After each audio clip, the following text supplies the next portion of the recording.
Welcome in, everybody. How's it going? Happy Monday. Hope everybody had a good weekend. Audio mixer, turn the preview off so I don't get burning.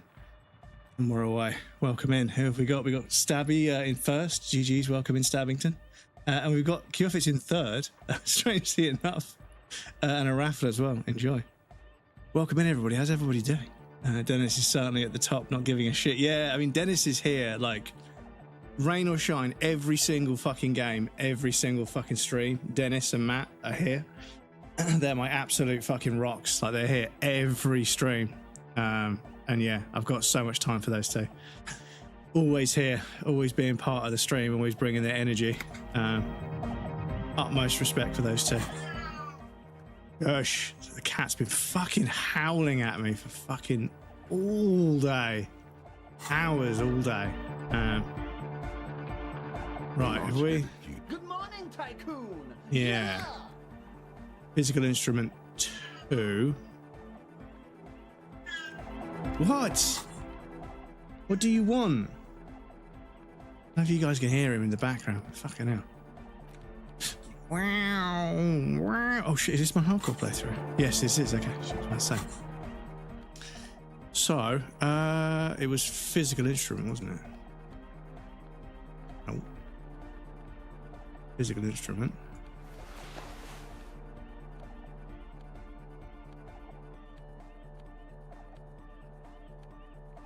Physical instrument.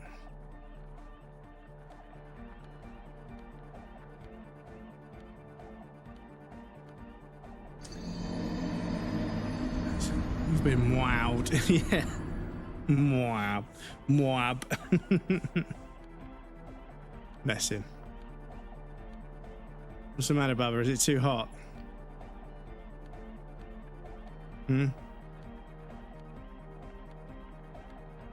He's just slowly sauntered off into the next room. Right, what does that make it? The large-headed. Good morning, Tycoon. 28% low? What? Lungs are for love. When Dolores Day was anointed innocence, her lungs started glowing through her body. For the world loved her, and she loved it back. Yeah!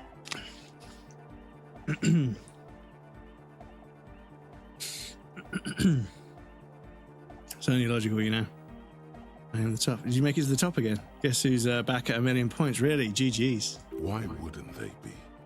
Are the lungs not the place where you hold the breath of your soul? But the thing is, when the point system, when Stream Elements was like up for sale, and it was a bit sort of up in the air about who would buy it and what they would do with it, I thought, okay, I might need to figure out how to do a raffle and a point system myself.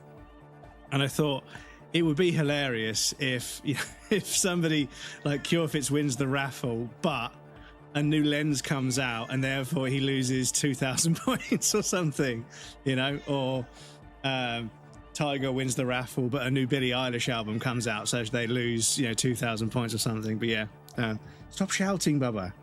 Excuse me. Tiger, welcome in. How's it going? Or Stabby wins the raffle, but a new set of Warhammer has just been announced, so they lose 2,000 points. To keep you guys sort of in check, but Love! In a woman's lungs. Lonely as I am. But yeah, fuck me, it's a bit warm today, chat. It's 24-ish. Because I've never loved someone like you before. Next year, okay. A dopamine surge accompanies the words. It feels like electricity flowing down your scalp. That is nothing to me now. You can have 2,000, peasant. Feels good. Like a spark of life in that moribund sponge you call your body. Moribund sponge. Right, so I want to quickly save the game. The large-headed. Good morning, Tycoon. No. In case that That would happens. be silly. Your body isn't for thinking. It's not realistic. It would be a new Warhammer 40k set comes out, Stabby abuses his wallet and loses all his points. Javelin and 400. But this is the thing, is that I thought, can I create stocks, right? Stonks, not stocks, but stonks, right? In focaccia, croissant, sourdough, you know, and create different kinds of bread you guys can invest in, and then that investment becomes a randomized multiplier to your points for the stream. But yeah, it gets a bit out of hand. I could build, but it might get massively out of hand. I could start adding all kinds of shit that might break and making my life more difficult. So I'll probably just stick to creating my own point system at some point. Ciabatta. Yeah, I mean, don't forget, we have got bread check, right? Is it just bread? Is it just bread? Or is it bread check?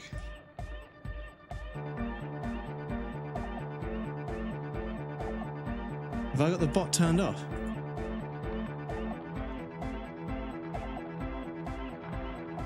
Yeah, healthy multigrain, classic white loaf. Lovely stuff. Oh, it's through stream elements. Okay. Classic white loaf. That's racist. So, okay.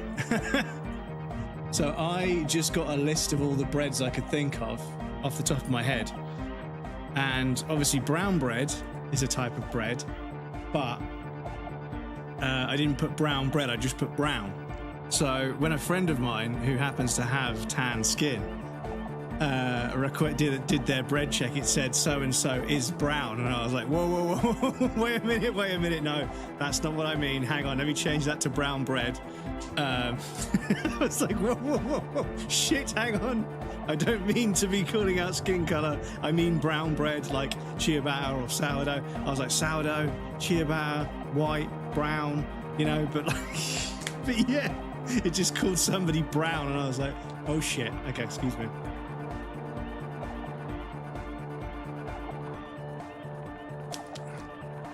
Excuse me. Sub where you can get parmesan. Yeah, parmesan. Yeah. The large-headed. Good morning, Tycoon. Urban cheese. Yeah.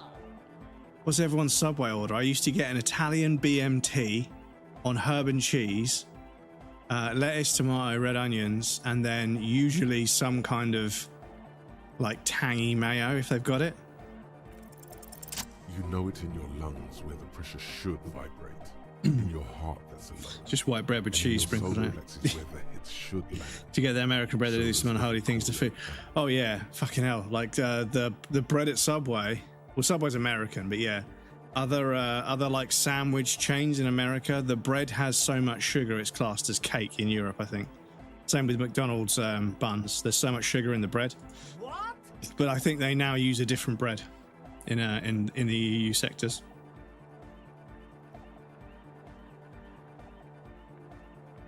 Wow, okay. We should start with the melody. But where would we get that stuff from?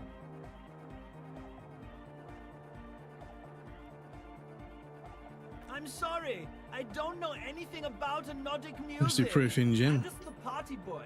American cuisine equals diabetes on a plate. They do have a habit of adding sugar to things. Like somebody made me a sandwich with Wonder Bread once. And for a start, this bread was like unnaturally white, you know, because real bread is like slightly off white. It's not white. But in America, everything has to be stereotypically the color that it's, you know. So it was like paper white. It was like unnaturally white bread with like perfectly uniform brown crust. And I was like, I bit into it and I was like, that tastes really strange. But it's because a bunch of savory sandwich ingredients were mixing with sugary bread. Why are you shouting? What's the matter? Babington. What's the matter? Shush.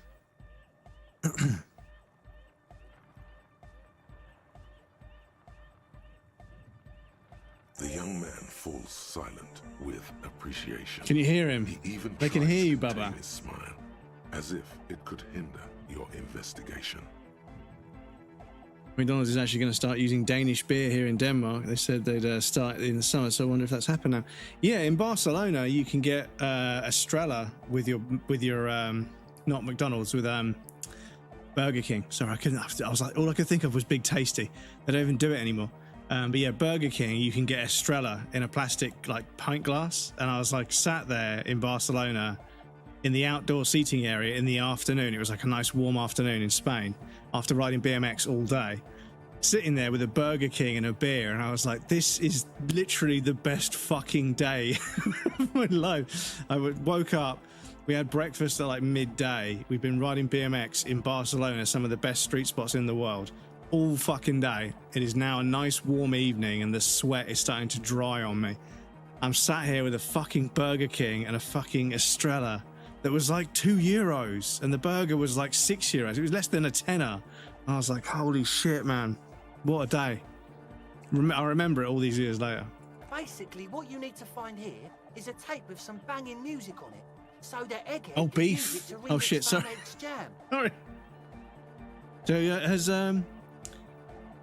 I suppose, yeah, in Denmark, it's probably going to be cheaper and easier to get beef from Denmark than flying it in. Yeah, that makes sense. But yeah, I was going to say, I thought you meant, yeah, but I mean, Danish beer is pretty good as well, right? But yeah, beef, not beer, but yeah, excuse me. It's a random story. No, they're making it's actually a bread type. It's just a bread with some cheese graced over it. They're calling cheese sandwich, cheese bread, basically. Yeah, well, yeah, it's not real. But yeah, it's Subway. It's mass produced like a lot of them. But I think Subway comes from America. From Australia, not America, sorry. Just discovered that the word nothing is a palindrome. Backwards, it spells Hinnington, which also means nothing. Denmark beef sounds like Krill would say. Yeah, I'm not sure what the beef is like, but yeah, it's a cow, right? So they realise that Danish people appreciate quality, and we boycotted McDonald's when Trump said they'd take Greenland, so they're trying to gain back visitors. Yeah, I suppose, yeah. And that's kind of the thing. I have noticed that McDonald's will try and incorporate a little bit, you know, into like the local economy if they can, because they know it goes down better. But yeah, in the UK right now, with our economy being so fucked, I try to not spend money on American chains because like they never pay enough tax. It's fucking crazy. Starbucks, McDonald's, they always get away with like millions of pounds of tax not being paid, and they pay their staff shit and they treat them like shit. Anyway, and what's fucking bonkers is you've got like the fucking right wingers. They're like, oh, fucking immigrants coming over here, ruining our country. You know, taking all the benefits, and it's like, but you fucking spend money at McDonald's, you spend money at KFC, you spend money at Starbucks. Those are technically like corporate immigrants, and they don't pay enough tax, and they're taking up spaces and not giving people jobs. Like, so I'm sorry, like, if you have a problem with immigration, you shouldn't be, because don't get me wrong, I've met people on the right, and they're not like outwardly racist. They just only ever interact or spend money on British produce, right? British cars, British clothes, and they only go to British pubs. They won't go to any chain pubs or anything. And like, do you know what? I know that that's because they are a little bit racist, but also I kind of see their point. I see their sort of angle of the argument. I'm not a racist. I'm not against people immigrating over here, but when I see somebody that actually lives that life, they actually fucking like live the British only lifestyle, I kind of respect that a little bit. You know, when I see somebody that only drives TVR or Jaguar, even though they're manufactured somewhere else now, but still, they try to get everything as British as possible, even though that's kind of difficult. They make the effort to only interact with British businesses, and I kind of respect that. Like they won't have something if there isn't a British version they can have sometimes, and I'm like, I kind of respect it because that's keeping money in the economy. That is the idea of an economy. Whereas all of these massive American fucking conglomerate giants that have these fucking like global distribution networks, they're not paying any fucking tax. Tape! Yeah! Spins the tape until the space escape! Yeah! Yeah. Righteous! Coca-Cola make commercials to try and keep Danish customers. Yeah, I suppose Coca-Cola would also catch, even though they're not specifically affiliated, they are associated in brands, and you get Coca-Cola in McDonald's, don't you? So they're kind of lumped in, I suppose. But yeah, last time I was in McDonald's like 5 years ago. Before that was maybe 7. KFC was this year before, maybe 10 years ago. Burger King maybe 5 to 6 years ago. Local burger restaurants. Yeah, for sure. Like, don't get me wrong, like occasionally I might sort of think, oh, I want to fucking get a burger, and there's nowhere open locally that does burgers, you know? So I'll have to go to fucking Burger King or McDonald's or something, but I don't do it very often because, yeah, they don't pay any tax. They're not paying their way. They employ people for minimum wage, and they don't pay the right amount of tax. It's fucked.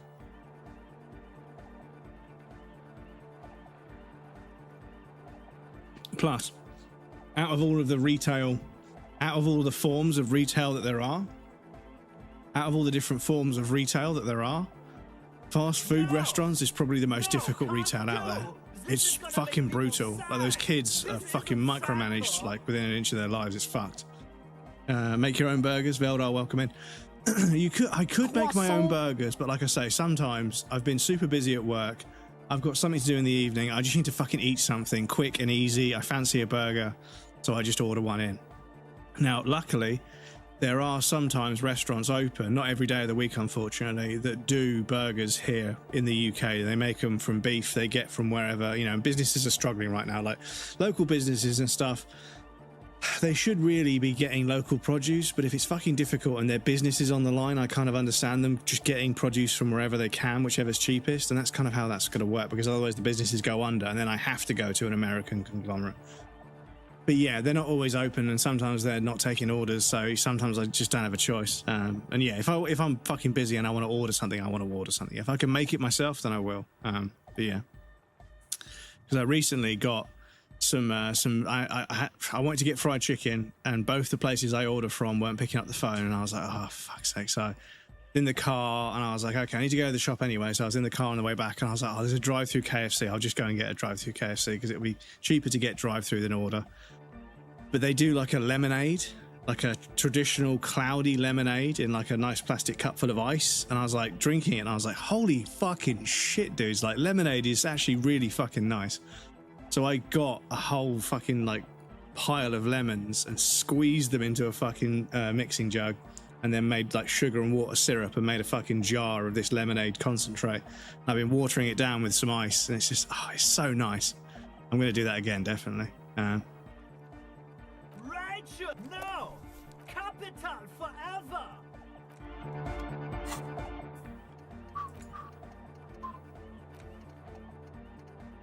Right. So, what are we interacting with? Okay. Let me get a save down there, because I also wanted to load up. Yes, I just want to load up this save quickly for you guys. I've realised this playthrough hasn't been quite as look at those cables are actually dynamic objects. This playthrough hasn't been quite as fortuitous. I haven't quite popped as many trophies in the last two playthroughs as I wanted to, so I have started to do some of the work for trophies in the background, but I wanted you guys to see this. The cold sea breeze stings your face as you step on the boardwalk. The body is gone, but something still lingers in the air. A luminous wheel of pleasure, and all things bright. Its wooden frame creaking in the wind. 12 red cabins form a circle that stretches from the engine below to the Doner Kebab, yeah, up in the sky. So there's a local kebab place, and it's not open. It wasn't open. I wanted to get a kebab for dinner because I did this quest a couple of playthroughs ago. I did this quest, and I was like, oh, I haven't had a kebab in ages, like weeks. And I was like, oh, I'm gonna get a fucking kebab.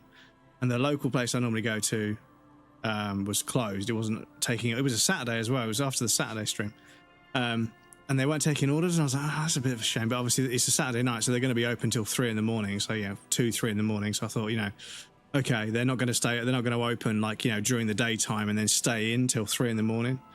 They're going to open at 7 in the afternoon. So I was like, yeah, whatever. So there was another place that wasn't too far away that was highly rated, and I got a mixture. So it's like doner, shish, and chicken with salad in a pitta. But it wasn't shredded. It was like just chunks of meat, like just lumps of meat, like the size of a golf ball. And I was like, so now I've got to cut this up to mix it with the salad. It was actually a bit of a ball ache, to be honest. But it tasted all right. But yeah, it was just a bit of a ball ache. I was looking for like, doner meat to me is like the shavings off of the fucking roasted spit type thing. I suppose, they can do it a different way. The mirage looks both sad and glorious. They removed the corpse so they could put up a Ferris wheel. No, this was obviously here before. This was obviously here a long, long time ago. It's gone now, but What are you looking at? The little wooden gondolas dangle in the wind, their seats empty and floors littered with old ice cream papers and discarded tickets. The pleasure wheel stands still on the boardwalk. Its 12 red cabins suspended in the air. There's a ticket office made out of an old gondola. Its wooden frame, the same shade of red as the ones above. A sign mounted on its side declares, 20 centimes for the ride of a lifetime. There are hustlers, addicts, rag and bone merchants, even entire families, if they're particularly destitute. This from Virgin have so much variance, you can number them in a good hour. In the poorest parts of Revachol. But yeah, like I said, like for me, like a doner kebab is the shavings, which are really easy to mix. Like you get the salad and you just dump it on the top there and you mix it together with all the sort of, you know, burger sauce or garlic mayos or whatever. And then you can just stab it all with a fork and get like meat and salad. And then once you've eaten the majority of the kebab, you just shove what's left into the pitta and just eat the pitta. It's really nice. Like I really genuinely still enjoy it, even though I don't get drunk, which is weird. Like I gave up alcohol and everything, so I basically just didn't eat kebabs for years because I was never out at the sort of time when you would get one. And I was like, oh yeah, it's been like probably a good fucking 8 or 9 years, maybe like 7 or 8 years since I've had a kebab, and I fucking had one. And I was like, oh mate, I forget how fucking good they are. The pleasure wheel stands still. But yeah, on the boardwalk. I remember 12 red cabins suspended in the air. I remember speaking to somebody who was doing, not only were they doing dietary sciences, but they were also doing a bit on behavioral sciences as well. And they were talking to me about how it's a classic situation where human beings will unknowingly be consuming either a sugar or a fat or a salt over a period of time because of a cultural thing that they do, and that will make them tend to crave a certain kind of food. And because you've been drinking fermented sugar all evening when you go out to the pub, you're desperate for savory food, which is why kebab always feels like, it always seems like the best fucking food in the world when you're drunk, because you're full of fermented sugar. So you've got a load of sugar in your system, so your body is kind of missing out on that savory kind of like flavor as well. So that's why you tend to, you know, crave a kebab after you've been drinking alcohol a lot. But yeah, now, even without the fucking alcohol, I still, every now and again, I'm like, oh, I kind of fancy a fucking kebab. The what now? 3 kebab stores in my area. Yeah, there's quite a few. I think there's about 6 or 7 where I live. But there's a smaller place a bit further away. It's Eastbourne, but it has its own name. And yeah, they have like 2 or 3 kebab places there that are all right. They're okay. But the town centre near where I live has got like probably another 4 or 5.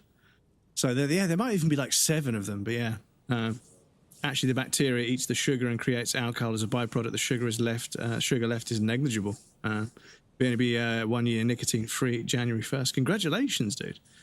Congratulations. Yeah, I mean, food tastes so much better. So much better once you get your sense of smell back after you've not been smoking for a while. But yeah, that's the other thing. Smoking, for me, it never goes away. There's definitely times where I'm sat outside in the evening and I'm like, oh my God, a cigarette would absolutely fucking slap right now. I could so easily just enjoy one cigarette. But I know it won't be just one. Yeah. So the thing with giving up smoking, the thing that worked for me was I figured out all of the different kinds of cigarette. This is a bit obsessive, but I figured out that I had a sort of a craving that I'd attach to certain things. So I would have a cigarette after or before certain things, or sometimes during certain things.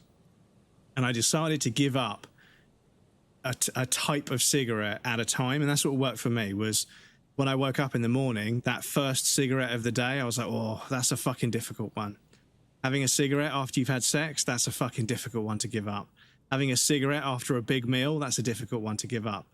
But the cigarette I used to have on the way to work, I was like, okay, I'd usually have a cigarette on the walk. I would usually walk to work rather than ride my bike because it would give me time to have a cigarette or two. So I was like, okay, so I won't have a cigarette on my walk to work, and I'll start the day, and then, you know, I'll see how long I can go before I have a fag break, right? And then I was like, okay, I'm going to go for a cigarette break. I'm not going to smoke a cigarette. I'm just going to go outside for 5-10 minutes and come back. And then I'm not gonna have a cigarette after I have my lunch. I'm not gonna eat my lunch really quickly and then go outside to squeeze a cigarette in before I go back to work.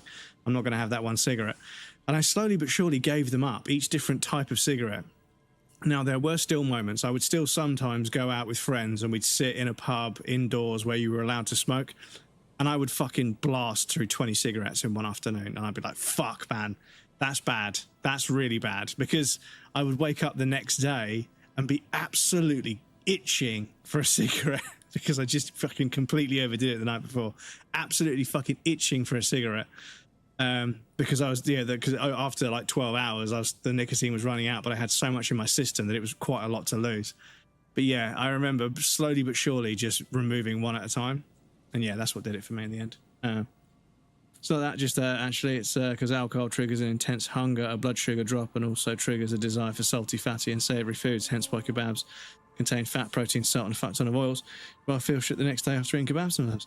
Yeah, I mean, this person was doing like studies in it. They were like, you've been drinking fermented sugar, and your body's been breaking down sugar and using sugar, and also has a lot of sugar on hand.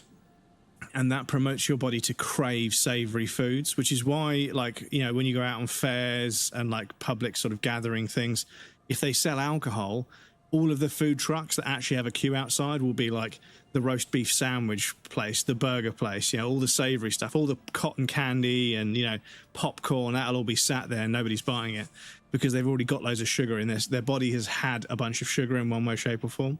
But chemically, it doesn't want any more sugar. It doesn't want anything sweet. It wants something savory. See what? What is going on with you, detective? Doesn't usually have much sugar in them. Alcohol does spike your blood sugar, but then it causes it to drop.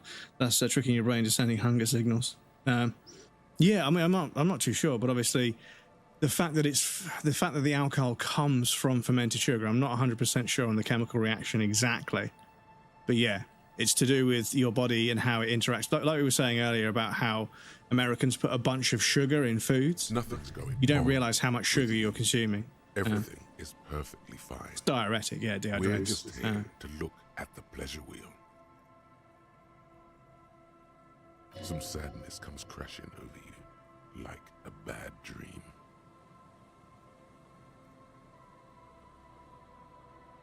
Detective, it's been a hard week.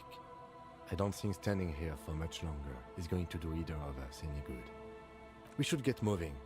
Running gets the endorphins going, no? The pleasure wheel stands still on the boardwalk. It's 12 red cabins, suspended. The what now?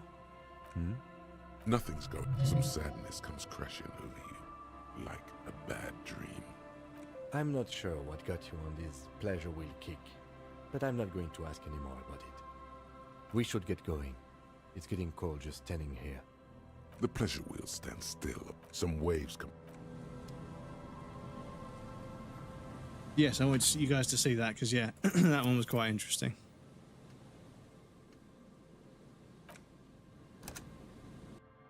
Love my coffee black, no sugar. Yeah, so when I make a coffee, I steam the milk, and steaming the milk heats it up to like 60-ish degrees.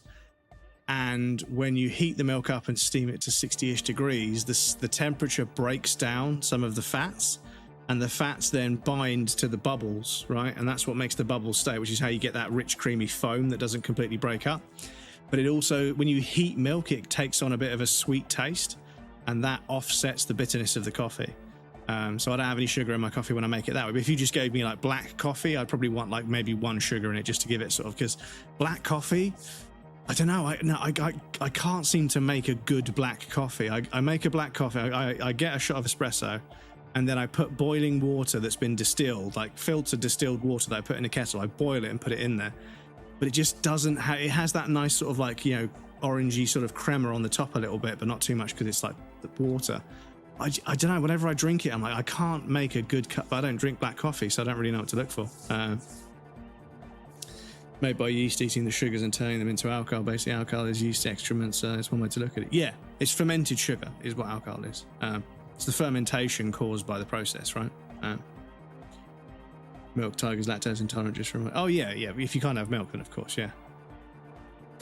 But yeah, there's like, I mean, there's a few different like oat and I think a soya milk variety that have no dairy in them, obviously, and those ones I can't get the sort of rich creamy texture to stick. It always falls apart. Like I pour it in there, it's all thick and sort of like silky, but all the bubbles just disappear. So yeah, but yeah, it depends on what you've actually got an aversion to.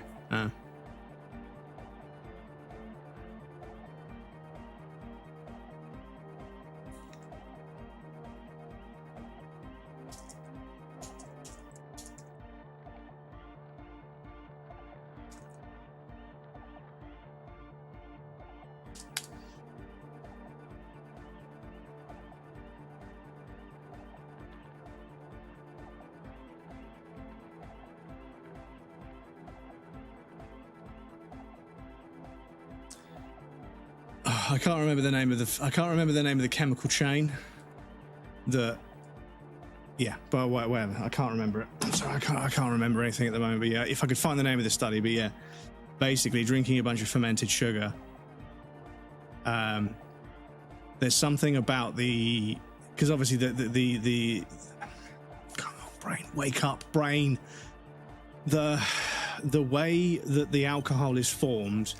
There's still something about it that is, because it came from a sugar. It didn't come from a fat, it didn't come from an oil, didn't come from a salt, it came from a sugar. So there is something about it that the body will still process or treat as a form of sugar in some way, shape or form.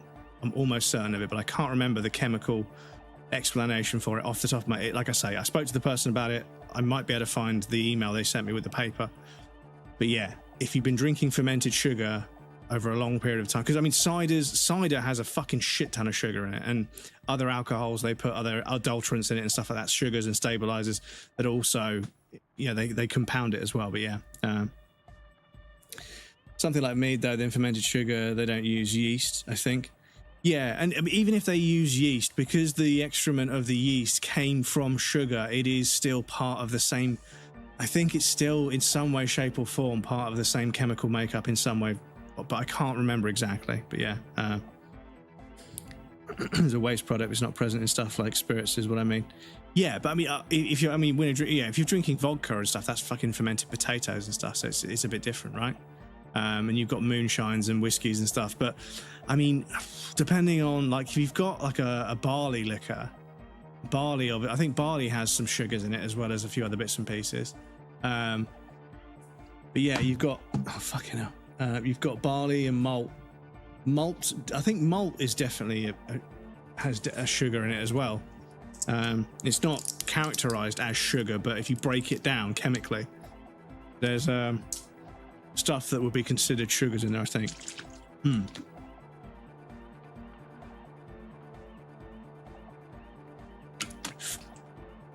Because the correlation they were going to use as the basis of this argument is that if you drink a bunch of sugary drinks, which is just raw sugar, your body breaks down the sugar in not the same way, but your body still has to metabolize the sugar. And that process leaves you with not ethanol in this instance, but something else, right? Glucose and sugar and energy or whatever. But the craving for savory food is in some way, shape or form manipulated by sugar intake. And yeah, I mean, they were fucking German kids. Their name was like fucking 12 letters. But yeah, I mean, maybe the thesis was completely thrown out. I don't know, but yeah, they explained it to me and then showed me some of the chemicals that yeast and sugar create when you put them together. The yeast wants to survive, so it will use the sugar as an energy source, and it gives off methane or ethanol, whatever. But you have like sugar-based alcohols where fermentation has been used, because they're sugar-based. Then you have other forms of alcohol that are fermented in a different way, which don't use, and those are the ones that I think are dangerous for human beings to drink because they haven't come from a natural source. But again, I don't really know too much about the chemistry. I wish I could remember, but I just can't. I just fucking can't. My brain just won't allow me to remember the name of the study or the person who told me about it or the article that linked me to it. But yeah, it seems to me that it makes sense that you're consuming the byproduct of sugar that's been consumed by an organism, and therefore your body ends up thinking it's had a bunch of sugar when it hasn't. They put sugar in nicotine pouches for the sweetener. Well, yeah, and you can, speaking of potatoes, if you put a slice of potato in your tobacco pouch, it won't dry out. The tobacco won't dry out as quickly. Some spirits are boiled, such as vodka, gin, and whiskey. Thus, the sugar is left behind, hence them containing no sugar. Yeah, they distilled spirits, yeah, but beers and stuff like that, like the sort of stuff you drink before going. You know, if you're out in the pub and you want, you drink the beers and you go and have a kebab. Beer, I think, has sugars in it as well. But there was another study that I found off the back of that one, talking about how, so the way beer is made when it's consumed by humans, I think it increases estrogen or it inhibits testosterone. One of the two. I can't remember which angle the study was going from, but that's the reason why men that drink a lot of beer develop breast tissue. They get beer tits, because there's something about how it either downregulates testosterone or it upregulates estrogen. And I think there's a component of estrogen that's in beer. I think it's a component of estrogen, but it then creates estrogen in the human. I can't remember what it was called though. Put sugar in toast and pizza in America. Yeah, I mean, yeah, American bread is fucking pretty sweet. It's pretty fucking sweet. Scary sweet, you might say. So,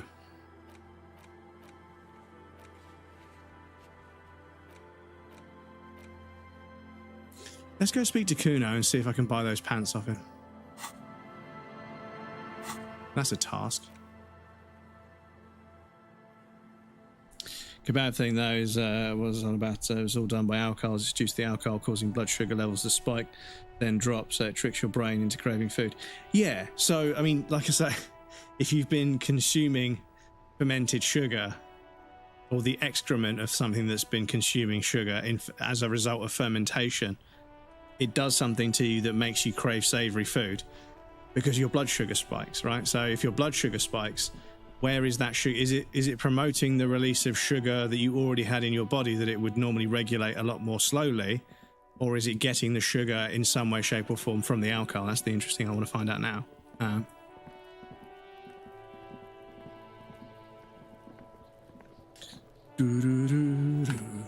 But again, I need to play the video game. I keep going off on these tangents, and then at the moment my brain won't allow me to remember what I need to remember to explain it.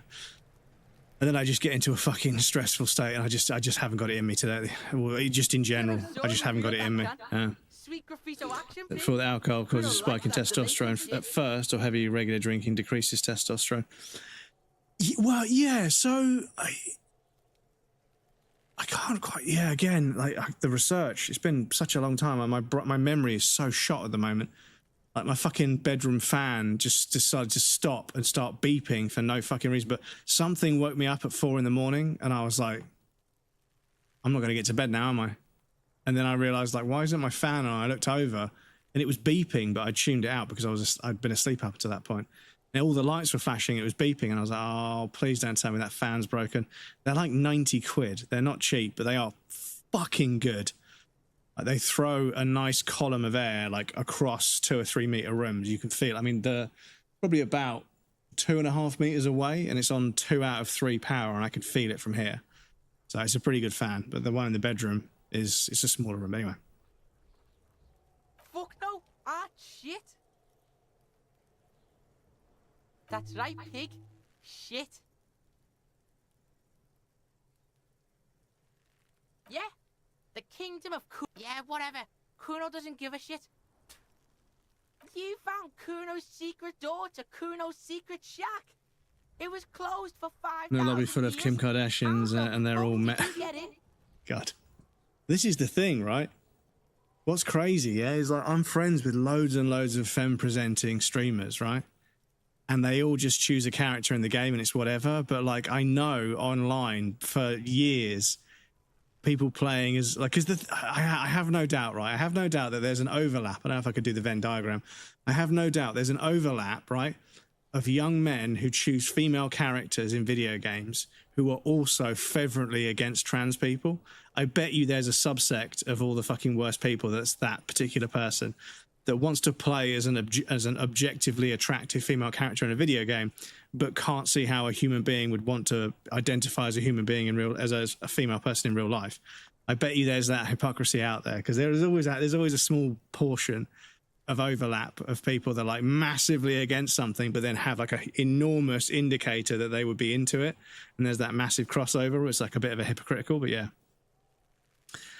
But yeah, I mean, I suppose it depends on the character, but yeah, for the longest time, like the girl character's armor would always just be a fucking bikini. It would be like a metal bikini, but it would be a bikini. And I was like, okay, you know, when I was like 9 years old, I was like into that, but I'm a fucking grown man now. You know, I don't need fucking half-naked women bouncing around in my fucking video game. You know, it just I don't know. I don't know shades of people that do it. It's, you know, it's each to their own. But for me, like when I'm playing, I can't help feeling kind of a bit perverse and a bit childish when I do it. But that's just me.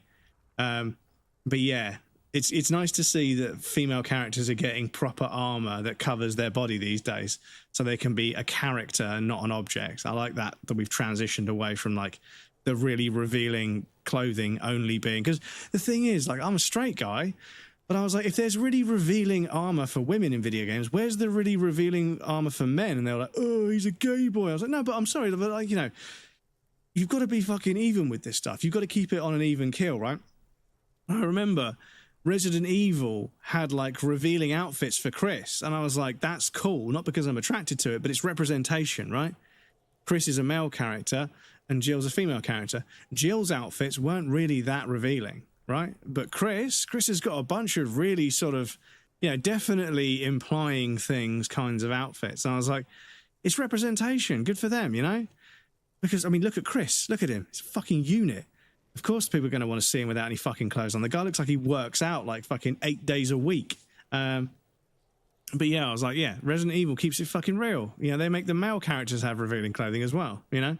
And then the female characters just get a cool biker jacket and some jeans rather than their police uniform or something. I was like, oh, that's fucking kind of cool. You know, the fact that the women characters aren't being, I mean, back then they were so low poly that you couldn't really see much anyway. But yeah, they didn't go down that route. They went the other way. And I was like, fair enough. Respect to them. Playing as Dreamer Nicole, Marine, she's trans. Okay, cool. The little gooner wants to see, yeah, never into that. It's just ridiculous. I was born an old man, an old soul. 50-50 because I celebrate strong women. Yeah. So apparently not all alcohol will spike blood sugar, but all alcohol does cause a release of FGF21, which causes your brain to crave savory proteins. A drop in sugar, blood sugar, though, is caused by the alcohol blocking the liver from releasing glucose. So the FGF21, that's not what I couldn't remember before, but that might be what they were talking about, how you drink fermented sugar all fucking afternoon, then your body is going to crave savory foods, savory proteins. It's a protein chain deficiency. FGF21. Because I mean the brain, you're not gonna let me remember this one either. But I was reading about the A2A receptor and the response to caffeine, the adenosine response on the A2A receptor in the brain of autistic people or ADHD people, because caffeine, not only does it not work the way it usually does on people with ADHD, it works the opposite way. It's not just that it's less effective, it's the opposite. And I was like, that's really strange, because normally, you know, neurodivergencies, chemical differences and balances and everything, usually that means that there's a difference in the amount it affects, but not how it affects people. Things still affect people the way they affect them. But because caffeine doesn't give you energy, it just stops you from producing the hormone that makes you feel tired.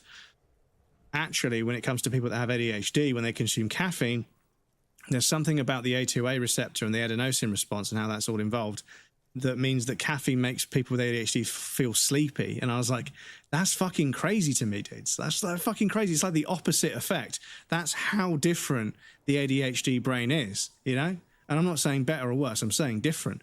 It's just it's wired a different way. Daddy Dennis says when I drink alcohol, people call me alcoholic. But when I drink Fanta, no one calls me. Fantastic. Always thought the armored bikinis were funny because, like, a female character would run around in just an armored bra and somehow helps her be fully protected from damage. Yeah. And the thing is, like, the best armor in the game, like, if you wanted the best defense, it had to be a skimpy bikini. If they did give them, like, a fully covered version of armor, it was never as good as the fucking skimpy armor. And I was like, oh, man, that's fucking biased, dude. That's so fucked. Not exactly the FGF21 is caused by alcohols without sugar in them, such as distilled spirits, because it's actually triggered by the ethanol. Ah, okay. Okay. Need to read that. I need to read about that then. See if I can straighten out my knowledge on that. But I'll just forget it, unfortunately. That's why I'm not reading much at the moment, because it just fucking goes in one ear and out the other, unfortunately. Caffeine has never made me more awake. It's just the same to me. That's strange, because, yeah, like, I accidentally bought decaf coffee beans. I didn't realise. And I was like, it was getting to 3 o'clock every day, and I was like, oh, fuck me, I'm tired. And I would just completely just start to fucking fade. I was just, like, yawning and just almost falling asleep at 3 o'clock. It's because I hadn't had any caffeine that day. And I was like, so caffeine definitely does have an effect on me. ADHD, we can have many effects. An usual effect, it can make us feel sleepy, it can make us focus more, it can also do absolutely now. Maybe think everyone's so focused on the tits they forget to hit. Yeah, it's a distraction tactic, yeah. And then what? You fucking there? You fucking Kuno's kingdom? You bet I did. He's trying to fuck at you again, Kuno! Oh, that? Kuno decapitates pigs? That's just a Kuno demo tape. Because ADHD being partly down to dopamine levels, the caffeine causes increase in dopamine. It can level the brain out a bit. Oh, I see. Okay. I mean, imagine if you could medicate your ADHD just by having a cup of coffee and that would chill you down. It would be so fucking easy, right? But instead you've got to go and get an assessment and get the right medication, which takes fucking ages, because actually it turns out loads of people probably definitely have autism and or ADHD.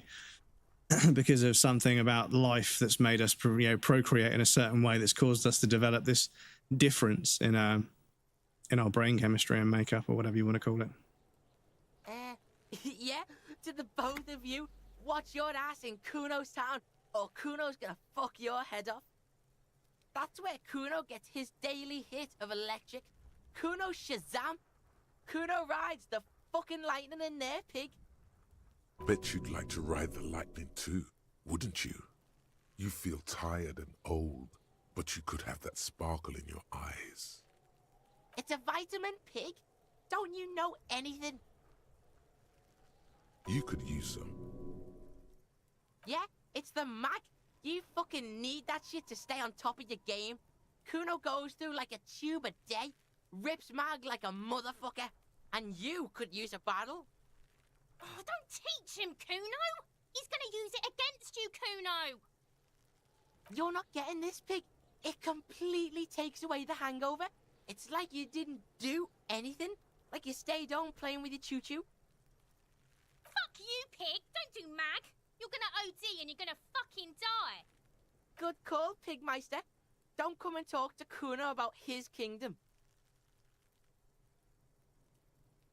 Well, what's this? Empathy. Kuno doesn't fucking care. Magnesium. That's what you're lacking. The lack of magnesium has you slouched. Yes, and it's critical. Look at yourself. You're practically devolving into a fish due to the lack of magnesium in your bloodstream. You need to get so magged up.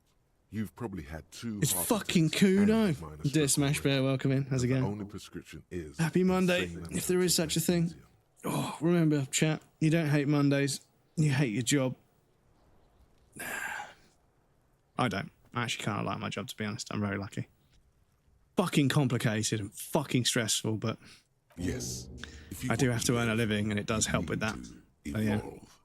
You need to Life is a transcend the magnesium-based carbon life form, really. Go to the apothecary and buy insane amounts of magnesium. It will reverse the damage to your circulatory system. Kuno care? Empathy. Kuno doesn't Kuno doesn't fucking care. Empathy. 3.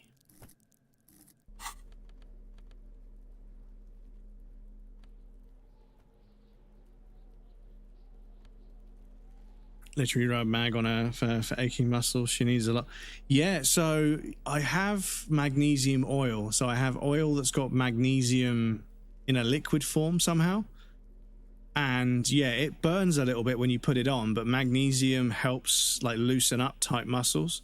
So yeah, like magnesium oil, I recommend. Like it's if you're gonna get a massage, ask them if they use magnesium oil, because yeah, that shit, once they massage it in and actually sort of work out all the kinks and everything and all the knots, yeah, that shit soaks in and helps fucking loosen up the muscles. It's nice. So you're a magnesium based life? I think I am. I think I might be. Apologies though, we do have an ad break coming up. I need to pop you guys over on the BRB screen. There'll be a raffle and some clips for you guys that want to hang out. Please feel free to get up and move around, grab a drink or a snack. You won't miss anything. Oh, excuse me. I'm going to take a break as well. And we also have anonymous follows over on the BRB screen. So if you're lurking, you want to follow without any alerts going off, it's perfectly valid. If you want to follow in secret, I completely understand. Once we're on the BRB screen, the bot will say, so there's no alerts over there for follows. If you want to follow in secret, please feel free. But yes, I'll pop you guys over there and I'll be right back. A bunch of community-made mods that the developer actually sort of bundled up into a patch. Hello, cow. Oh no, sorry, sit down. You can sit down. Oh, sorry. Did I disturb? Oh, no. Oh, he's having a nibble. Okay. Or she's having a nibble, sorry. Doesn't have any horns, so it must be a female cow. Well, you'd think so. If the laws of nature apply in this game. What the fuck was I saying before I got distracted by a cow? I think it's gone. Sorry, gang, I think it's gone. Fuck's sake. Yeah, no, it's gone. It might come back to me in a moment.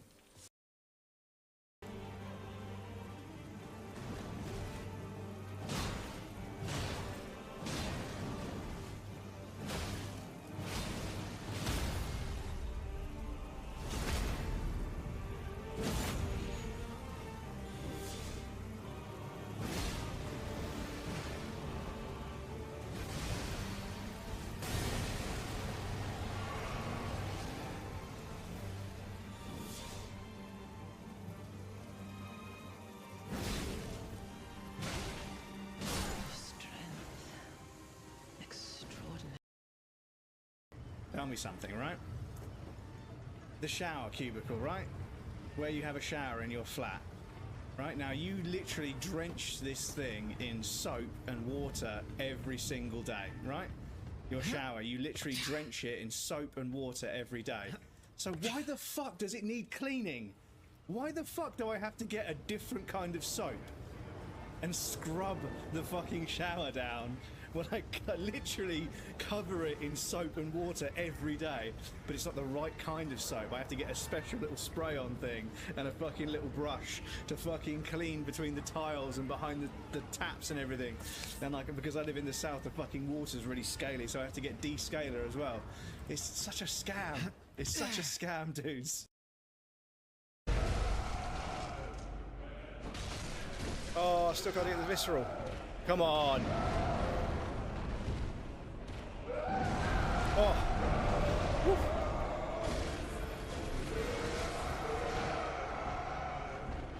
What are you saying? First go on the stream. Let's go. Woo. First go on the stream without a summon. Let's go. Loving it. Or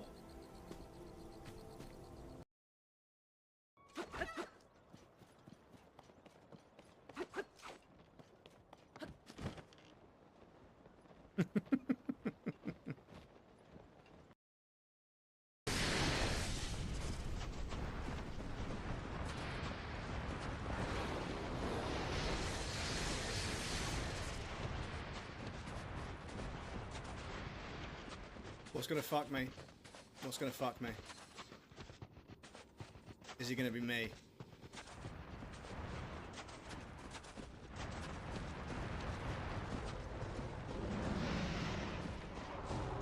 Is that a boss run?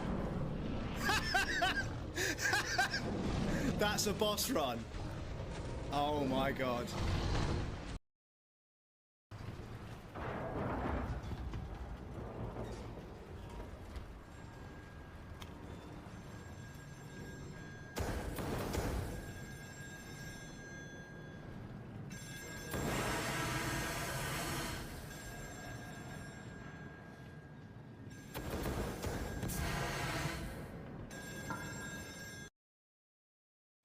I walked into a pub that I used to frequent, and the barmaid, literally hands on hips, just stared at me. And I was like, what? And she was like, you don't remember, do you? And I was like, remember what? Because you were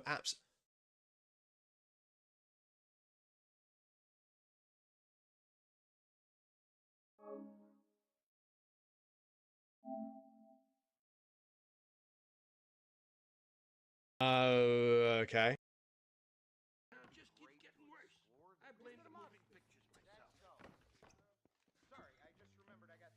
I think that'll do it. Welcome back, everybody. Thank you for your patience. I appreciate that. Right. It was... Shit, was it empathy? Fuck does Kuno care? Yeah, empathy. Empathy, empathy, empathy. Let's see if we can max out. Kuno doesn't... Oh, empathy. Authority.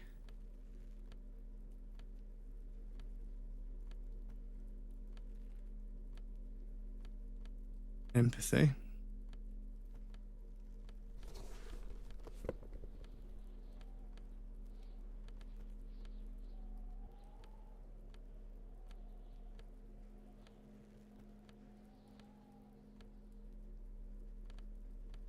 Empathy.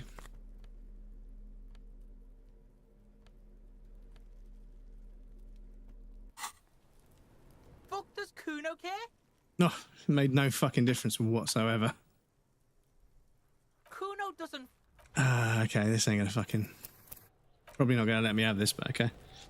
Yes, welcome back, everybody. But yes, that magnesium ore, I just did a fucking stretch. So you put your arms on a windowsill and you let your head, like, sink, and you pull all of this, because I work on a fucking desk all day, so he pulls all of this, a bunch of your front lats, or whatever you, yeah, your fucking, not your fucking chest biceps, your fucking, what the fuck are the chest muscles called?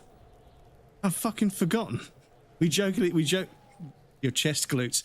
We jokingly call them chesticles. I've completely forgotten what the muscle group is called. But yeah, obviously your lats get a bit of a pull because they're at the back. But yeah, it stretches all of this. Fuck, I've completely forgotten. Anyway, browsing YouTube and EDP445 finally gets it. He sat down with Chris Hansen. Okay. Your pectorals. Pectorals, that's it. Yeah. The pectoral groups. Yeah, the pecs. Yeah, it's pectoral. So I fucking completely forgot what fucking chest muscles were called. But yeah, it stretches out all the pecs and everything and stops you from collapsing your shoulders. A fucking good way. If you work at a desk, it's a fucking good one. Did we just save the game? Save over that. Cool. Fuck does Kuno care? He's on your crime scene, bossing you around. Sister would have been disappointed with you. I mean, sadly, it's not the first time someone said You that. have to get more out of him. He could Excuse be me, what? useful.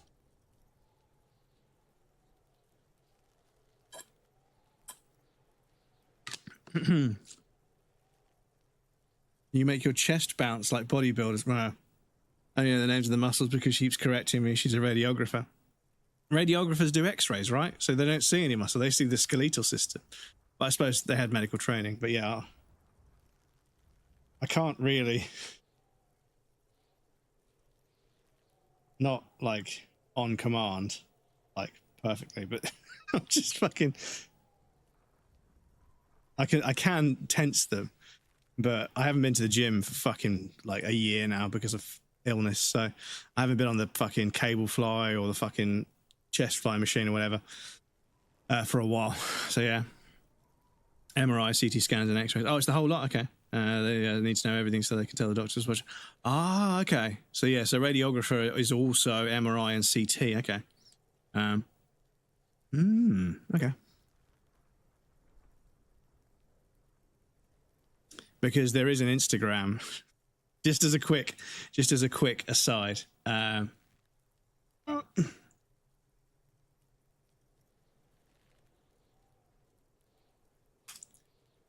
Another day in radiology. It's one of my favorites for obvious reasons.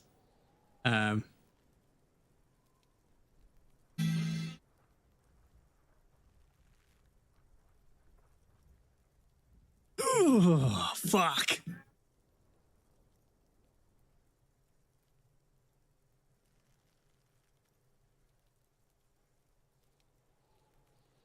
Oh, fucking butter knife. Oh.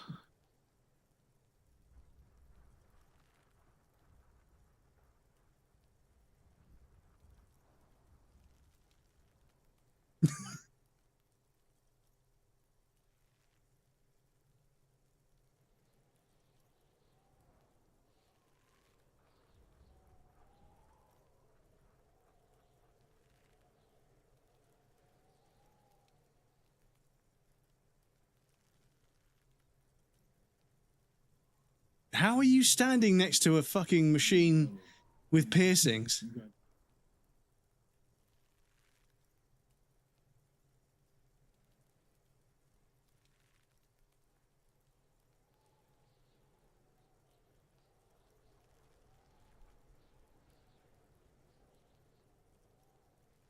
But yeah, it's a good Insta.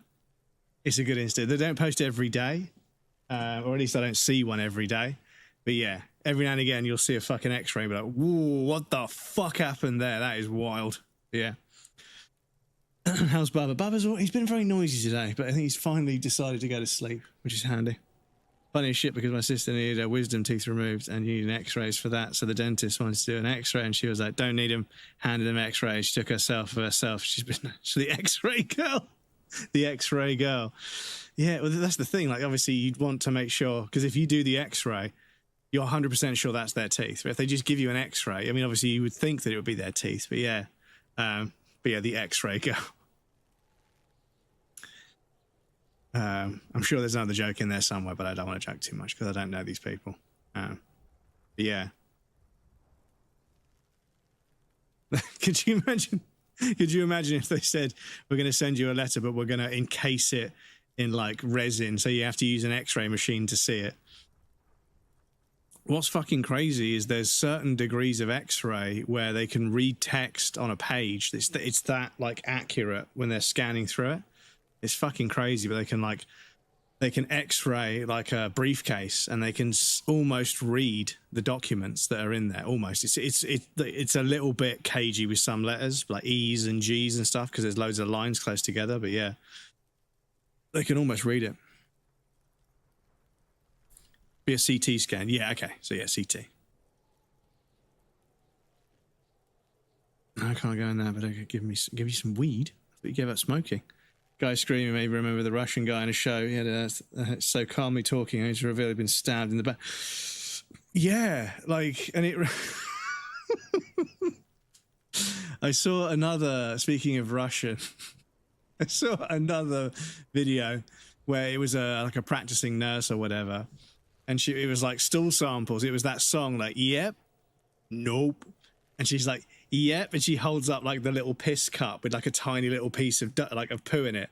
She's like, "Yep," and then she shows like a fucking jar filled like with loads of stuff. Like, nope, and it cuts to this fucking like Eastern European hospital, and this guy goes and just pulls a fucking mason jar of turds and puts it on the fucking tape, and the nurse is like, screaming in Russian. Like, you bring me a fucking jar, like a foot tall, about that wide, like a jar of fucking turds. Oh, fucking hell, man, it killed me. Even had a knife still in there. Fucking hell. Also, the question, answer your question, the person covered in the piercings, that's the CT scanner. Those aren't magnetic. It's just the MRI. Yeah, that's just MRI machines.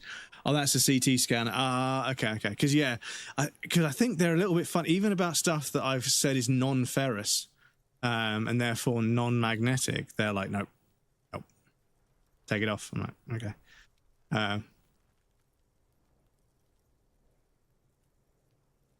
I remember, like, when I fucked my leg up, I went in for an x-ray and she was like trying to like prop this fucking like lead barrier up, and I just put my hand on it and just held it, and she was like, oh, thank you.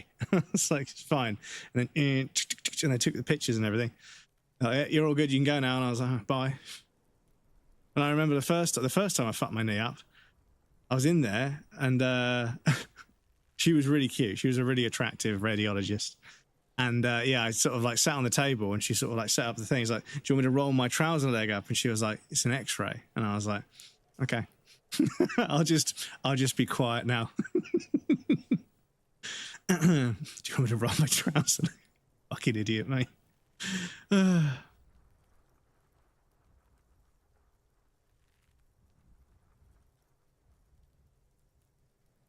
to fuck at the Kuno. Trying to fuck at me. Found the video and posted it. Thank you, dude. I appreciate that. Yeah. It's faster. Can't take the Kuno. Stay out. A mistake you never make again. One of my sister's co-workers forgot the scissors in her pocket, walked into the MRI room, and the scissors flew out of her pocket right into her eye socket. And she lost it. Really? Ooh, so like they flew out upwards. Ooh, fuck. That is fucking brutal.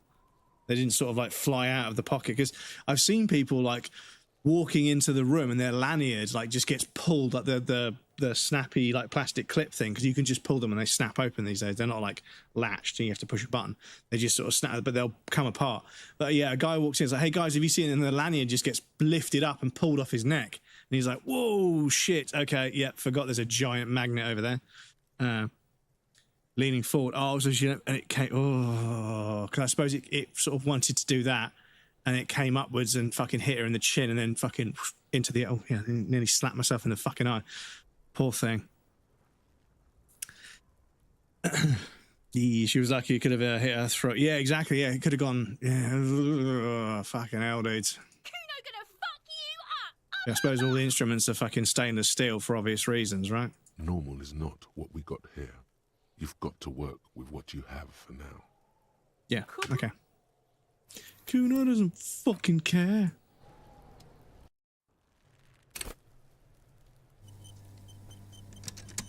Fuck, does Kuno care? He's on your...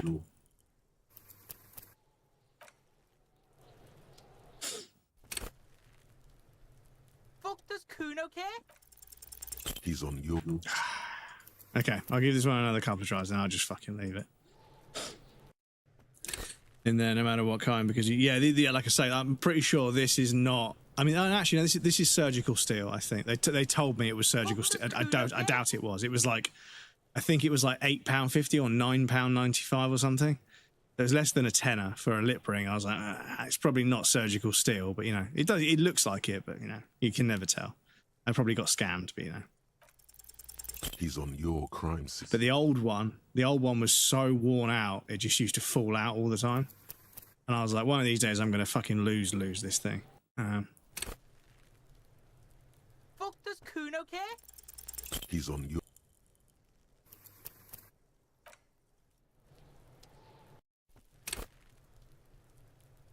Fuck, does Kuno care?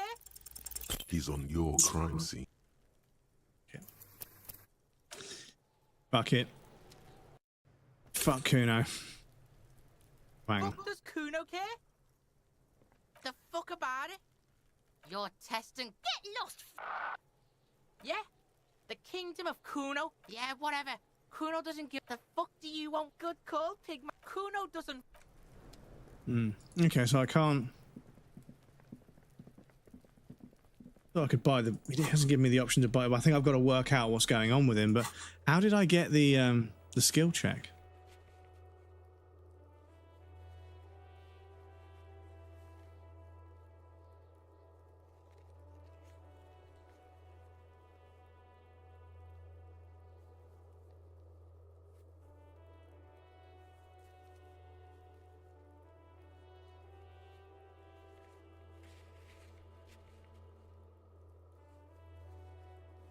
Empathy heroic.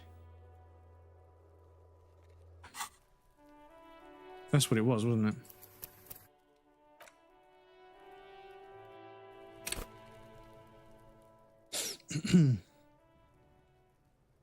Also had a patient from Africa come in, he'd been like here 20 years. He came in for a scan and he started screaming in the machine. So they hit the emergency stop, which is very expensive to do. Turned out he had a bullet lodged in. Ooh, yep. That's one way to find out. And also, why is it so expensive to hit the emergency button? Well, there's probably a bunch of fucking brakes that slam on, and then, yeah, crumbs, you fucking bumper car. Tool, welcome in, dude. How's it going? Starting the whole thing back up again requires an expert from the outside the hospital to come in. Yeah, I mean, sometimes those things have you complete tumble drop. Sometimes the emergency stop will slam some brakes on that then like need to be like dismantled and reset with like new brake pads and stuff.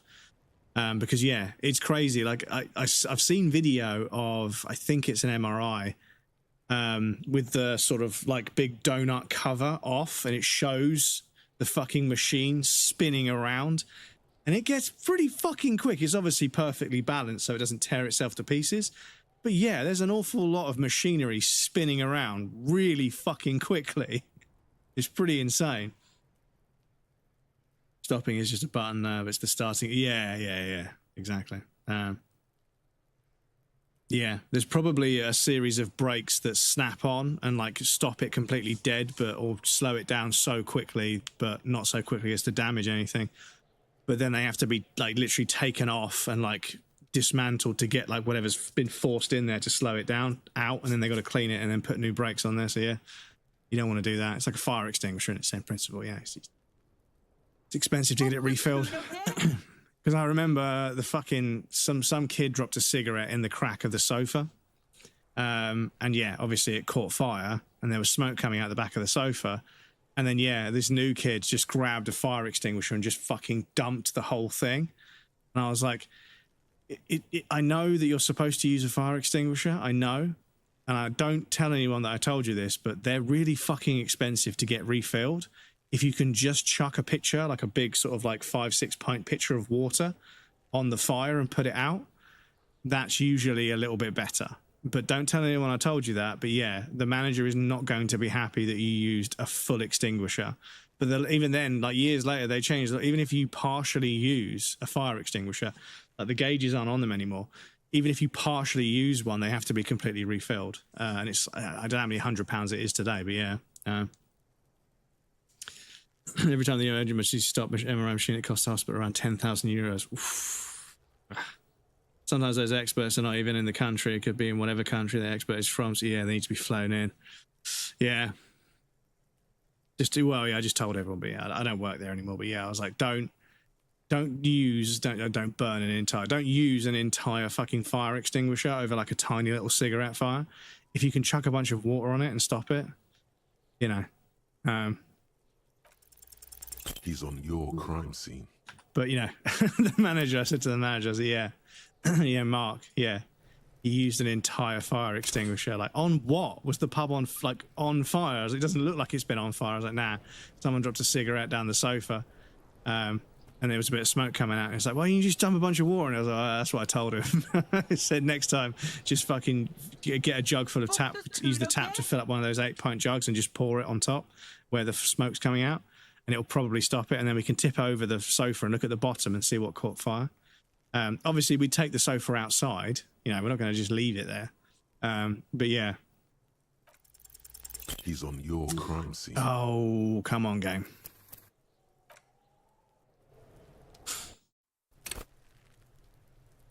Fuck, does Kuno care? Empathy's only 5. I only got 3 skill points, so I don't really want to fucking use any more, to be honest. He's on. Come on, game. Fuck, does Kuno care? He's on your. Okay, fuck it.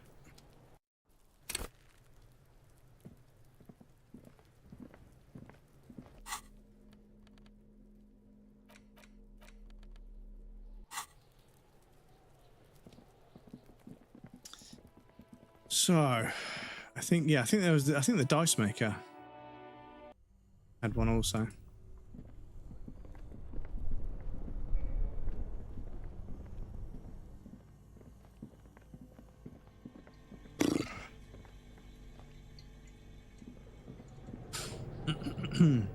I know nothing. Thank you for the smoothie check. Once again, it is Blue Bolt. Guava, lime, apple, coconut water, and blue spirulina. Mum, my sister, 4 of my cousins, and 2 of my aunts work at hospitals. Yeah, crazy hospital. Yeah, exactly.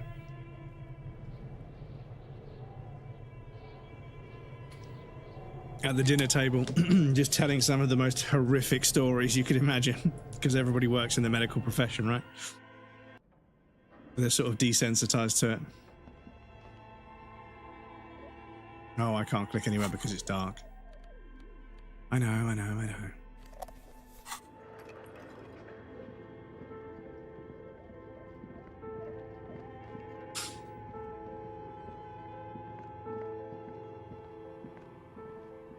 So fucking annoying eating dinner because they're talking about people being fucking disemboweled and shit.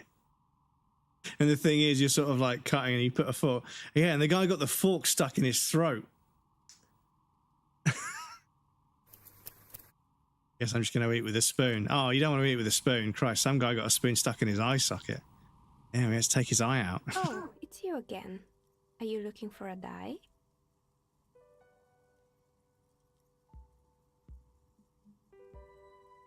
I'm listening. Fortress Accident, the radio game studio. That's where my nurse practitioner got that from. I don't know. You have Knuckles doing board saying, I don't know. So yeah, like I remember like somebody was talking about how they were in a factory. They were responding to a factory accident, and this guy had degloved both hands. Where like they were working inside a machine and then something had come down to like engage with the gears that they were working on. It came down and then the gears started to turn and that pulled the skin. Obviously his wrist was stuck, but the thing was gripping his skin. So it pulled the skin off of his hands. And yeah, they said we might be able to sort of, you know, cut the hand open and then sort of put it back on if we cut from the palm, from like the middle there down. And then we can like open it up and put their fucking hand back in there. But yeah, I learned what the term degloving was, and I was like, fucking hell. We talked about role-playing systems every now and then. Once, Why the fuck? I even saw 2 of them get into fisticuffs over Weirdo. That's understandable. Fantasies are serious things. The mind is the drawing board. Past stories, gross, yeah, infected stuff. Yeah, like when somebody has to lance a wound, they're like, oh, dude, we lanced this guy's cyst the other day, and fucking hell, must have been about a pint's worth of stuff came out of it. It's like, oh, fucking hell, man. They certainly took their work very seriously, even if they seemed to be chronically liberal with their schedules. The usual, they ran out of money and couldn't get the project done on time. Well, I did hear them talking at times. They seemed to believe they were historical individuals on some grand quest. She sounds almost mocking when she says that. Yes, but when the money started to run out, they just began to complain. Oh, gets through the medical larvae. So they are sterile larvae to eat the dead tissue. Yes. So, yeah, I heard that they sometimes put, I'm not sure if it's larvae or maggots, into the wound. And they seal the wound up, and the maggots only eat rotten dead flesh. Maggots, yeah. You got to count them in and you got to count them out is the important thing they told me. Is like you got to make sure that they count them in and count them out, because yeah, you don't want to leave one behind for obvious reasons. You know? In the end, they just didn't get it done.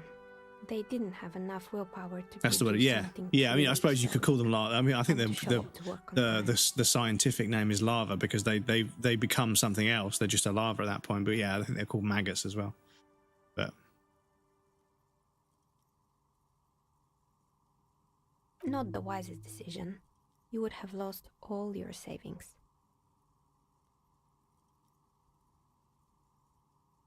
The result hairs in my is face. 1 on a 20-sided die. The dice is black and filled. Depends on the with a larva, it's just silvery general flakes, maggots, more specific like to a certain snowfall. species. Oh, okay. Grow farm them at the hospital. Yeah, you find, you know, like there'll be like jars of maggots stored at the hospital. I'm like, why do you guys keep them after you take them out of people? I know we put them in people. I was like, you put them in? Like, yeah, because maggots only eat dead flesh. They leave the normal flesh alone, but it will clean a wound. It will get rid of all the rotten flesh that's not going to heal.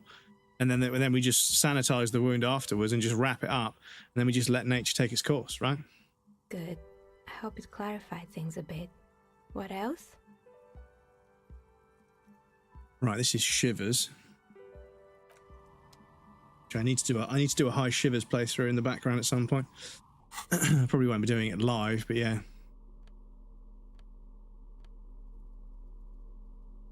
No, we're plus one on Shivers already.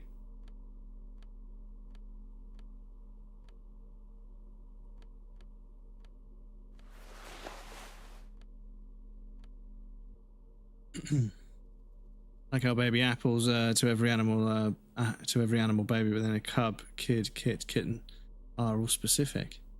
Okay. Bear cubs, goat kids, kit and kitten. What's a kit? What's a kit a baby of? Kitten's obviously a baby cat, but yeah. Wrap them up with the maggots because there's a lot of dead tissue. Kit is deer. Okay. Oh yeah, because doe is a female deer, isn't it? Doe's a female deer, so a kit is a baby deer. Okay. Excuse me.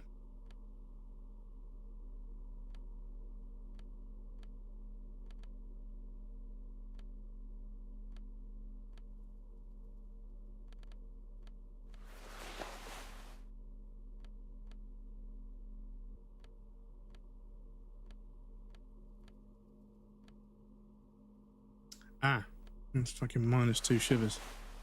Get that off.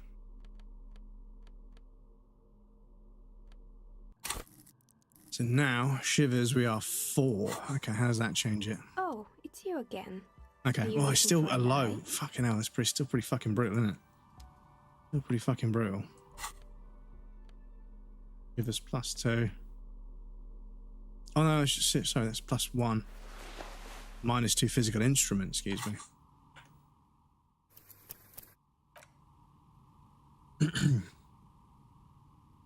Foxes, that's fawn.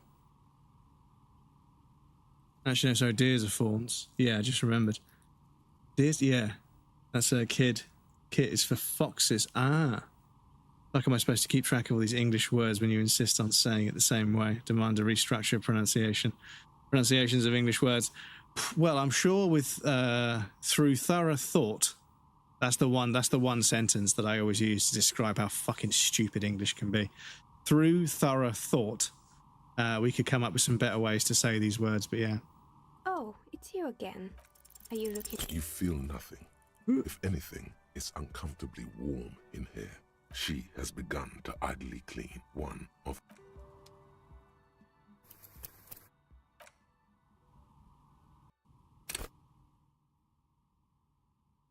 So, thorough is an O instead of a U. But yeah, pretty close.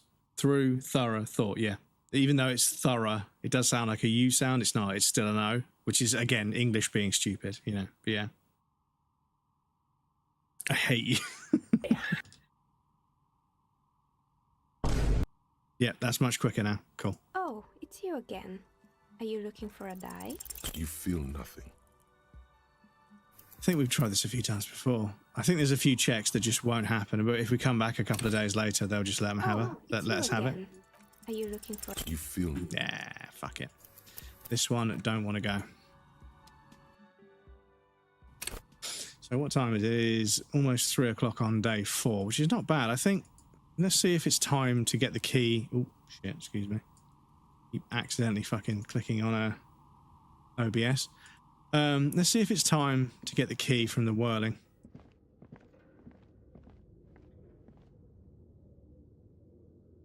Kit is for rabbits, foxes, ferrets, beavers, badgers, skunks, raccoons, squirrels, weasels, and minks. Damn, okay. But yeah, I mean, rabbits, we have like bunnies, right? Or is that just all rabbits? Be very quiet. We're hunting rabbits. Was Elmer Fudd the first person to use Uwu voice? Tune in next time to find out.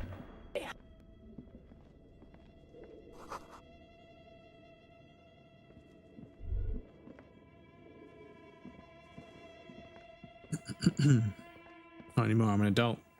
Always be a kid to your parents. Want to fight me, Bonnie? Thinking bunny was just a term for rabbits in general. Possibly, yeah.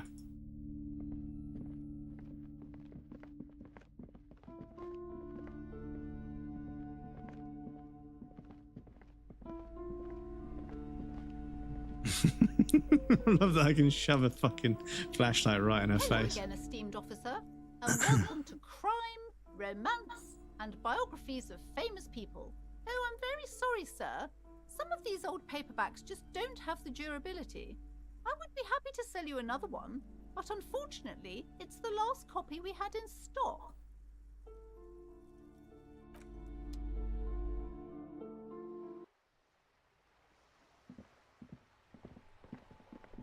Oh, excuse me. Maybe I should be having a fucking second coffee during the day, because yeah.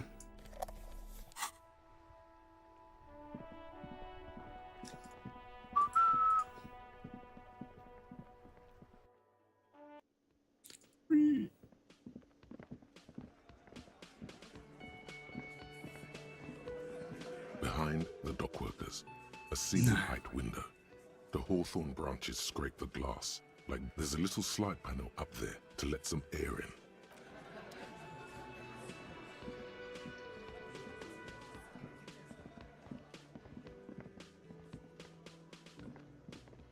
Hi, gendarme. Another rendezvous. Hi. So what brings you here? Admiring the atmosphere. What about you, officer? You guys should learn Danish, teach you have to use your 30 to 40 different vowel sounds, see how you fare, okay? Well, yeah, I mean, a few of the Swedish creators that I used to follow, they would tell me the Swedish word for things, and I think the okay is like you just go, that's like okay or correct or something, I can't remember. I was like, yeah, that's fucking insane to me. Like, just okay is perfectly fine. But yeah. It's like, okay then. But yeah, I don't know what you would call it, but there was a brief trend on social media about a couple of months ago. And it might still be going. So I don't want to say it's a few months ago like it's dead or anything, but yeah. And it was like, how do you say this word in French? And they would say, okay, how about this word? And they would say a word very similar. Okay, how about this word? And they would say something kind of similar. And then they say, what about this? And they would say a similar sounding word twice in a row, like a double barrel word. And they would say, okay, so if I was to say, and then they would come up with a very, very weird sentence in English, but then the French person would just say, it's just like, are you fucking serious? But English isn't the only language. It's ridiculous at times, but yeah. Like the puking blood and hematamesis or something. The Welsh word for kiss, if I remember. Puking blood. Is it hematosis? Or is hematosis puking blood? I can't remember. A bit too dramatic, don't you think? If you really must do it, then I'd go with something else, some other substance. But then again, you're a cop. It definitely fits the genre. I fit the genre. We all do. Molded by fiction like we're characters in some bad novella. Bunny thing, because bunny is the informal term for baby rabbit. I can make you speak Irish. Say, whale oil beef. Will I be fucked? Whale oil beef hooked. Will I be fucked? It's like if you wanted to say bacon with a Jamaican accent, you say beer can. Some beer can. Human psychology is definitely lazy, don't you think? Oh yes, let's see. He knocked on my door a few days after the lynching. I think he was going through the entire building. Enjoy the visit to Honey Joe. We are no longer the knights that say ni. We are the knights that say eki eki patang ni wap. Niche. Nothing. That I didn't see anything. We would like another shrubbery. Why shouldn't he? I keep forgetting to get the fucking Monty What Python thing? sounds for Krill. No, I don't think it came up. Sure, we could get a few of them. Say ni, because ni means not in Irish. Def Gem, welcome in. And Def Gem, GG's on the 200 streak the other day. Not here, but the other stream. Which stream was it? Was it Kimmy's stream? I think it was Kimmy's stream, right? You got a 200 stream streak. Fucking massive work, dude. GG's. Enjoy the Bread, how are you? Kimmy, yeah, it was Kimmy's stream, yeah. They're playing Darksiders at the moment, aren't they? They were on earlier today. I was going to stop by and say hello, but I had to separate out a bunch of data for about 27 customers that all have one similar name variant, but everything else is different. So I think somebody fucked something up, and I'm unfucking it. But yeah, there was like probably about 24 different people that I had to fucking unpick from a pile of data. Yeah, it was a bunch of fun. But I'm almost there with it. But yeah, Little Hope was great. I'm glad you enjoyed it. I'm glad you enjoyed it because yeah, I think Little Hope was the one that I played as a date. It was lockdown, and I shouldn't have been going on Tinder because if you match with somebody during a lockdown, you can't go and date them, right? But I matched with somebody, I got chatting to them, and they're like, okay, so like, you know, do you play video games? And I was like, I do, yeah. And they're like, what kind of games do you play? And I talked about a bunch of single player games. They're like, oh, they're already good. So have you played the Dark Pictures games? And I was like, what are they? And they were like, oh, it's like a horror film that you play as a game. And I was like, oh yeah, I played a game like that called Until Dawn. She was like, yeah, that's a Dark Anthology game. And I was like, okay, cool. Or Picture House or whatever, I can't remember what it was called. And she was like, this one is really good. It's my favorite. We could play it if you like. I was like, yeah, sure. And we sort of played through it for like 45 minutes. And yeah, it was cool. I was like, that's a really interesting date. And she was like, yeah, it's one of the best dates I've been on. And I was like, fuck yeah, let's go. But then she was like, so when are you going to come and see me? And I was like, well, it's a lockdown. She was like, yeah, but you know, you could come and see me. And I was like, well, you live like a 2.5 hour drive away, and you know, you're in a major city.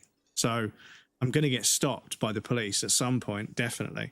If I don't have a good reason for being out in my car during a lockdown, I could get fined, and I think I could also lose my license.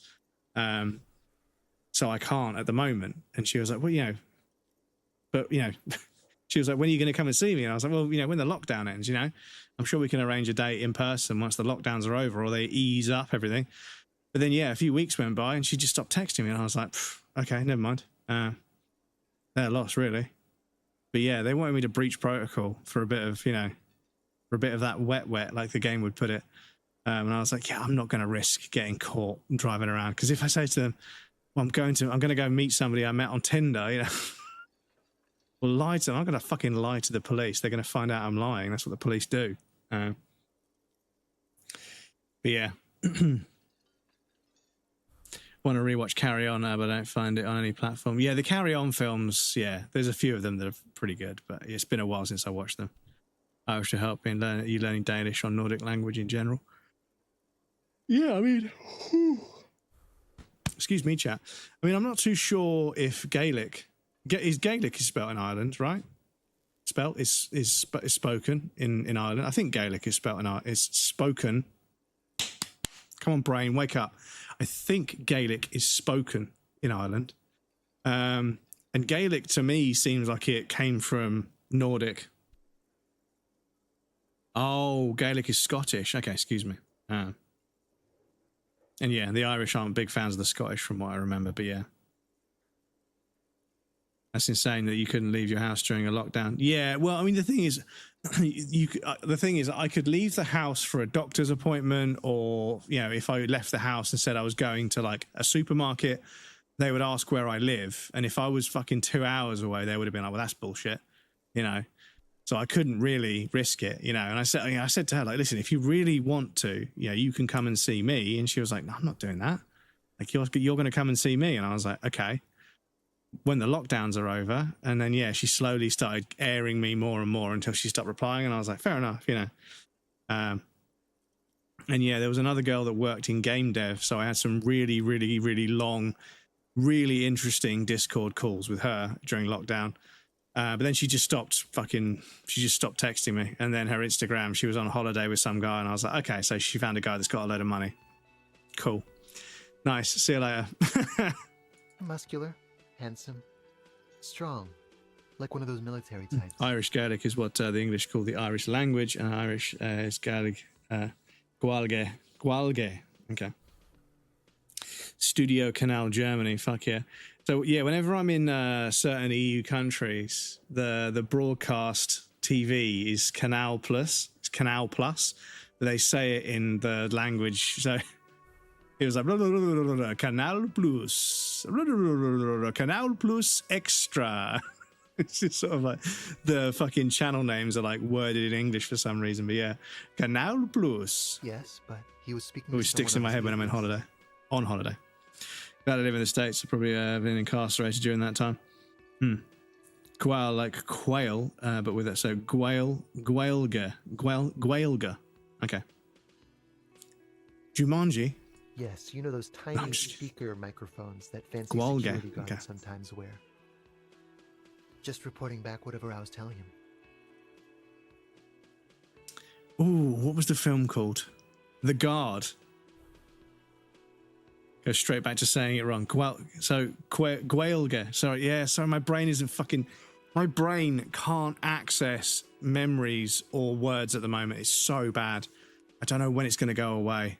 I was hoping this medication was going to help me sleep better by now, but it's been, I don't know, like a month now. I'm just still not. I've still got loads of phlegm, so I've got an appointment with the doctor on the 12th, which is in a couple of days, so I can say to them, look, taking this, I think it might be helping a little bit, but I'm still making a lot of phlegm, and I'm very, very inflamed in my torso.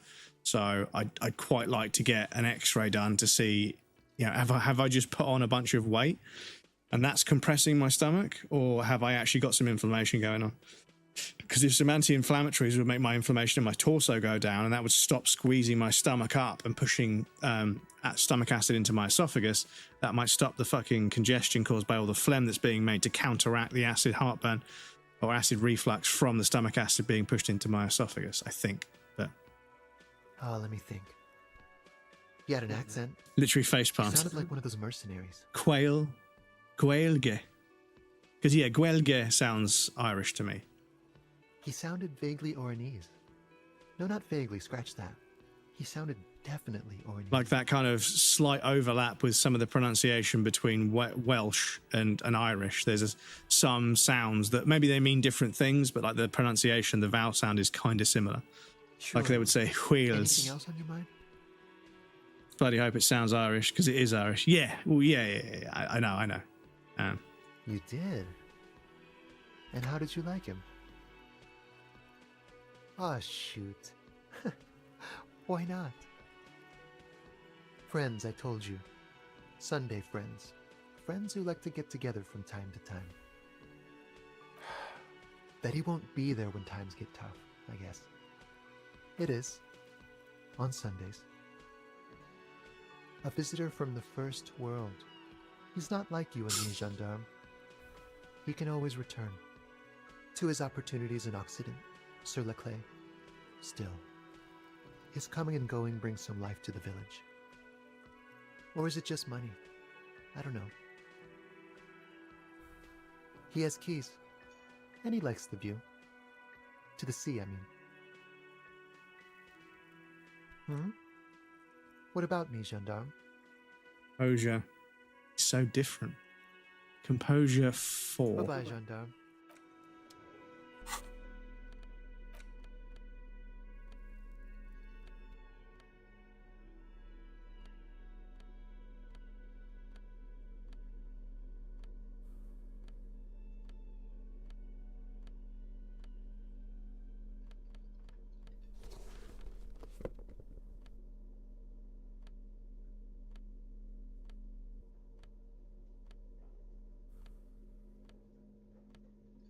Composure.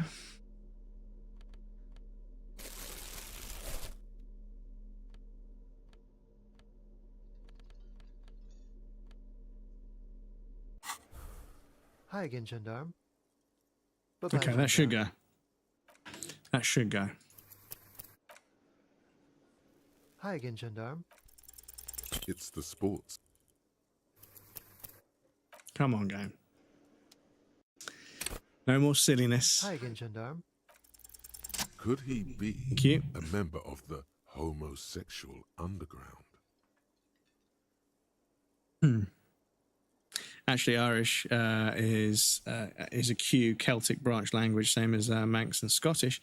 Welsh is a P Celtic language, same as Breton or Cornish. Ah, okay. But they are both offshoots of Celtic that may be the reasoning behind some of the pronunciation and vowel sounds being somewhat, even if they mean completely different things, that is.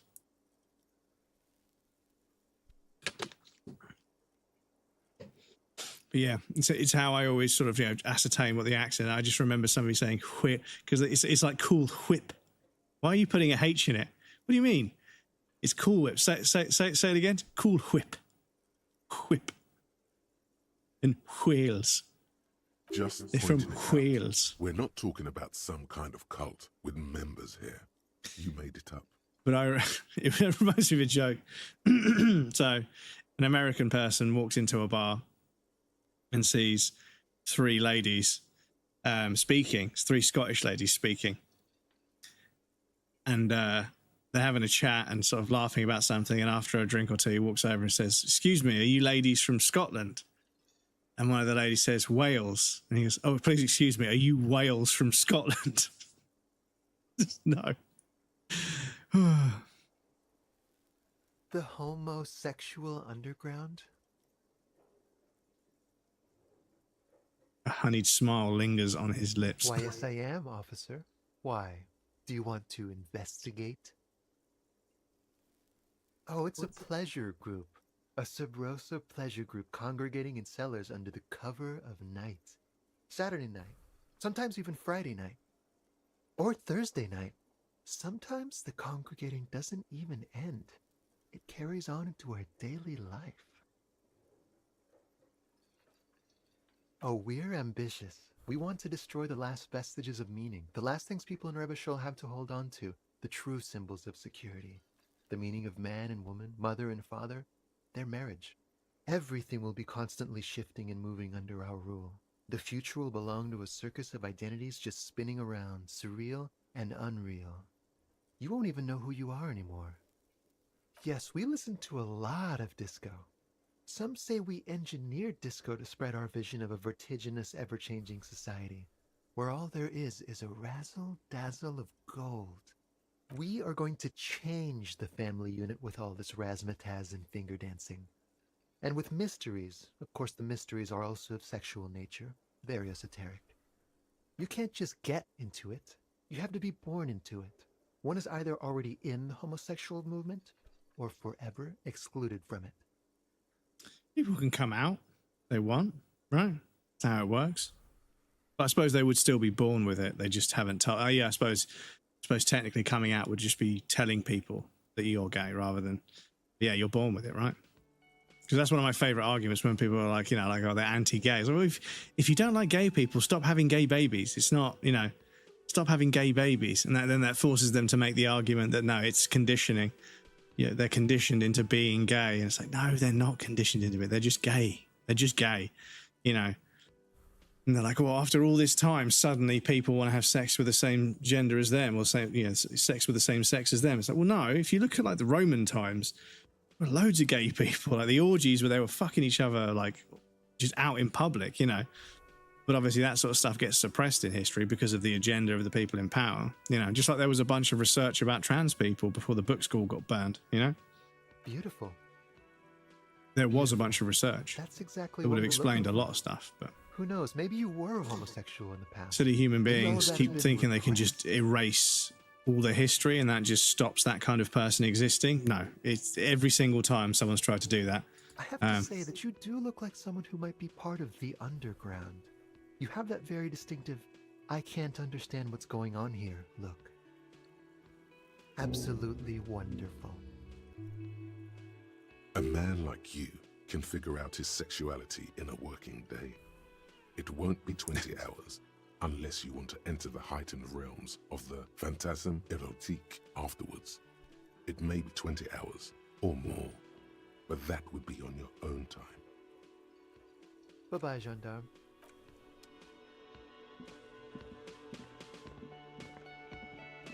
Oh, hello, dear. There you are again.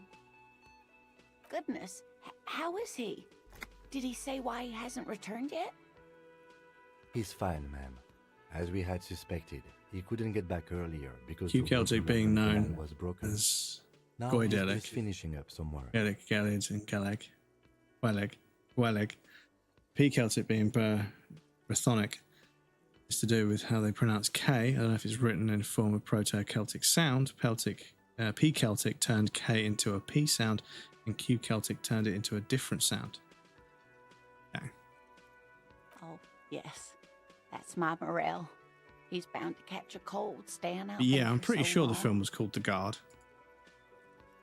Pretty sure it was called The Guard. May still have. It's on a DVD somewhere in the garage with everything else. Might still have the digital copy I made so I could watch it on my phone when I was traveling. Because yeah, I remember like when somebody was talking about Netflix just streaming video, and they were like, they're never going to pull it off. It's never going to work. And I was like, I don't know about you, but I've been streaming stuff from a fucking hard drive on my computer at home for fucking years. I've had my own fucking kind of Netflix for fucking years. No, oh yeah, The Guard. I'm pretty sure that was using what? Unorthodox Irish policeman. Yeah. No, it was a good film. It was a good film. It was a good film. But I am so relieved to hear that he's okay. Thank you for putting an old woman's heart at ease, if even a little. You haven't, however. There are dangers out there. Our aging bodies fail. Her heart won't rest until Morel is safely back with her.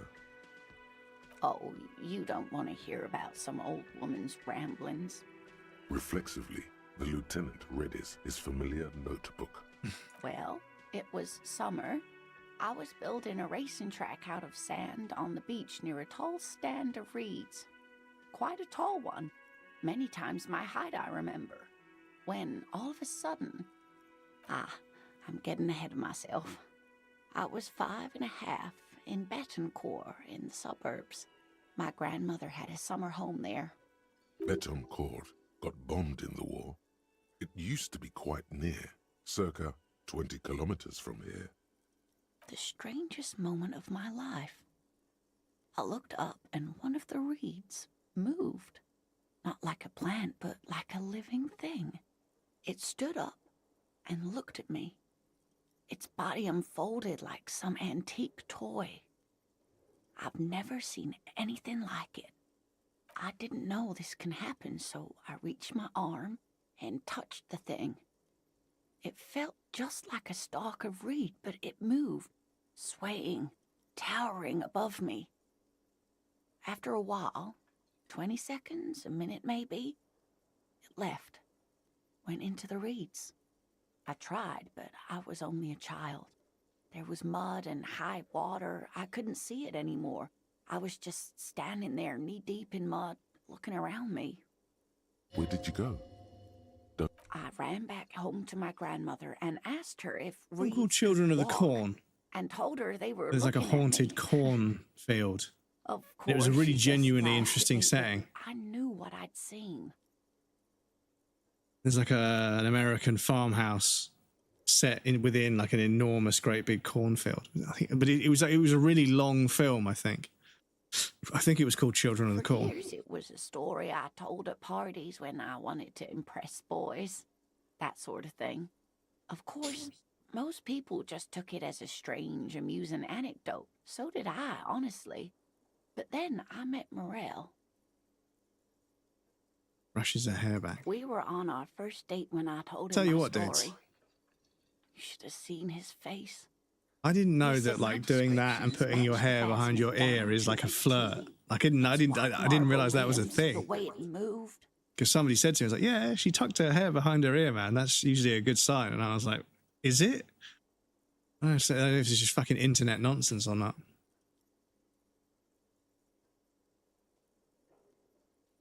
Our first, yes. Not all of them, as far as I remember. Some of them on the inside like stalks of marble, if that makes sense. It's hard to say how big things are when you're quite small yourself. To me, it seemed to be taller than I was then, but that's probably not the case. Of course, I've thought about it, but Morel says my report matches with the others, and I'm sure I hadn't heard of the Phasmid as a child, nor had my mother or my grandmother. Mm-hmm. Yes, apologies, chat. We do have an ad break coming up. I need to pop you guys over on the BRB screen. There'll be a raffle and some clips for you guys that want to hang out, but I'll be back in just a moment. Yes, enjoy the raffle and the clips. The clips are working again, which is good. But yeah, I'll be back in a moment.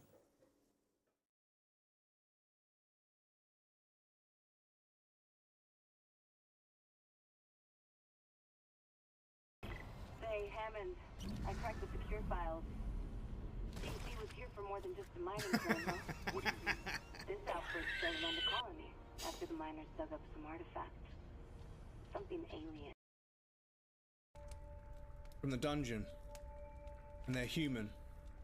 If we make the dungeon thing human, hold on. Hold the fuck on. If this is it, they're human. If we describe a human using the computer in the dungeon, hold the fuck on. Hold the phone, chat. Hold the phone. Hold the fucking phone.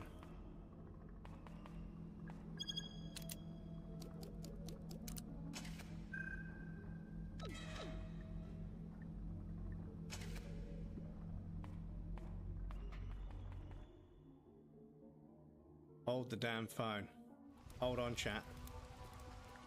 Hold on to something. Hold on to something. This game is so fucking cool! Oh, this game is so fucking cool. Young wanker of the winds, allow me to aid you in your quest. Buff me up, babes.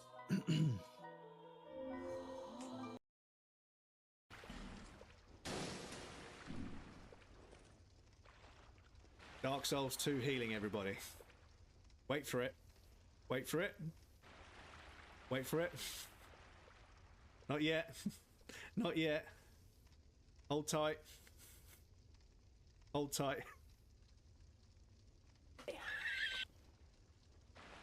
There we go. It's fucking so stupid, dudes. It's so fucking stupid. Where the fuck are my souls? Oh, really, game? Really? Really? No!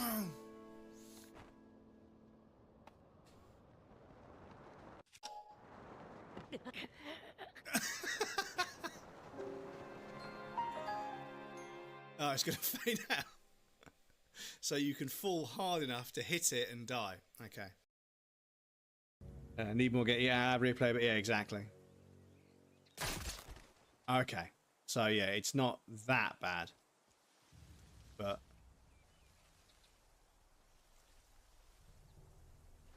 wasn't there just a guy? I swear there was a guy there looking like suddenly his mate got shot. Am I going blind? Let me just that. Generator, hello, great generator, great name. Silly Viv, hello. Yes, Twitch, thank you so much for the donation. I appreciate that. It's very kind of you. That gets us up to £500 already, and we've still got multiple streams left in the month. So thank you so much for your donation. I appreciate that. It's very kind of you. Welcome in. So this puzzle don't make no sense to us at the moment. I think later on we'll get something that might tell us what this is, but at this point there's way too many variables. So I need to make a mental note that there's some kind of Rubik's Cube-esque puzzle for us to look at. So if we've got some items, we can come back here and trade that. But yes, £500 already. for a tiny little creator like me is absolutely amazing. We've had some very generous donations so far, so I can't thank you guys enough. All because of a silly little moustache. But no, thank you so much. Right, let's start building some. Did you get Reliever to send me some Tim Tams? Yeah, and I'm sure Reliever could tell us about all kinds of lovely Australian snacks. I mean, speaking of Australian snacks, I mean, you know, Reliever is an Australian snack, let's be honest.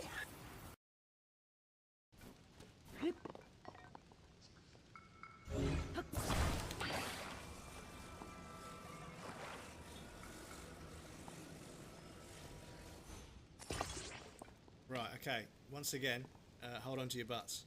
Oh god, oh god, oh god, oh god, no, no, no!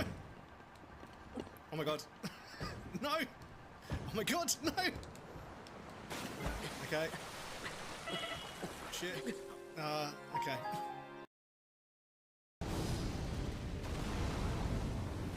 Shit! Ah! How did I get away with that? Clip it. Clip it. How the fuck did I get away with that? Oh my lord. Oh, is this a fucking misbegotten? Nah, I'm not. I am not. I am not. I do not care. Oh, fuck off. I do not care. I do not care. Lionel Misbegottens can fuck right off. Ah, he fucking fell off. Amazing. Okay, that makes it all worth it. Right, there's a Grace over there. But 10, 9, 8, 7, 6, 5, 4, 3, 2, 1. Happy New Year, everyone.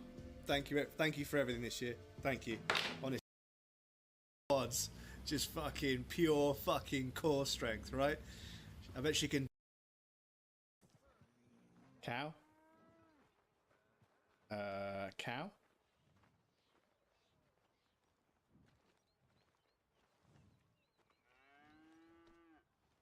Oh. I thought it was dead. Welcome back, everybody. Thank you for your patience. I appreciate that. You trying to tell us you saw the Insulindian phasmid out there in those reeds? Get out of here. They just give me a cider and ruffle my hair and tell me to stop dreaming. But I saw it. Give them a cider, ruffle their hair, tell them to stop dreaming.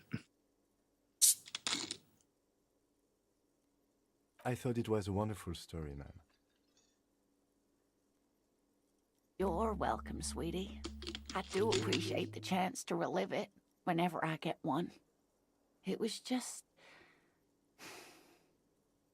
such an impossibly sunshiny day. So warm. Thinking that cow was dead makes me think of Stephen. I thought it was you.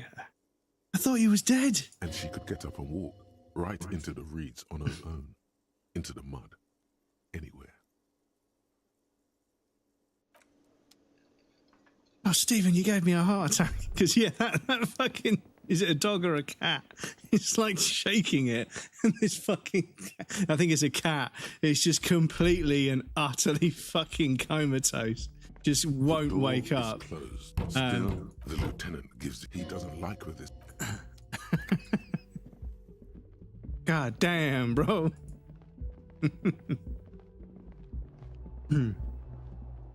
Oh yeah, there's one with the horse as well. Yeah, now I remember. Yeah, it's just like, yeah, the horse is just laying there, like in a very awkward pose. Yeah. Oh, he was dead.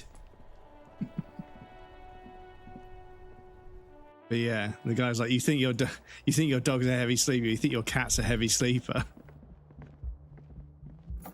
Okay.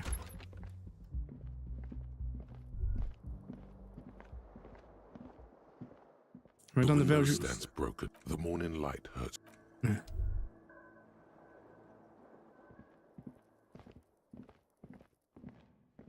A mirror hangs on the bathroom wall. In it, your face. a regular, clean-shaven police officer.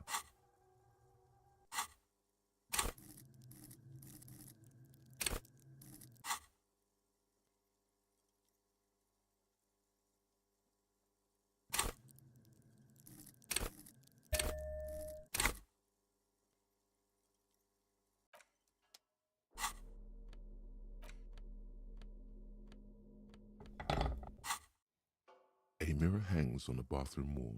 In it, a mirror hangs on the bathroom wall. The chain cutters slip out of your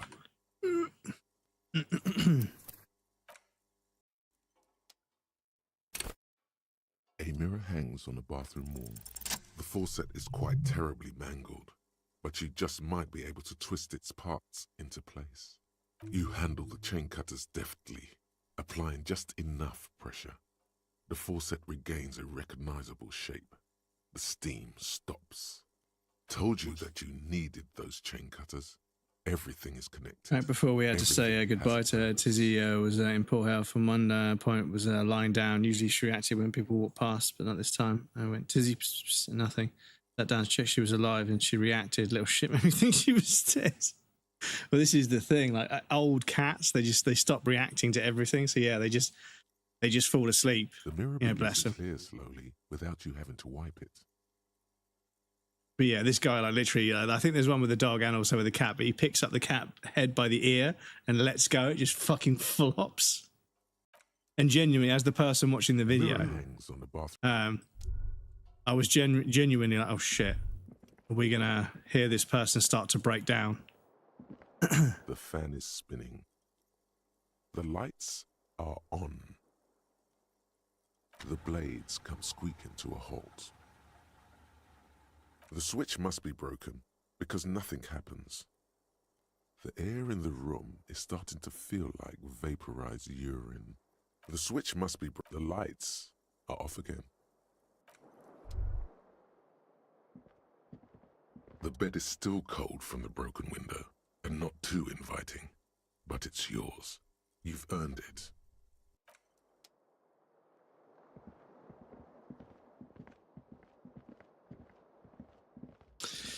So, we can't get the key to go upstairs to speak to Klasia yet. We can't use the boat to get to...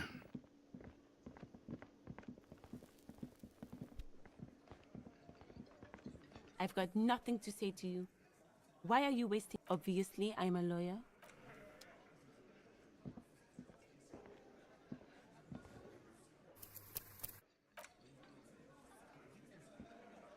Looks like the circus left town, but the clowns are still here.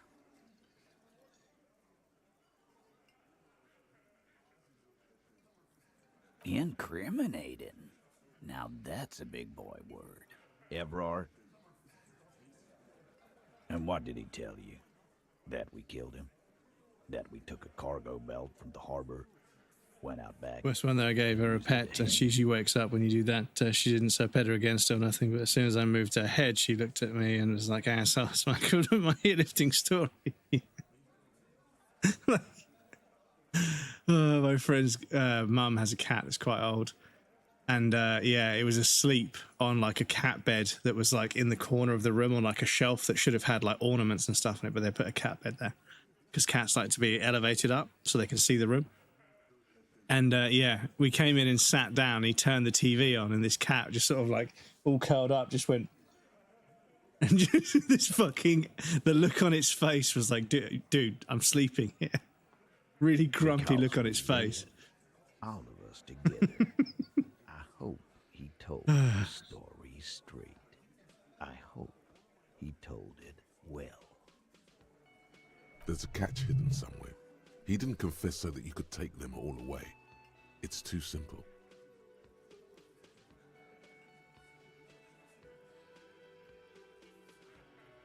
There is no catch. These 7 honest men have all equally come forth to tell you what happened, so that you don't waste any more of your time. How many people have you sent to the Shays? Ever felt remorse for them? Well, they were criminals. Shays Electrique. is the method of capital punishment in Revachol under the Coalition. Le During souris the sur suzerain's la reign, table. It used to be the firing squad. Le chat à la chaise. Any French lessons? Or send them to Reunion to rot. For 20 years. Le chien For life. sur la table.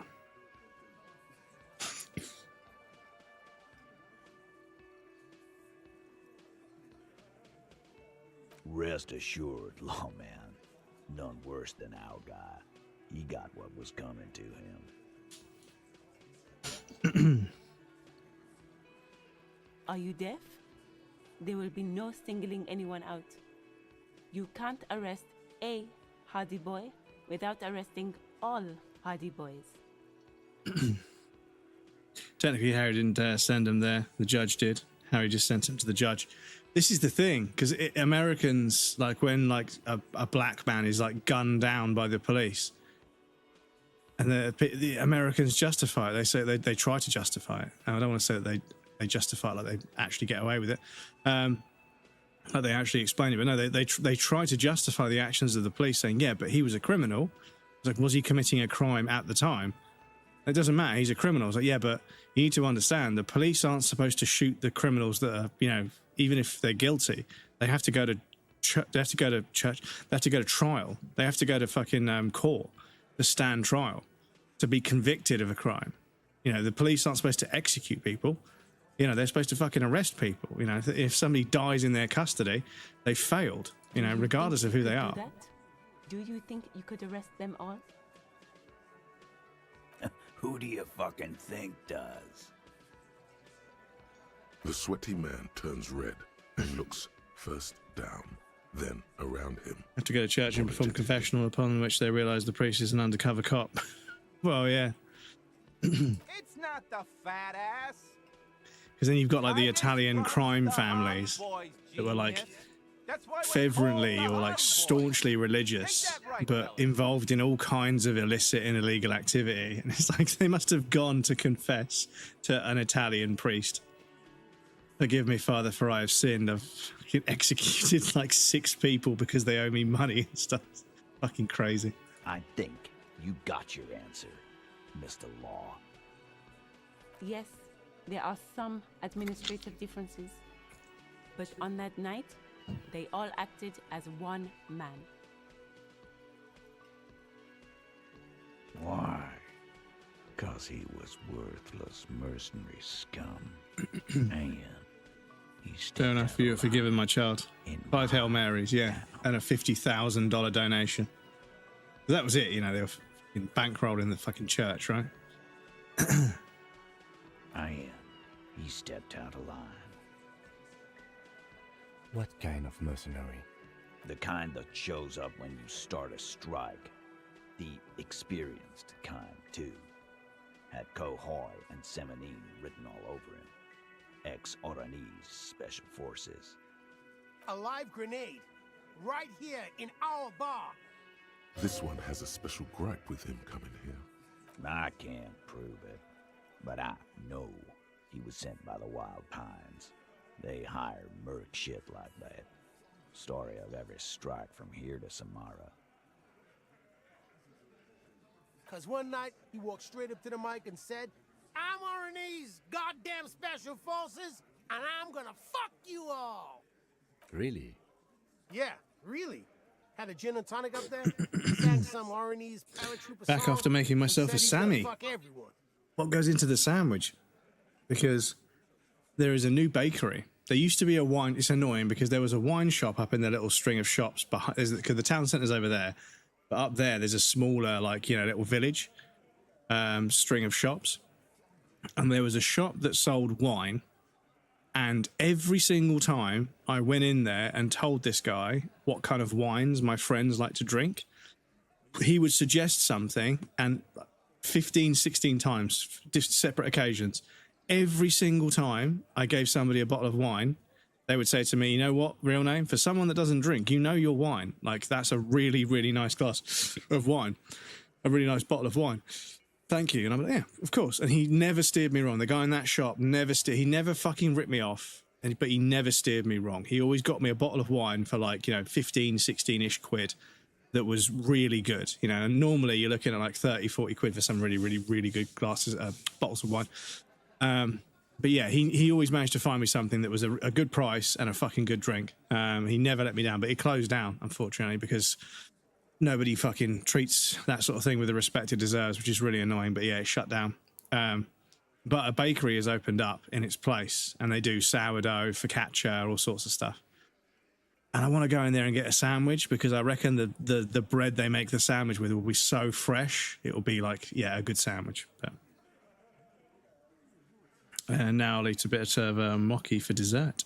Just a simple one this time. So a baguette for the bread, some chicken strips fried in a pan, some lettuce and onion. And I use some chili mayo as the spread. Chili mayo and sauteed or pan fried chicken. Because yeah, do you know what? Like a little bit of butter in the pan and cut the chicken into strips and just blast it. It cooks so quickly, but you get a nice brown on the outside, a little bit of salt and pepper. Yeah, and then one thing you could do is put the chili mayo in the saucepan afterwards to deglaze it, to get all the stuff off the bottom of the pan, but it's a bit extra for a sandwich, to be honest. But yeah. Believe it either. But you fucking did. Right there. Yeah, salt and pepper. Like some kind of animal. But Schwartz, the seasoning company, they do a Cajun seasoning. So what I do is cut the chicken into strips and then chuck it in a big old mixing bowl, just shake a shit ton of this Cajun seasoning over it and just mix it all up and then put cling film over it, wash my hands, obviously, and then chuck that in the fridge. And then the next day I would pan fry those. Oh, a little bit of olive oil or butter just to get the colour on the skin. Oh, fucking beautiful. So simple. The tale is true. No butter, no nothing, just bread. You're a psycho. Just too late to just late to a lecture, so I grabbed 3 slices of bread, left my dorm, and ate it on the way. Simple sandwich. Simple sandwich is 1 slice of bread between 2 slices of bread. Yeah, well, you can get what's called a bread. You can get a toast sandwich, which is 3 slices of bread, but the middle one is toasted, or you can have a toasted bread sandwich, which is 2 pieces of toast and a bit of bread in the middle. It's definitely university cuisine. Definitely university cuisine.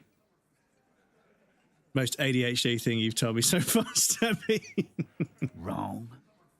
He harassed women, raped one, harassed workers, threatened to kill some as a warning. There's slight unease in him suddenly.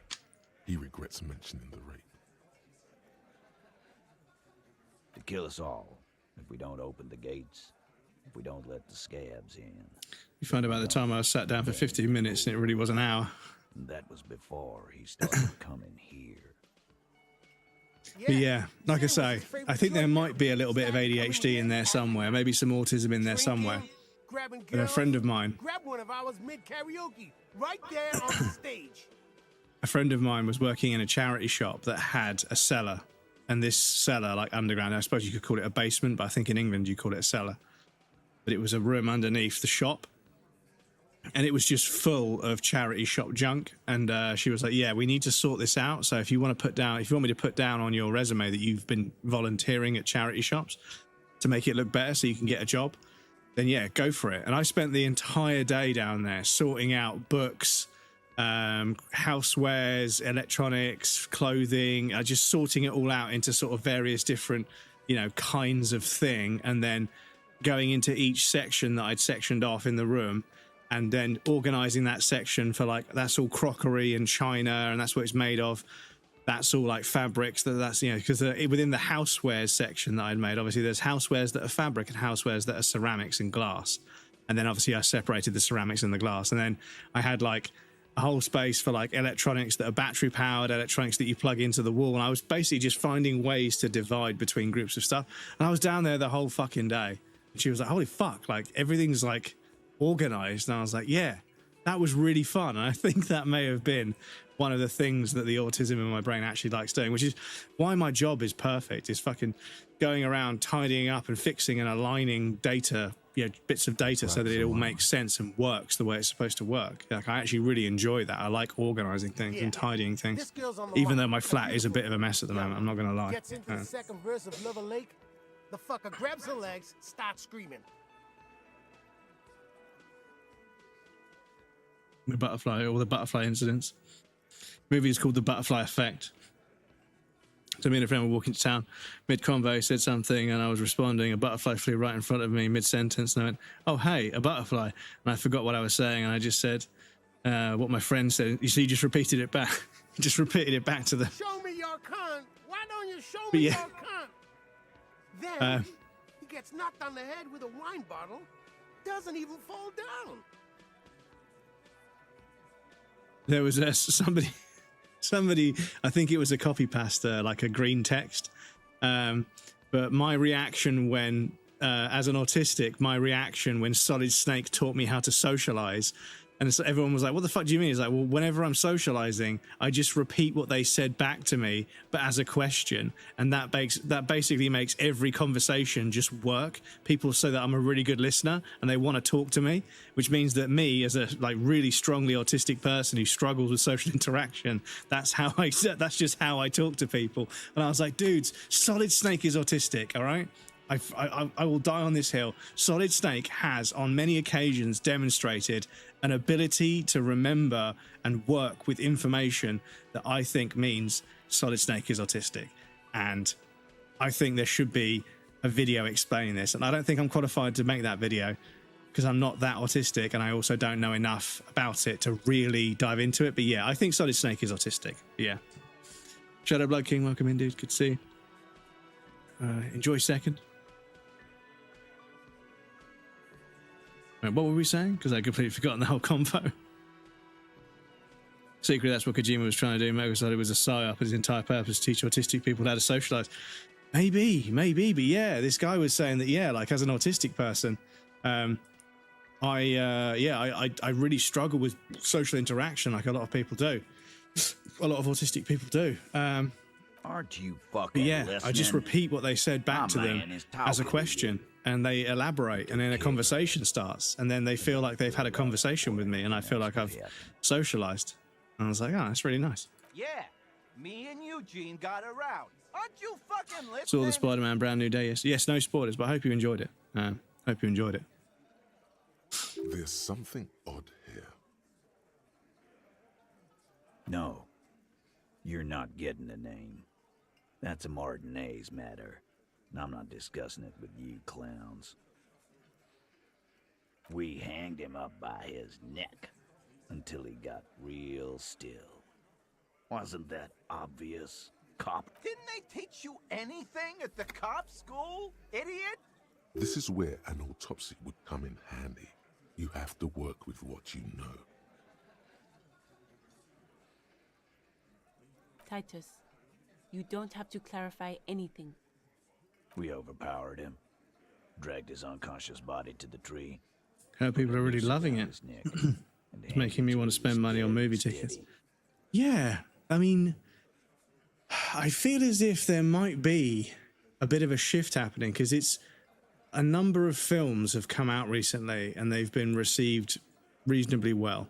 You know, there's always going to be some people that hate on things that, you know, but yeah, I've seen a handful of like films like Spider-Man and Odyssey and a bunch of other films that have come out recently, and there's been, you know, a more positive sentiment to it. So I don't know whether they've started making films in a way that they sort of regressed back to an older way of making films that people enjoy. Because yeah, I feel like cinemas are difficult because people refuse to behave themselves, and also the films are being made to try and keep people's attention. And TV shows have completely given up. They've completely changed and pivoted towards making everything like painstakingly obvious, to the point where it's not even there isn't even a story to hear anymore, because a story needs to be going somewhere that you don't predict. But everything is repeated so many times, and it's made so obvious and over explained because people are on their phones, that yeah, like when I'm watching a TV show these days, I'm like, I'm getting the impression that these two are going to fall in love. I'm getting the impression these guys are going to fall out at some point. I'm getting the impression that that person is going to die unexpectedly, because of how they labor some points and how they make some characters feel really cherished and everything. I'm like, yeah, for shock value, they'll kill that character off. And then, yeah, I stop watching, and then social media starts talking about how that person got killed off. I'm like, yeah, it's because people play with their phones too much. They've really, really lowered the bar. And they've kind of abandoned the whole concept of show, don't tell. Like, you need to drop hints and foreshadowing towards things to a certain degree, but not make it super obvious.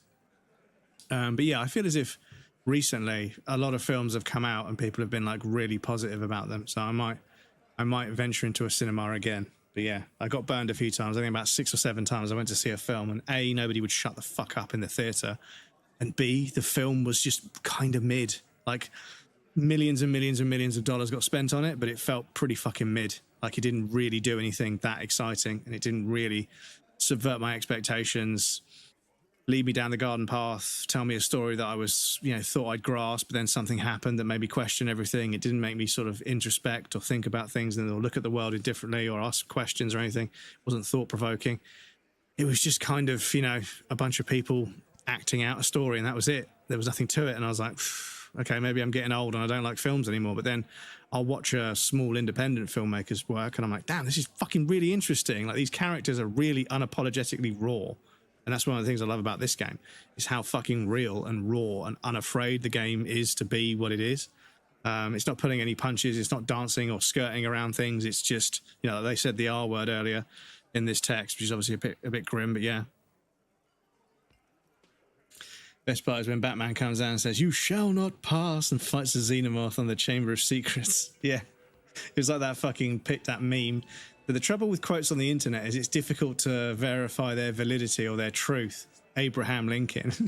He wasn't around when the internet existed, so yeah, has to be fake. But some people will be like, did he really say that? It's like, no, of course he didn't really say that. Fucking hundreds of years before, at least 100 years before the internet even existed. What did Superman say to Captain Kirk when Frodo threw the Infinity Stones into the multiverse of madness? He said, it's Leviosa, not Leviosa. Fuck's sake. And we left him for seagulls, maggots, and you fucks. Make them a bit more uncomfortable first, then see if it all adds up. With numbers, asshole. How do you think? You're right, Lizzie. I've done enough explaining here. No, he hasn't. Not yet. Titus is solid as a rock, and so are a few others. But...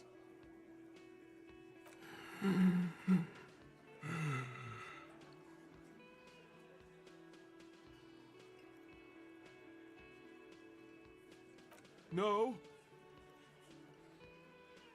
Of course he's having trouble breathing. Just look at how fucking fat he is. He was around when the fax machine was made, which is when samurai was still around. The fax machine, really? Samurais ranged hundreds and hundreds of years, like 700 years or something. Yeah, because, Japan famously didn't want anything to do with the West for a long, long time. And then even when it did start trading with the West, I think there's parts of Japan that are still pretty, isolated. So there might even still be people practicing the samurai way of life completely ostracized from modern society. Fuck off, Shanky. Angus is a powerful guy. All muscle. Keep your eye on this powerful guy. Sooner or later, he's going to break like a piece of twig. Weren't you fucking listening? The fucker came to our bar. It happened right here. I don't see any signs of a struggle, to be honest. And fuck you too, copper. Picking on Angus like this. The fact that fucks with people's concepts of time. Fax machines were made in 1843 and samurai were dissolved around 1860, 1870. Yeah. Because there's another one of those about the oldest building in England was around... Hang on, let me... trying to remember the quote. But yeah, there's... I think it's... Is it Oxford College? Or an Oxford building? I think it's something to do with Oxford. But there's a building in the England. There's an English building that is fucking absurdly old. Just so unbelievably old. Oxford University and the Aztec. Yeah, the Aztec Empire. So the Oxford University was built whilst the Aztec Empire was still around. Which is crazy because you look at the Aztecs and you think, shit, that was a long, long time ago. But yeah. Teaching at the University of Oxford began in 1096 and Anti-Domino? not domino, but domini, making the institution more than 2 centuries older than the founding of the Aztec capital, Tenochtitlan, in 1325 AD, and subsequent rise of the Aztec in 1428. Anno Domini, year of our Lord, yeah. Domino's were making pizzas for thousands of years. Stop it. Yeah. I'm trying to think of an old pizza joke, but I can't. All muscle comment. Ye old pizza. He's genuinely trying to look out for Angus. But when was the first pizza made? How long does pizza go back?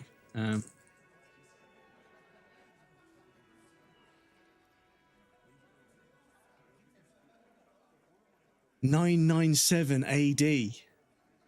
The word pizza was first recorded in a Latin text from a southern Italian town of Gaeta. 6th century BCE, Persian soldiers serving under Darius the Great baked flatbeds with cheese and dates on top of their battle shields. Also, they used their shields as like a fucking frying pan. Oh, damn. Okay. That was the 6th century. And we're now in the 21st. So, yeah, it was a while ago.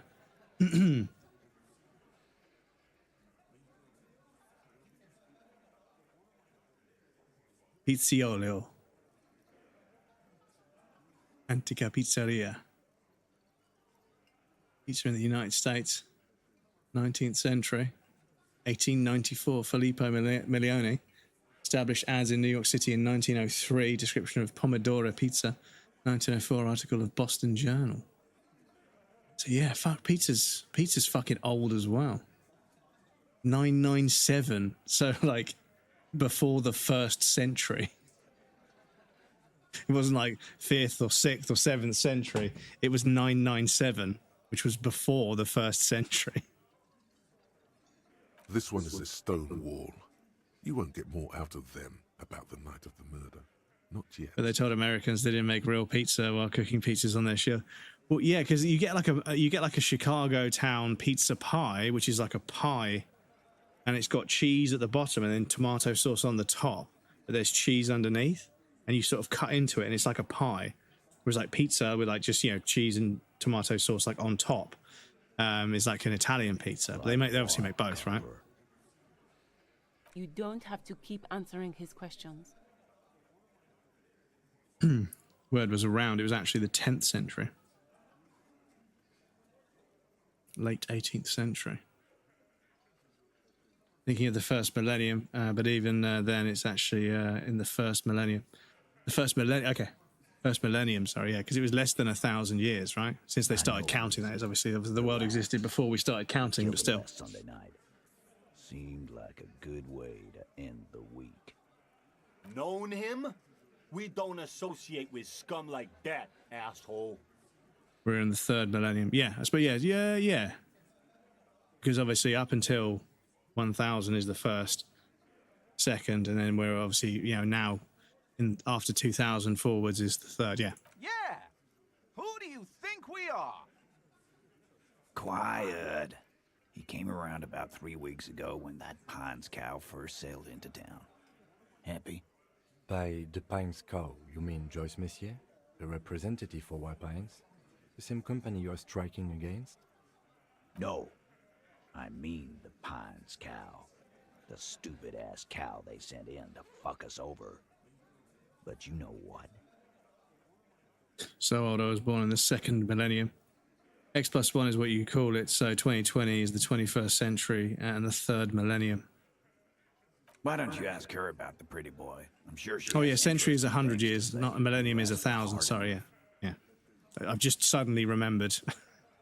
This is what I mean, my brain just won't fucking access fucking information. It's in there, I know it's in there, this is basic shit, I know it's in there, but I just can't access the information.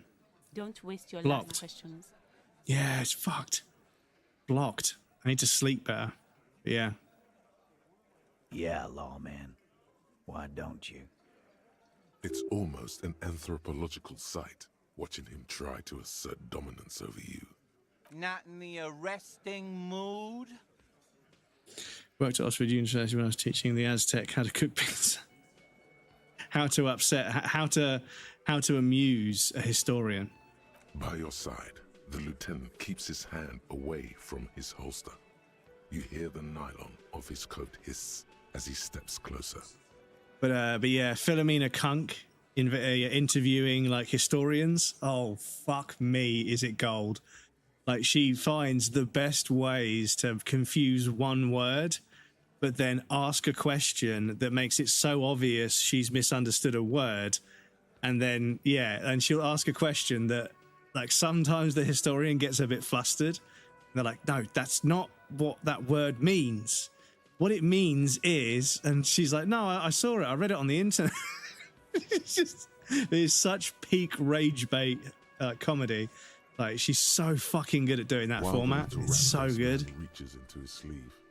There's a knife in there. King Arthur came a lot, didn't he? Reach for their belts. Their eyes are light. Yeah. So yeah, because it was Camelot, yeah, because he came a lot, right?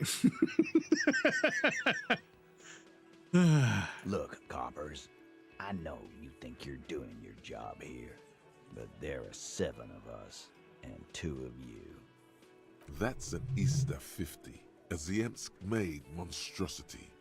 It'll blow your head clean off. Almighty God, even Dick Mullen only has a 45.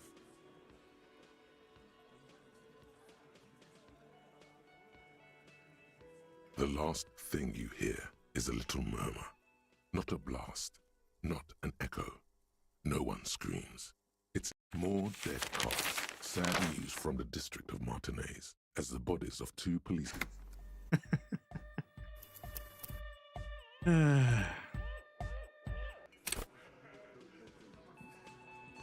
Excuse me, chap. Looks like the circus left town. I bet it won't give me the fucking skill check now. Amelia Demol-Odenberg having F1 drivers teaching her how to drive is one of my favourite series on YouTube currently, and Charles Leclerc is one is generally so wholesome. Yeah, so speaking of Formula 1 drivers, you might appreciate this skill fit. I think I saved it. Hang on. I think I saved it. It was literally today. Oh yeah, there's something else I wanted to show you as well, actually. When you're photographing animals like birds, it's very important to get the timing just right. It's so fucking crisply focused as well. It's so perfectly focused. It's fucking brilliant. Oh yeah, and 2 enormous L series and then a small L series on a fucking tripod. Filming like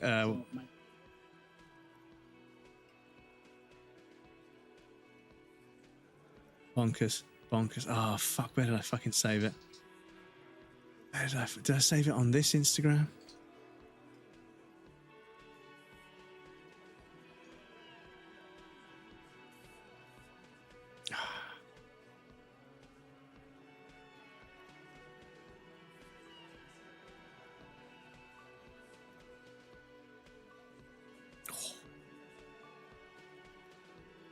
Clean.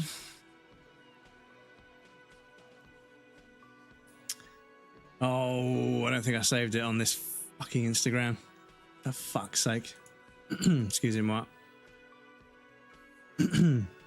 Dad has a pic exactly like that, just an up with a buzzard. Yeah, like catching them just as they shit themselves. I'm just going to go on here. I'm just going to see if... Did I save it on TikTok? Give me 2 secs. I'm going to see if I saved it on TikTok.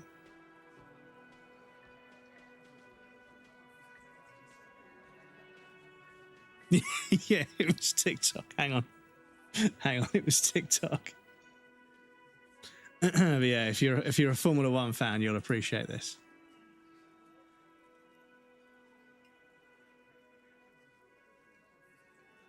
Oh, excuse me.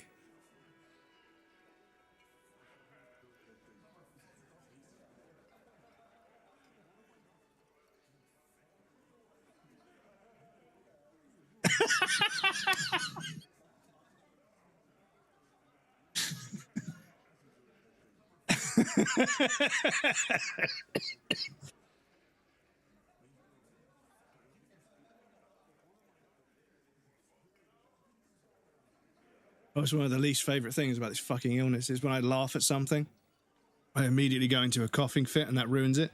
But yeah, Formula One drivers that deal with disabilities, ADHD, Pierre Gasly, French.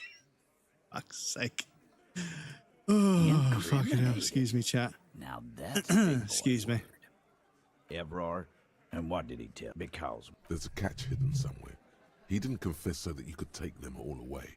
God damn. No. These... How many people? Shares electric. Or send them to Reunion to rot. The River Esperance Correctional. Rest assured, lawman. Are you deaf? Do you think you could do that?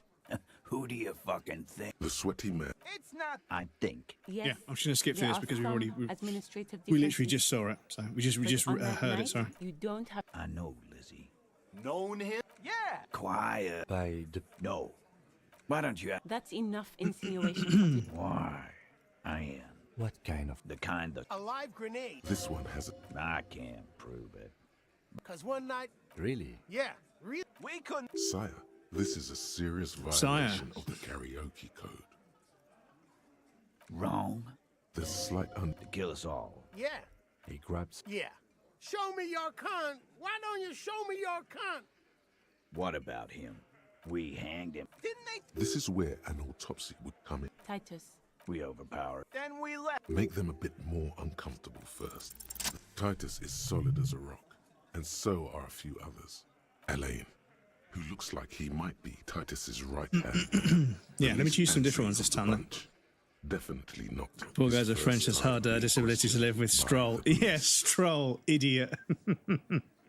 This little Alonso, old. Always fidgety, yes, but no change there.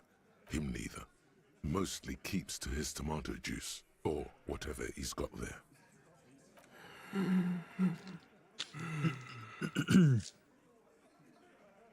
Isn't Alonso only a year older than Lewis? Yeah. Yeah, I think so. But if you put them side by side.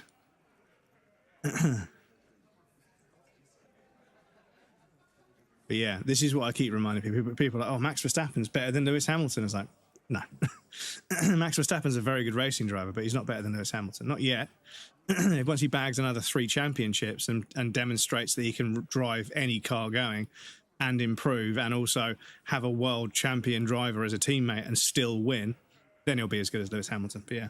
I'm not going to start this argument. I'm not going to start this argument, but yeah, the whole sort of like Hamilton's just a car merchant. Hamilton's just a car merchant. Without the fastest car, Hamilton wouldn't be fast at all. And then Max doesn't have the fastest car. And oh, but he's got a bad car. He's got a bad car. Come on, guys. Anyway. With numbers, asshole. How do you think? You're right, Lizzie. No, he hasn't. Not yet. Weren't you fucking listening? No. Of course he's happy. Fuck off. Keep your eye on this powerful guy. And fuck you. This one is a stone wall. Like what, Copper? Nothing. Your investigation here is done. Leave Martinez, go back to your stations where you belong. I think we're going to stick around, thanks.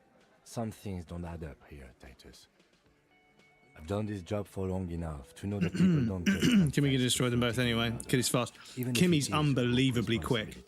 Unbelievably quick. I thought it might take him a few years to get a world championship, but fuck, I don't know, dude. I don't know. If it comes down to racecraft, I think Lewis might fucking edge him. Just edge out. I don't want to say edge him. In racing terms, edging them means like figuring out a way to just beat them. But yeah, edging is a different word these days because of the kids, but you know. But yeah, I think if it comes down to it,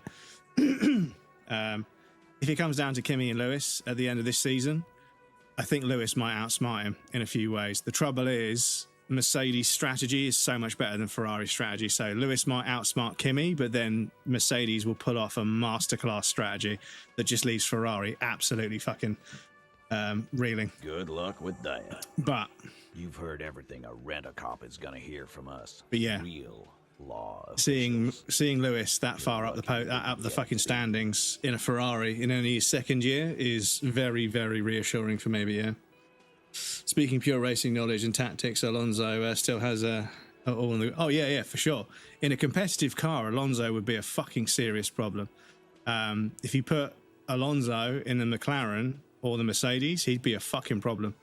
He would be a fucking problem. He might not win the championship, but he'd stop several other people from winning. Forget about their games. You've mapped out the characters. Reading the footprints in the yard should be easier now. Oh, so you went and talked to my mommy. Yeah. It's only because the Aston Martin is an absolute shitbox.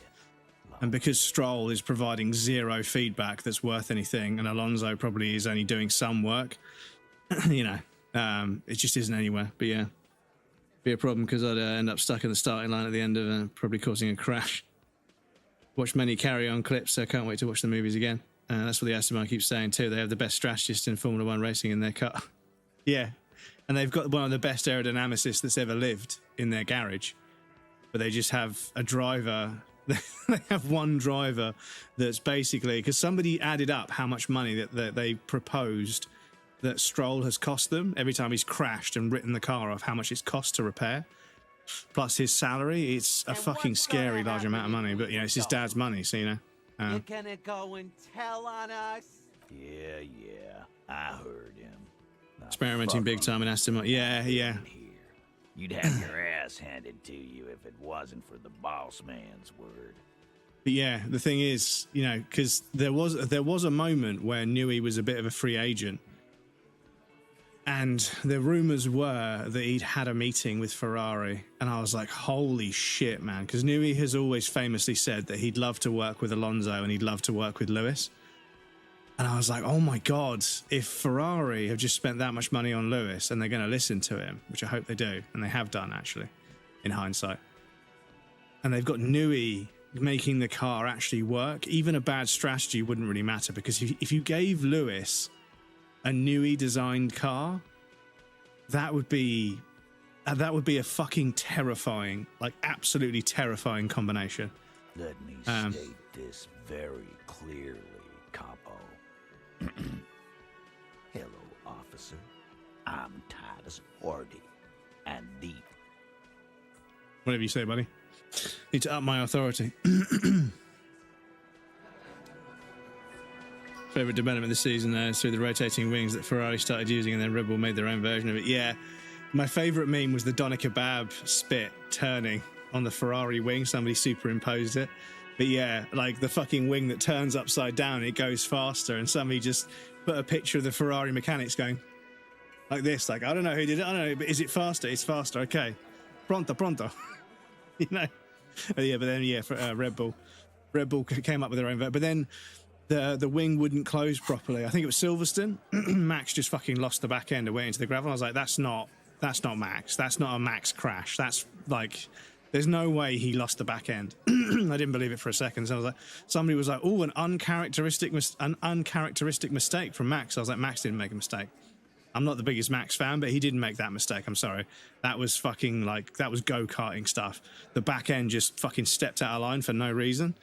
And yeah, the wing hadn't closed properly, so he had no fucking back end. So yeah. You can tell how big the hole becomes. Yeah, exactly. Max didn't demand. Yeah, the car was at fault. You know, I'm not a big Max fan. I don't like the way he races, but that was not his fault. I can tell you that was not his fault.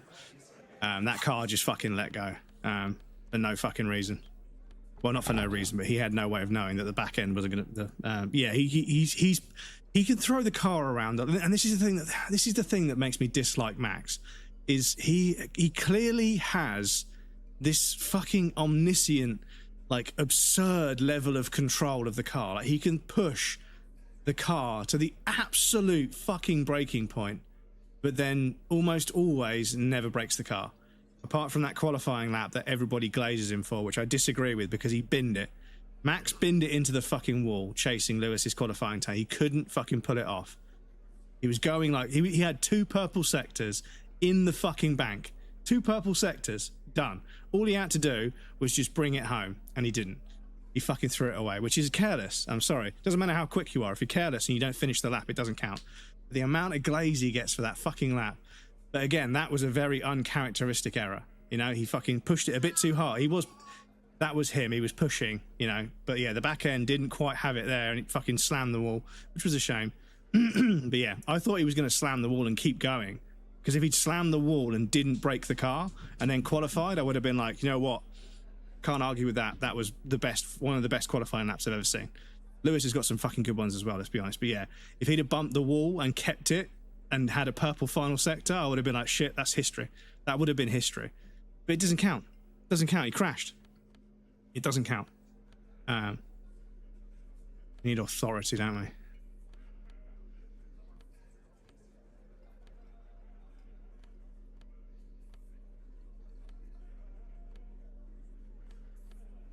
That's -1 authority.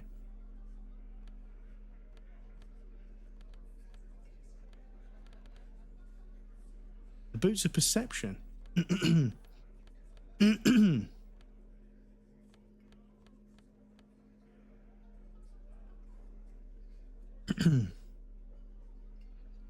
why it's so good in the rain? Just become, yeah, in the rain. And the thing is, what's incredibly impressive about Max in the wet is that Max is good in the wet, but he's good in the wet with the sharpest front end that anybody's ever felt. Every person that's ever driven a Red Bull has always said how famously sharp he wants the front end to be, because he thinks it's the only way to go quick. But the fact that he has a sharp front end and he's that good in the wet, yeah, he's got talent. He's an incredibly talented racing driver. He's just a bit of a fucking dick sometimes, and I don't like it, because he doesn't need to be. He's a tech priest. He knows how to appease the machine's spirit to have it work flawlessly. Don't get to the best times without taking risks. Criticising Max for taking risks goes against the racing is about. He binned it. I'm sorry. If you had 2 purple sectors, that's enough. If you had 2 purple sectors, you've already risked and won. Taking too much risk is foolish. It was a silly mistake. He wanted to bury Hamilton's time. He fucking let it get to him. He wanted to bury Hamilton's time, and he pushed it too hard, and he sent it into the wall. It was a silly mistake. He had 2 purples. If he was on 2 green sectors and he needed a purple sector, I would have said, yeah, he had to do that. He had to push. He had to. But he didn't need to. He had 2 purple sectors. He just needed a quick final sector to fucking be on pole. And he wasn't qualifying for 7th or 8th. It was pole. So there was no need to beat Hamilton by a significant advantage. All he had to do was be quicker, and he was significantly quicker in Sector 1 and Sector 2. It was fucking stupid to throw it like that. Really stupid. But I think he let his ego get the best of him. Maybe he's racing like he always does, pushing it. Not everything is about beating Lewis. I don't know, man. I don't know. I think that when he fights Lewis, it's different. Max pushes it even further. When it comes to Lewis, Max knows that he needs to fucking fight. He needs to fight. Yes, -2 authority. Fuck off. But yeah, Max is obviously aggressive. He's always been aggressive with everybody, but with Lewis, he's very aggressive. He knows that Lewis will fucking mug him off if he doesn't try and fight him. Because he knows how to work him out, you know? Racing is about beating everyone else, which is why I hate the Lewis glazing. I mean, he has beat everybody. He beat Alonso, he beat Massa. You know, he's fucking proven himself to be absurdly good on so many occasions, so many years. And yeah, he hasn't done it by being aggressive and like making it about almost killing each other. He's just outpaced everybody. Like almost every time he's won a championship, he's just had so much raw pace, just fucking metronomic consistency. Like literally barely puts a foot wrong for fucking hundreds of laps from circuit to circuit. He's just an absolute machine. We've really got nothing else that does authority. I thought the jacket, but now it's suggestion, but less half-light. Okay.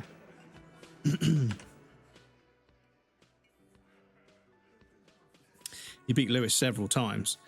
Yes, but Lewis is kind of the only other phenomenal driver that Max has had to fight against, arguably. Oscar Piastri, Lando Norris, Kimi Antonelli, they're all great, really strong drivers, but genuine, like, phenom. Lewis had fucking Alonso, prime Alonso, as his teammate in his first season, and he made Alonso look stupid. I'm sorry. Until Max is on that level, I can't put. He's a very, very he's 4 world championships. He's incredibly talented. He's an incredibly good racing driver, but he's not on Lewis's level. He just isn't. On paper, in terms of points, in terms of poles, in terms of all sorts of other stats, however you want to mathematically calculate, he just hasn't done enough. He's still got a career ahead of him. He may do it. He might get 8. He's a fucking good racing driver, but I already see him starting to wane. His interest is starting to fade in the sport because it's not what he wants. Whereas Lewis has gone through multiple regulation changes and the cars have changed so much, but he's remained dominant. And yeah, the FAI doesn't like that. Which is why they're a little bit heavy-handed with the penalties sometimes, if I'm being honest. But yeah, the circus left town, but the clowns are still here. Neither of them beaten me in a stalling competition. Lewis is British, so I glaze him at every moment, and Max is Dutch, so we hate him. The thing is, I don't hate Max. I've watched Max do things in a car which are fucking mind-blowing. Like in the pissing rain, sharpest front end you can have on a Formula 1 car, 200 miles an hour, and he's fucking weaving through traffic. And the grip is just a myth. It's a fucking old wives' tale. There's clearly so little grip out there, but he just knows where the grip is, and so does Lewis. But the thing is, with that talent, he doesn't need to throw it up the inside. He doesn't need to. He doesn't need to throw it up the inside and push people wide. He could just position the car and overtake. He could figure out where people are slow and just be faster because he is faster. But he just always goes for the most aggressive overtakes, and it makes him look like a fucking idiot when he's not. That's what pisses me off. Same as Marc Marquez, incredibly fast motorcycle racer, but he's a fucking dick. He's a complete dick about it, and he makes it look so ugly, and he fucking pisses everybody off. But he's quick. The only reason he can do it, the only reason he keeps getting the chance to shove it up the inside is because he's quick. And that's the thing that pisses me off, is that he doesn't just realise that he can be an incredibly well-rounded racing driver without doing these stupidly aggressive overtakes that make him look like a fucking desperate rookie. It's stupid, because he's not that guy. He's quick. He's quick enough to be able to outpace most people on the circuit most days. He's that good. He doesn't have strong circuits and bad circuits. He's fucking rapid almost everywhere. He needs to stop being so aggressive. He's got 4 world championships. He's got 4 world championships under his belt. He's got nothing left to prove. He doesn't need to be this aggressive, but he is. But yeah, anyway, he likes to shove it up the inside, eh? Fucking Formula 1 tumbling. Anyway, we have got an ad break coming up. I'm going to see if this authority check will go through. Oh, it's still really low. We've got an ad break coming. These puppy goes over on the BR Beach, but I'll be right back and then we'll carry on. But yeah, has his own theme song, so by default he's beating Lewis. Yeah, well, yeah, okay. But anyway, I'll put you guys on the BR Beach, but I'll be right back.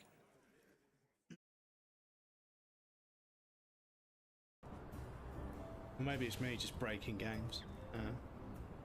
Binnies. They will do them.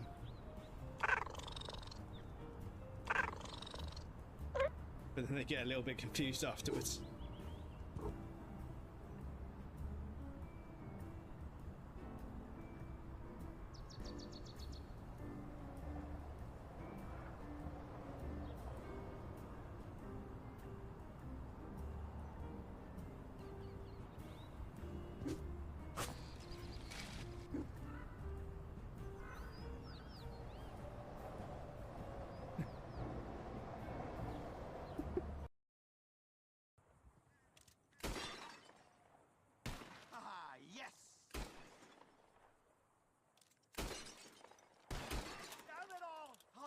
You beat me, huh? Oh. Better shot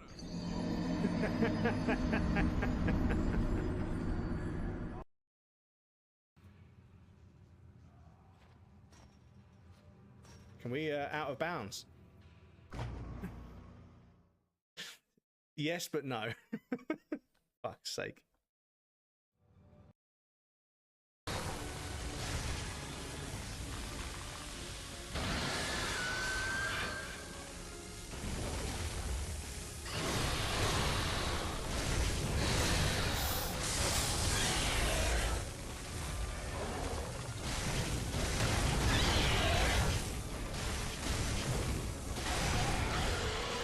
Come on, let's go.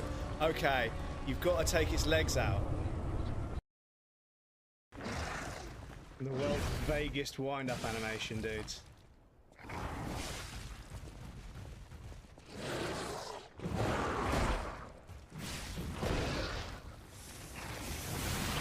Ha!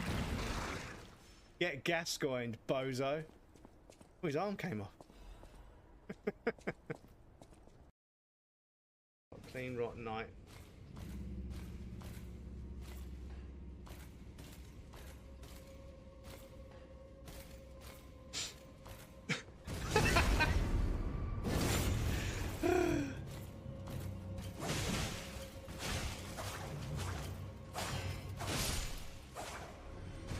This game, man. This game is funny in places.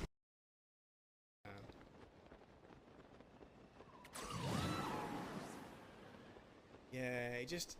The gust as well, it doesn't really blow you that far. It, you know, no pun intended, but you know, it doesn't really blow me away.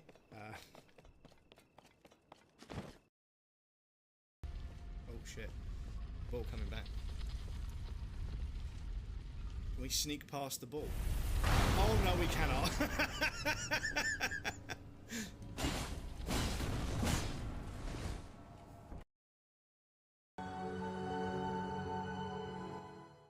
Welcome back, everybody. Thank you for your patience. I appreciate that. Max Verstappen. Yeah, I have heard it. I have heard it. But yeah, do you know what? One thing I will concede. Max has proven that he can just jump to another completely different format. It's still racing a car, but he can go from open wheel to closed wheel endurance racing, like much longer format, different strategy, and he can win. You know, he's proven that he's an incredibly good racing driver. Lewis has been doing Formula One for so fucking long. I think he would struggle to do other forms of racing. He'd be quick. There's no doubt about it. He'd be quick, but I think Max has still got that youthful kind of adaptability over Lewis. So I think that if Formula One went away and they had to go to a different racing, I reckon Max would do Lewis. I reckon he would beat Lewis in like touring cars, endurance racing, all sorts of other kinds of formats. I reckon Lewis would actually be unable to keep up with Max because he's been doing Formula One for so long. But when it comes to Formula One, Lewis has been doing it so fucking long. Like, it's crazy when you look at photographs of how old Max was when Lewis was getting into Formula One. Max was a child. But in a go-kart, this is the thing. Damn, my authority is pretty fucking low.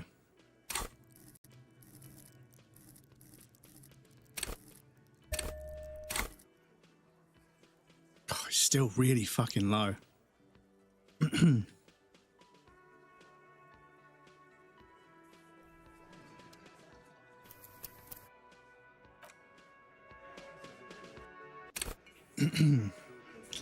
So I do. It's called stalling engine noises. So yeah, like it was funny. A girl posted a TikTok, and it was obviously engagement bait. But I wanted to read the comments, and she was like, "So I'm only learning today that you're supposed to not drop the clutch when you go down a hill and use the brakes." And everyone was like, "Yeah, the engine will slow the car down for you. If you go down a gear, it will slow the car down." And I was like, "Well, yes, engine braking is a thing, but engine braking will put unnecessary wear on your clutch, and replacing brake pads is significantly cheaper and easier than replacing a clutch. Trust me. Clutch is almost always a semi-engine out job, depending on the car. And yeah, brake pads you can fucking do at home in your driveway, you know, if you trust yourself, that is. Which I wouldn't suggest unless you know what you're doing. But yeah.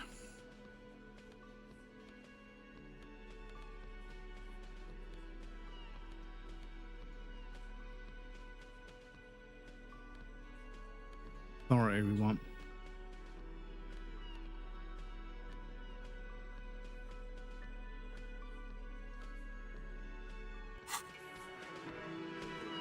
Looks like the circus left town, but the clowns are still here.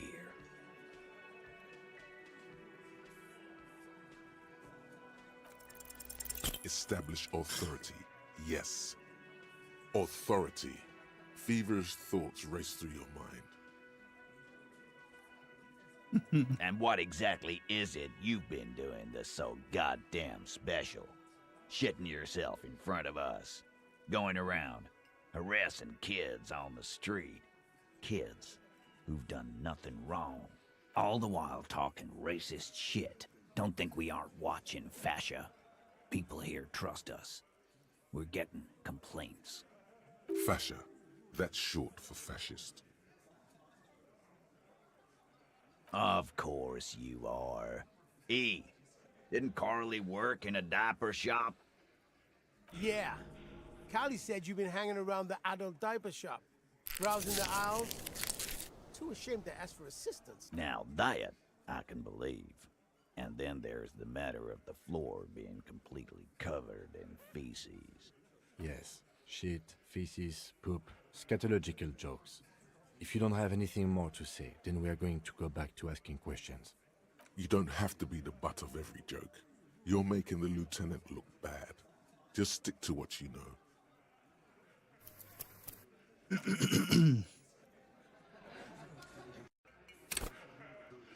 But yeah, the thing is, I don't give a fuck how quick you are. Like, if you can't, you can't make it a spectacle to watch. If you can't overtake somebody by outclassing them, if you're just aggressive all the time, it just isn't fun to watch, you know?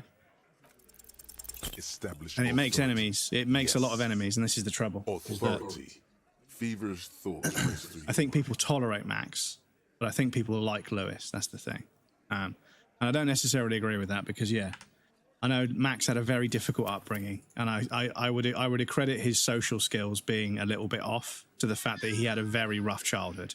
His dad was particularly hard on him, and obviously he didn't have a lot of time for socializing and doing all that sort. So he is a little bit blunt, and also but yeah, I also kind of respect how he doesn't bite. He doesn't buy into all the bullshit. He just fucking drives the car very quickly. I do respect him for that as well. But yeah, establish authority. Every time he fucking shoves it up the inside and forces somebody off the track, I'm like, dude, come on, man. You're so much better than that. You know, it's like watching somebody you know is good at something, just go for the fucking easiest and most aggressive option. It's like, come on, man. But the clowns are still here. Establish authority. Stop shitting your pants. The law. Yeah. Aren't you listening? It's done. Finito. For God's sake, stop shouting! Stop breaking things in my establishment! Stop provoking those oafs! They're not going to give you anything, can't you see? I can't have a police interrogation in here. People are trying to eat. Shut up, barman. What is your... Easy, babes. What is this? I can't have a slap fight in my bar. It's embarrassing. We are deep in forest territory. We need to cool off and re-engage later. Everyone can see you picked some wrong options. Next time you have to come up with better things to say.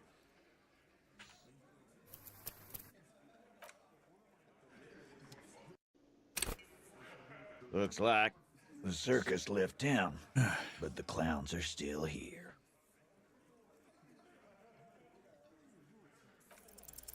Establish authority. Yes. Authority. Why? I'm afraid it's not what you think it is either. What in the name of fuck are you? But I don't want to give you my gun. The fuck is happening, Titus? What? Easy, Shanks. I want to see where this is going. Merely what? Be careful, it's loaded. Your fingers wrap around the handle. The index slides into the trigger loop. Do it. Go on. Good. Now put it in your mouth. I want to point it at them. Quit your whining. Everyone knows how to do that. You're a special man. Yeah, we've already heard this dialogue, and I don't really want to hear it again, to be honest. It's not. Yeah, it's pretty fucked up. It's pretty dark. Looks like the circus left town, but the clowns are still here. Establish authority. Did you already? You're probably right.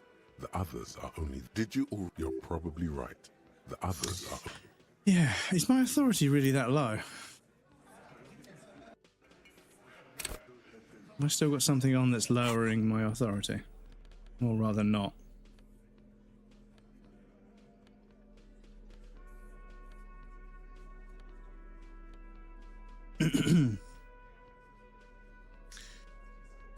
You're not Eric Cartman. say ask Artie, but he'd say yes.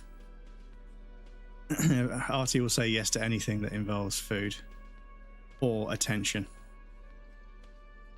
Sure, at some point he'll jump up and he'll be stood here just meowing at me because he wants attention. And the second I pick him up and stroke him and play with him, he'll be like, right. And then he'll go.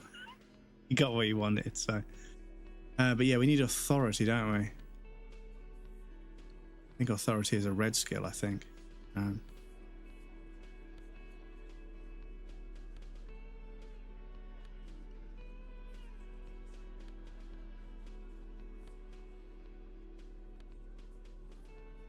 So that's a purple skill, -1 authority.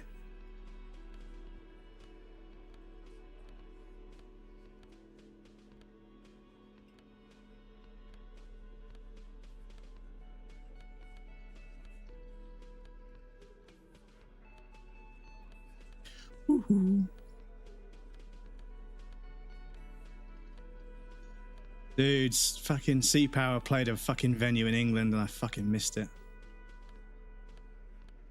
Authority -1. A suggestion. Shit. -2 authority. Okay, so we've taken everything off.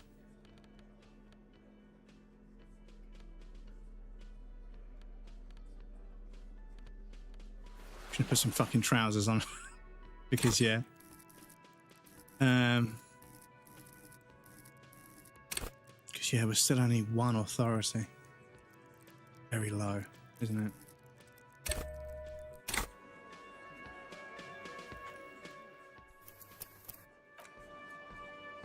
Looks like the circus left town, but the clowns are still here. So we've taken everything off. Establish authority. Oh, game, we doing? Put my dick in the mashed potato. Did we find out where that's from?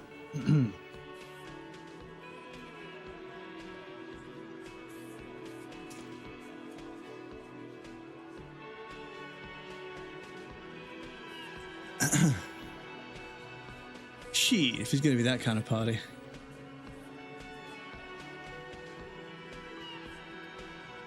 It's not from Waiting, it's certainly not original Reddit content. On the Beastie Boys album, I think it wasn't. Shit, if it's going to be that kind of party, I'm going to stick my dick in the mashed potatoes. Ah, okay. Oh, hang on, is that?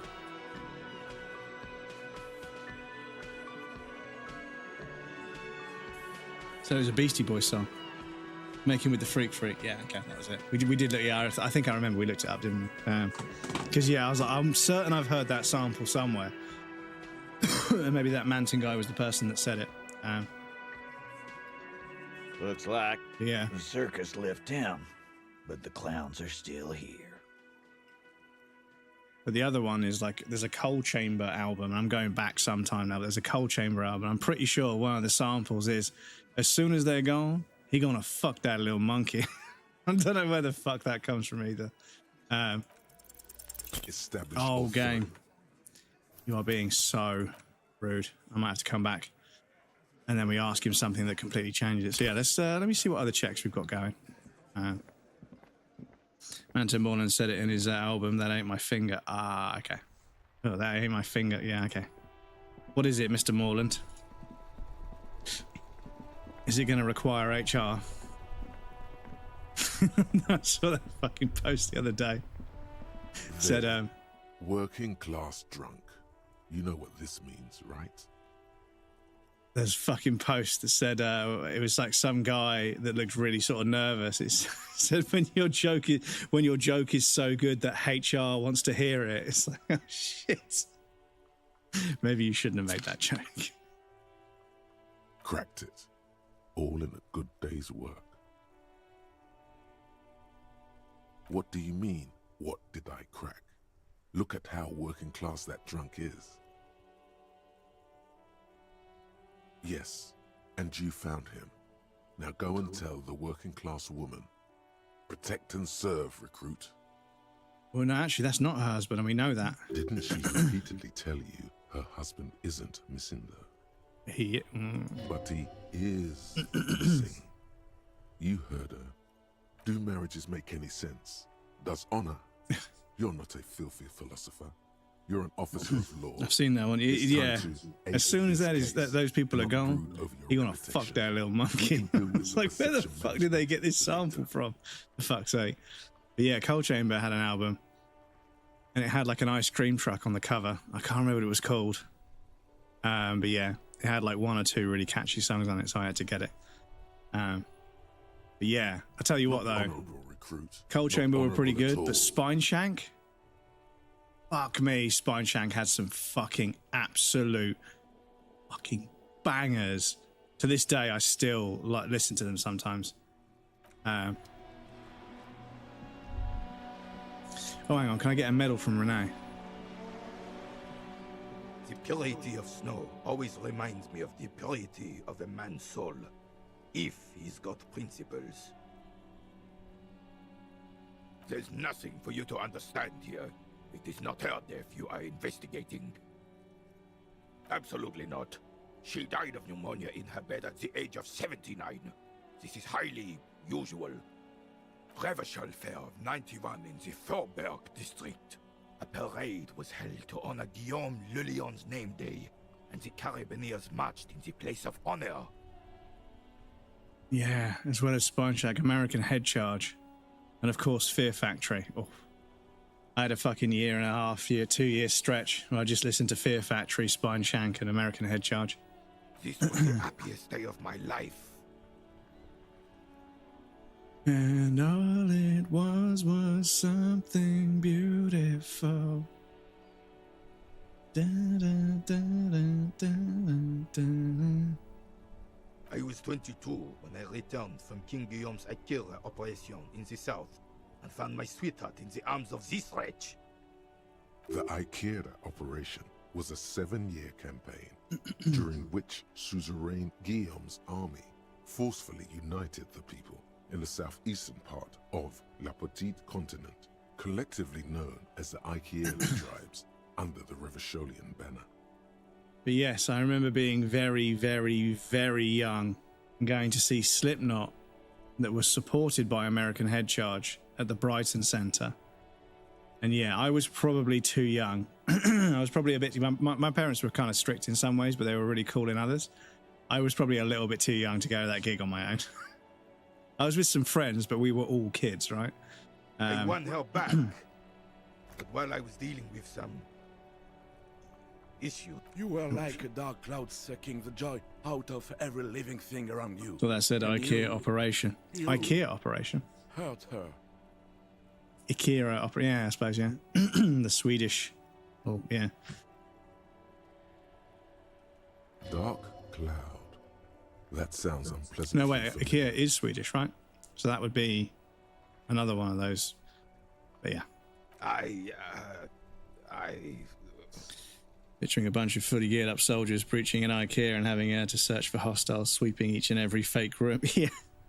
Like, I don't know if there's actually a fucking Reddit for it, but yeah. Like, I remember a website back way back in the day that was dedicated to people that would take an actual shit in display toilets, and apparently it happens way too often. Those days and memories are gone. But yeah, fucking retail. Because I saw a post, it was on the TikTok list I shared earlier. Some guy using a pickaxe. Like, let's be honest, you know, retail is soft, isn't it? And it was like, well, it's a different kind of stress, you know? Physical work is difficult, but working in retail is a level of stress you can't even imagine. Retail is such a stressful occupation. It's fucking crazy. There's a reason why they've blocked off the toilets. Yeah. Sorry, that coughing fit's completely ruined my voice. Have they started, like, because I remember, I think in America they put like a plastic like film over the toilet so you can't actually but yeah. Unfortunately, I don't. Unlike most of the locals, I have no qualms about assisting law enforcement, but this affair has passed me by completely. In Martinez, the union is the law, so can you really blame them? Cop is a pejorative term. I don't have a problem with policemen. On the contrary, I admire the effort to bring order to our streets. If I knew, I would not be afraid to tell you. The cheeky I little simply mathematical don't. gamble. I am an old man, not a coward. The daily business of the riffraff no longer concerns me. 'Tis true, sire. He knows nothing. Ah, yes. King Philip III on his steed. A reminder of what Revachol once was. Oh, absolutely. At the mercy of a cocaine-snorting Campbell. tyrant who emptied the treasury so he could sleep on a bed of gold. Cocaine. Cocainum. Sounds like our kind of king. And just imagine warm, chat. what kind of cocaine But a king would a cool wind has started blowing, but it's not. I can't. Unfortunately, because of somebody who I don't think I can trust with an open window, I can't just open the windows fully because he might start trying to climb out, or he might see a bird and get spooked and fall out. So, Under the leadership of a true king. welcome, Sterling. My loss opened the opportunity. Oh, I see. There's been a change of power, has there? Oh dear. Decisively, without fear of offending the sensibilities of the frail and weak-minded among his subjects. This is something the insurgents never understood. Alessio is only as strong as its leader. That's why it was such madness to try to... Don't get started on that again. What happened? I get the same happened earlier. You get into fourth position. Yeah. What are you doing, Baba? Shouting and then walking off. Carabinier doesn't reply, but his entire being communicates unbreakable resolve. No one and nothing can change this man's mind. He is as rigid as Cool they breeze come, coming in. still in that antique uniform. It's a symbol for him. Oh, old Philip was a big fan of the purple nose candy the nobility loved so much. A cocaine connoisseur of sorts. His egocentricity is borderline legendary. You can't even take the responsibility for yourself. How could you fathom the responsibility where... Just realised it. Yeah, they're shaking hands with something else. For clarity of vision, to aid in their work. Regnum cocainum, Revachol's finest years. Like homies do.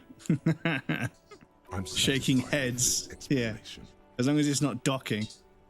Because, funny story, I was pretty shit-faced and I didn't dock anyone, right? But somebody asked to borrow my phone to send somebody a text and I was like, yeah, sure. I was shit-faced drunk and we were at a friend's house. I knew everyone that was there, so it was fine. But when I got my phone back, my wallpaper on my iPhone had been changed to two dudes like docking. So I took a screenshot and shared it on my Facebook because I still had one back then. And I was like, when you lend your friends your phone to send a text message in inverted commas, right? Got a bunch of likes and comments. Everyone laughed about it. But then the next day, my Facebook was banned. And I was like, why am I banned? They were like, you uploaded a picture that's against our terms of service. And I was like, what picture was it? And they fucking sent me a link to it. I was like, oh, please accept my apologies. I was taking a screenshot of my iPhone because somebody had changed my wallpaper to that. And I thought it was funny. I didn't think that I was uploading a picture of that to Facebook. You are completely right. I'm very sorry. Can I have my account back? And a week later, I have my account back. But yeah. Clarity of vision. Awareness. Yeah, no shit, yeah. Philip III was even brought into the help of cocaine. Macallan 12. 18 too expensive. She was in labor. Hmm? And it is well known that with the help of cocaine, only Shush. the tourist, of course, he was able to connect with higher realms. Is it Macallan 12?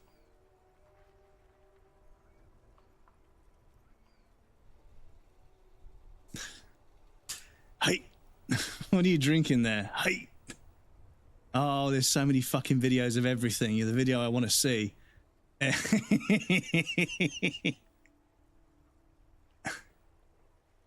Ah. What are you drinking? 12. 16 too expensive. You want some?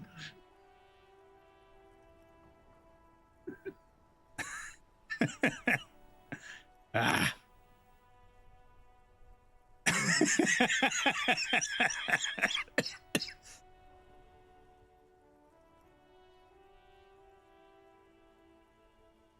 Dude, it's such an annoyance. Every time I fully laugh at something, I'm going into a coughing fit. Higher realms. Of course, it all makes sense. That man is a real one. You can tell. Yeah, fucking sculling a bottle of whiskey before he plays golf. Yeah, fucking respect, man. But it's the way he goes. And they say, "What are you drinking?" He goes, "Hey," as in like, "Yes, Macallan 12, 16 too expensive." What a fucking hero. Please, officer, don't encourage him. Do spare us the cocaine fairy tales. The RCM isn't interested in them. But yeah, it's crazy how like people have been drinking whiskey straight for fucking centuries, yet everybody's always so shocked when you do it. It's like, yes, indeed. We're not here to just drinking whiskey straight with nothing else. I was like, you're only going to filter all the thing is like when you drink beer, you end up fucking going to the toilet to piss away all the water that you filter out from the beer. You may as well just fucking drink whiskey. No offense. I mean, I'm not going to, tell people what to do. Don't become a fucking alcoholic like I used to be. But yeah, you could just have a bottle of whiskey for the entire afternoon. That's it. You're set. You just have a sip every so often and you're fucking set. You're buzzed and you get absolutely cunt-housed and you're fucking set. That's it. But with beer, you're fucking constantly drinking and constantly pissing. It's just extra work. Oh, Hall Philip was a big fan of the purple. Yeah, I'd rather just fucking sip on some whiskey. So much. A cocaine connoisseur of sorts. Drinking it like it's water, yeah. Offered an expensive bottle of whiskey to someone, yeah. So you want some? Never had whiskey, so I wouldn't know. I've had Danish schnapps and schnapps or whatever you call it. So it's as strong as that. It depends on the whiskey. I mean, you get whiskies in the 60s. I don't know, is schnapps like 55, 60% or something? You can't even take the responsibility. I know it's not like absurd. It's not like 90 or something. Responsibility weighing on the shoulders of as far as I can tell, but yeah. That's why the Philippine but yeah, a good scotch. It announces its presence. It fucking warms the whole. It's warm the whole way down, and then yeah, you feel it. Your whole body starts to feel it. Makes the fucking hair on the back of your neck stand up a little bit. It's pretty powerful stuff. But drink in moderation. Don't be a fucking alcoholic like I used to be. Of course. Thinking that you needed it to fucking be yourself. Silly mistake on my part. Was even brought into this world with the help of cocaine. The court made him administer the dose to his mother when she was in labor, and it is well known that with the help of cocaine, only the purest, of course, he was able to connect with higher realms. Higher realms. Of course, it all makes sense. Please, officer, don't encourage him. Do spare us the cocaine. About the same in alcohol, but yeah, 40 around 40%, I would imagine, yeah. But you can get 50% and 60% whiskey. So obviously, it's 10 to 20% stronger than the average stuff, which means you've got to be a little bit more sort of, reserved. You can't just be swigging on a bottle all afternoon. You will get like extra fucked. Right. Yes. I'm an old man. Don't sleep more than a few hours every night anyway. Balvenie Caribbean cask. Money is tight. Black Bush blended, 12-year-old. Hibiki, 12-year-old, was pretty good. He feels like he has to justify himself for some reason. But yes, it has been 7 years. 7 years since I've touched a drop, I think. It can't be 8 years yet, but... Oh. Stop minimizing videos to the fucking corner of the screen. What is it about every single app? When you close it, it moves the... When you swipe away, it just moves the video to the top right now. I hardly ever want to do that. Just like I hardly ever want to share a video from my phone to, like, another part of my phone. It's just not something I want to fucking do. What the fuck? This is the thing that happens. I forget what I was going to look up. What was I going to look up? Oh yeah, I was going to check how many days has it been? How many days has it been since I had a drink? Yes. Like I said, it would be up anyway, so might as well keep an eye out. It keeps my senses sharp. How long have you been sober? Yes. It has been 7,787 days from cigarettes and 3,270 days from alcohol, which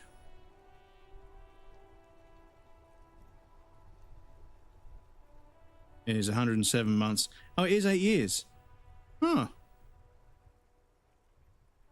8 years. 107 months, 467 weeks, 3,270 days, 78,480 hours. 8 years. And I've told myself that I'm going to get an X on my body, not because of straight edge, but because X is 10 after 10 years. I'm going to treat myself to an X tattoo somewhere to mark 10 years of sobriety. It is such a pleasure to see you again, officer. Sure, officer. No. No.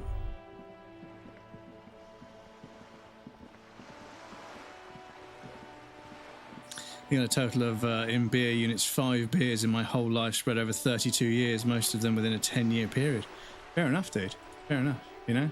It's not for everybody, you know? But yeah, I wanted to go out and have as much fun as possible. I wanted to, you know, live and party and have as much fun as possible when I was a kid. And I did. I had a lot of fun. I'm not going to pretend like it's all bad. But yeah, I spent a lot of time in my youth, when I was in my physical prime. I spent a lot of that time in bed or on the floor, like fucking clinging to life, like just unable to fucking function. Just like everything felt like it was just the end of the world and I couldn't get out of bed. And I spent so much time rolling around in bed, wasting the day, just being fucking hungover, and then, you know, wasting a day and a half being hungover and realizing the only way I was going to feel semi-normal was to start drinking again. And then I would have like 5-6 day stretches where I would just be hungover or drunk. I would never allow myself to be in the middle. It was just, you know, day after day. I'd try and sober up as much as possible for work, but I was just really hungover. But I always showed up for work. I always did my shift. You know, I didn't slack or anything. But yeah, the second I finished work, I was out there on it. And it was difficult because I remember talking to somebody about it and them sort of saying, so the thing about addictions is you begin to treat them like a part of your life, like eating or sleeping or brushing your teeth. You begin to plan around it subconsciously. It's like, do you do that? And I was like, yeah, I do. I hadn't thought about it, but yeah. When somebody invites me to go somewhere, I think about how difficult it's going to be to get booze, or how expensive it's going to be to get booze, or how am I going to consume booze. I immediately start, not where am I going to park, because I'm not fucking driving. I'm definitely not driving, you know. Not where am I going to park, not, you know, how am I going to stay in a hotel in the place, or am I going to get the train home that night? No, it's, you know, where's the nearest off license? How far is it to walk? And are there any public spaces where you're allowed to drink, or where I won't get seen drinking near the venue so I can pop off and, you know, have a few drinks if I need? And I was like, yeah, I'm starting to plan my fucking spare time around this shit. I'm fucking done with this. Not only does it waste a bunch of my time being hungover, I can't even bring myself to dedicate time to doing things without ensuring access to it. So yeah, I do have a problem.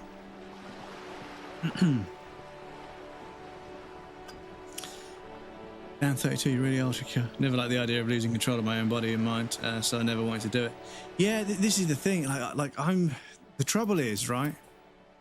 I'm the kind of drunk that people like. Like me talking to you guys. Imagine this, but even more easygoing, even more sort of like interested in other people's interests, even more friendly and talkative, and, you know, driving conversation. And yeah, and a cute listener, but somebody that's also really happy and sort of, you know, kind of uninhibited, right? And yeah. Good. It's quite straightforward. Yeah, people enjoyed me when I was drunk, and that's the thing about with the union's blessing. Wild Pines has suspected it for years. That's one of the really sort of, you know, special, sacred things about the friends I've made on Twitch, is that Twitch was the first new thing I started doing after I got sober. And yeah, like I made friends with people who I've met in real life and I speak to fairly often, and I'm completely sober. And these people that I'm friends with, they only know the sober version of me. They have no idea what I was like before. They only know the sober version of me. and they're my friends. And as somebody that used to think I needed alcohol to be friends with people, to be interesting, to be part of the energy and the party, and then going sober and realizing that so many people just had absolutely nothing to do with me anymore, like making more friends just because of me is significantly like heartwarming for me as a person. It's one of the things that makes me feel like it's worth going on, because at fucking 30, when I started streaming 5 years ago, I was 36. Yeah, 36 years old. And I've been sober for 2 years back then, or 8 years ago would have been 33. Oh yeah, I've been sober for a couple of years before I started streaming. And I started streaming for 5 years now. And even at 36, 37, 38, 41, whatever, 40, 41, I still managed to make some new friends. And I was like, fuck, man. Like, there are things about me that people like to be friends with, you know? I don't need I don't need the alcohol. Which is why the line earlier in the game where it says, you don't need to keep doing this to yourself. That's why it means a lot to me. Ingredients for what? But yeah.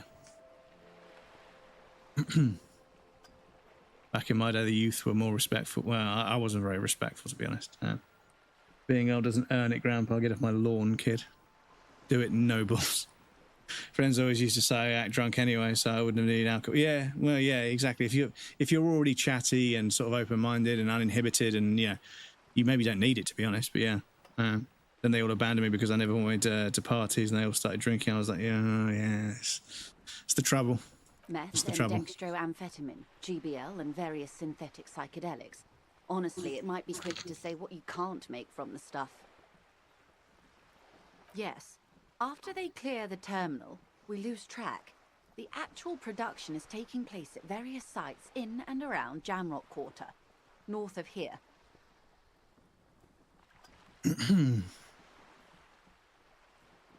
Wild Pine seems to be well apprised of the local drug trade, man. Do you mean to say the union also produces the product? 2 of them stayed there and still talked to me. Yeah, and this is it. You know, like I say, like there were a handful of people that, understandably, I only knew them through substance abuse, right? So I wasn't going to go to those parties. I wasn't going to be in those places. I wasn't going to be around or awake at that hour of the day. So I just didn't see those people. So we drifted apart as friends. That is, you know, that happens, yeah? As far as the company knows, the union There were does people not that- produce it. They transport the ingredients for a cut. There were people that I thought I had a genuine connection with a handful of other things over, not just alcohol and partying and stuff, but I guess they're still on that path. They're still, you know, Yes, doing but what they're you doing. won't get anything out of Evrat and the dock workers union. Still, But yeah, every chain has its weak link. The handoff. The motor lorries at the roundabout. Precisely. Someone needs to move the ingredients. one of them from probably the because harbour I into the kidnapped her city. to go on walks Once at they 2 reach Jamrock, in the they're night, distributed just to a walking network around of town, local just tizzing manufacturers things. well beyond our grasp. But yeah, I mean, you shouldn't be transit there, kidnapping ladies, of vulnerable. course, but you know. But no, I had a friend when I was really, really young, and she was like, yeah, should we go meet at McDonald's? And I was like, now it's really late at night. She's like, let's go meet at McDonald's. And we go meet at McDonald's and just sit there and chat. And we ended up dating for a few years. Perhaps you've noticed that a number of But lorries yeah, are tangled in a bit of a traffic jam. at the roundabout. Going and having a just now. chat at McDonald's at God knows Interview when in the the morning. drivers who are still hanging about. One of them might be waiting for a crucial shipment. Her irises are light green, like the river Esperance in bright daylight, upstream where it's clearer. I'll be explicit. If you find this driver, I will share company secrets with you.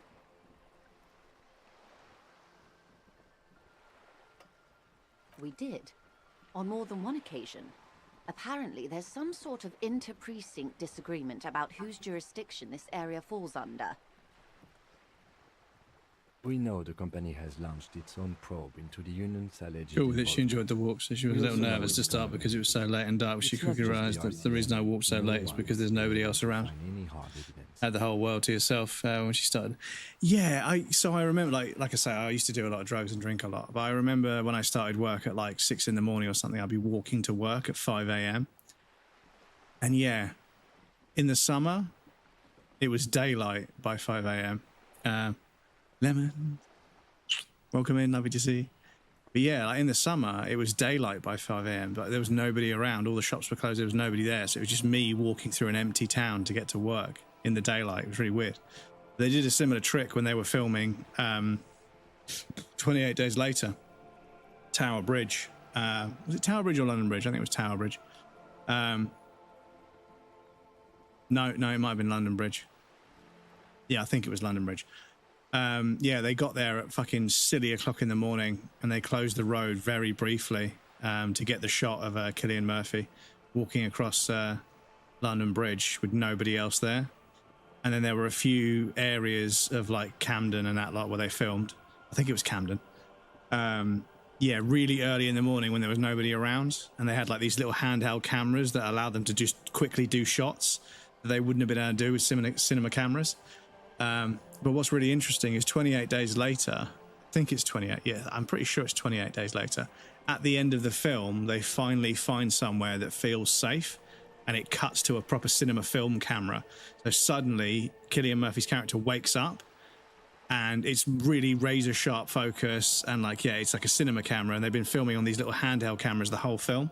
And it was an interesting little touch they put at the end. But I forget, every single time I forget, 28 days later, the first scene is such a jump scare. It's just Cillian Murphy's dick just there.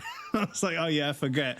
I keep forgetting that the first scene of the movie, when he wakes up in hospital, he is completely naked, full frontal. It fucking jump scares me every time. But Lemons, welcome in. How are you? It's lovely to see you.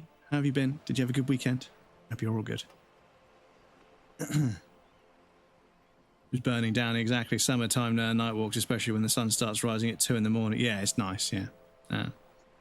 Irishman's dick. Good to see you. It's good to see you too, Lemons. I hope you're good. Well, Hope you're all right. here's your chance, officers. No. We asked East Motor Track to raise Weekend the was pretty drawbridge. chill. Was feeling The well road enough to company get is a outside for a partner of long one of run our walk. subsidiaries. I'm glad to hear it. I know that However- obviously helps in various ways. How are you? I'm not too bad. Not too bad. Yeah, I've still got some issues with breathing and stuff, but I've got an appointment with the doctor on the 12th, which is Wednesday. This is a So limited hopefully on the time next stream I'll have some good news about Once what we're the going to do. complaint has been processed by the Yeah, trade hopefully I can committee, start they'll breathing have properly no and then choice but sleeping to lower the properly. drawbridge, and the operation will continue. Thousands of litres of raw ingredients will pour onto the streets of Revachol. Not the east across the river, but the west. The vulnerable, the weary. Well, at least this solves one mystery. What is that, Lieutenant? Why I had to call East Motor Tract and beg them to open the drawbridge for me. I'd wondered since I first drove in, on my motor carriage. Bridges terrified of Irishman's dicks explains a lot about history. That's a huge oh no, wait a minute. Yeah. Well, I wouldn't say it was huge, but I am sorry for the it is just there Lieutenant on the Mr. screen. Abbey, You but know, we need them like the trapped. first shot. This is a unique opportunity. It might not I'm be sure the, you it might not be the understand. very first shot, but How do you think they're financing this strike? There are thousands of unpaid dock workers going strong for the 4th month straight. There was a shakedown of local businesses preceding the strike.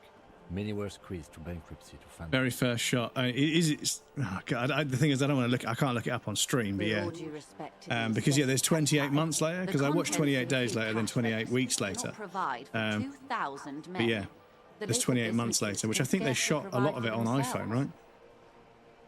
They made some rigs using iPhones or something. Precisely. Smuggled out of that very gate at Just- night, okay. most likely, then loaded onto lorries and driven to Jamrock. You simply need to find one driver who will open up to you. So yeah, like there's this whole like there's this whole degree of employment or this whole designation of employment on TV shows where you're just out there getting the shot, you know, and then handing it over.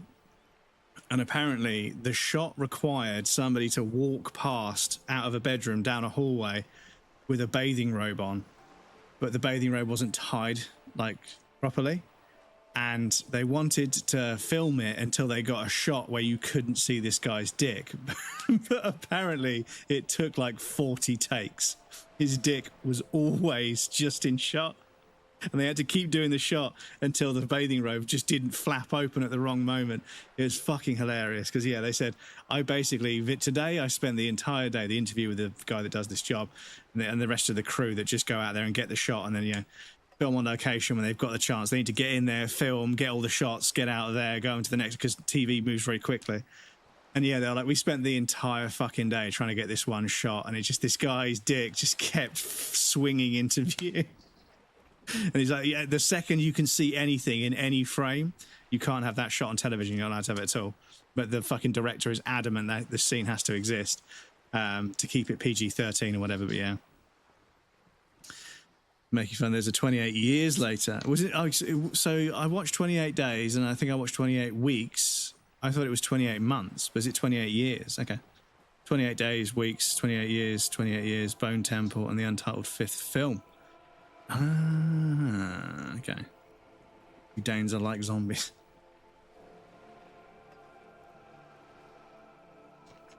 But yeah, it's very interesting when you hear about how the limitations and the difficulties that a team had when filming something made them lean on certain kinds of camera because space, weight, whatever. And they said that, yeah, when they're filming on mountains, they want the lightest camera possible because they've got to get that thing up the fucking mountain and then carry it around on a mountain all fucking day.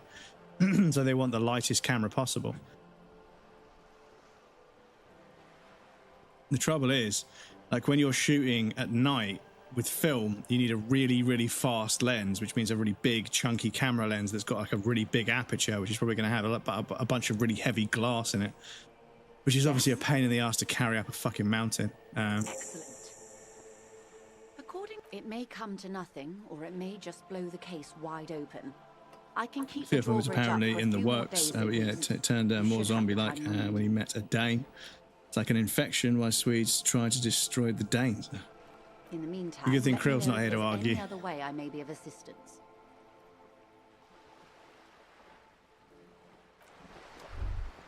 But yeah, I completely missed out on Kate told me about Train to Busan, which was really good. Although the ending felt like a bit like, oh, come on, that didn't need to happen, you know. But yeah. They would agree with him just taking his place today.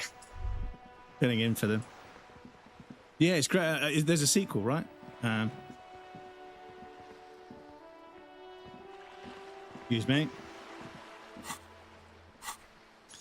Yes, I need to speak to the doctor and say, listen, I'm still fucking constantly clearing my throat because of all this fucking phlegm. Still really inflamed in the torso, so I think that there's something more going on. Ending was depressing as fuck. Well, yeah, this is the thing, is that, you know, the whole film, it kind of like... What are you doing? The whole film, it kind of like made a lot of sense, and it was very clever with how it handled the zombies and everything. But then at the end, you know, he just lets a zombie just fucking bite him. It's just, he does something that's like really silly and clearly is going to get him bitten. And I was like, what are you doing, dude? Like, you know, like you've been so clever up to this point, but then you start wrestling with a zombie, like sticking your arms and hands near its mouth. It's like, are you fucking dumb? This is like page 1 stuff, dude. What are you fucking doing?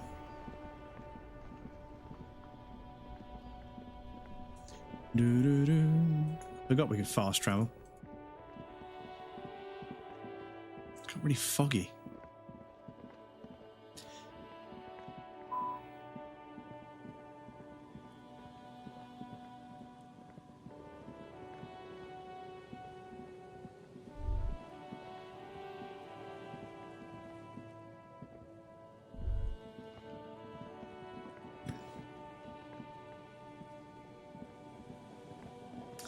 Yeah, the whole way through that film, I thought they did a pretty good job of like just bending the truth and logic just enough to make it interesting. But then, yeah, at the end, at the very end, it's like, oh man, you're just getting into a grappling match with a zombie in a confined space. It's just, I just knew they were going to get bitten, and I was like, for fuck's sake, dude. It felt kind of forced. But other than that, it was a really solid film.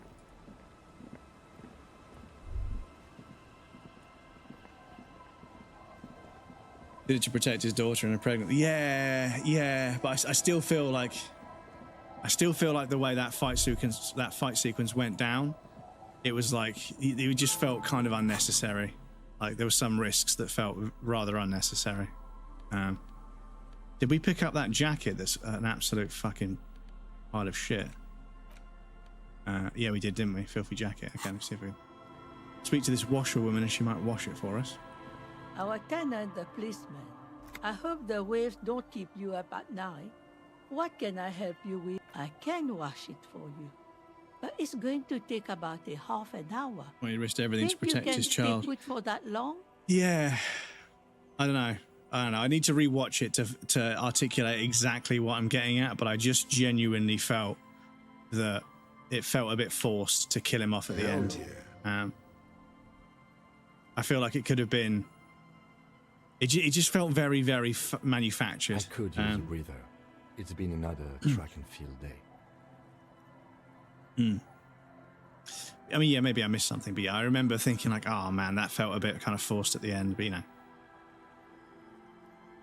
Well, hand it over then, and I'll see what I can do. Must say, I'm proud of this one. It's pretty nice underneath all that filth. I hope you'll have an easier life in your hands.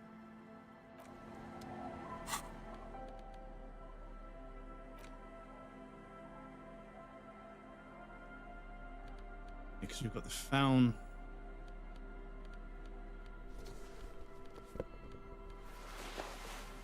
We've got the Faun gloves as well, yeah? Oh, yeah, we're already wearing them, okay. And then, yeah, there's those really cool shoes that that guy sells.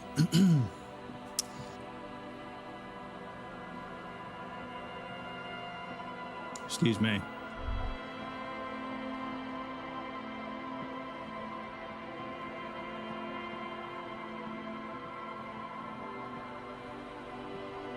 The worn and beaten wooden planks of the bench do not look overly comforting. We can sit on benches after we've solved the murder. Let's go.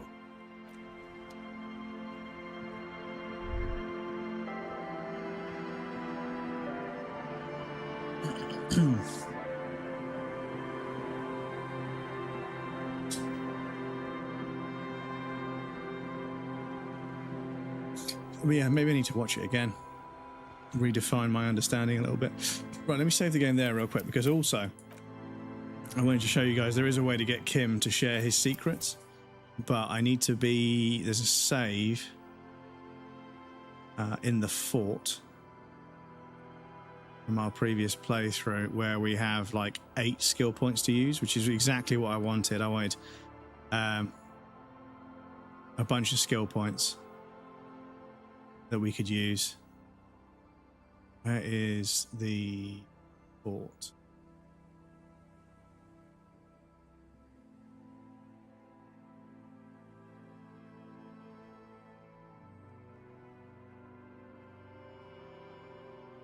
I've gone past it. I have.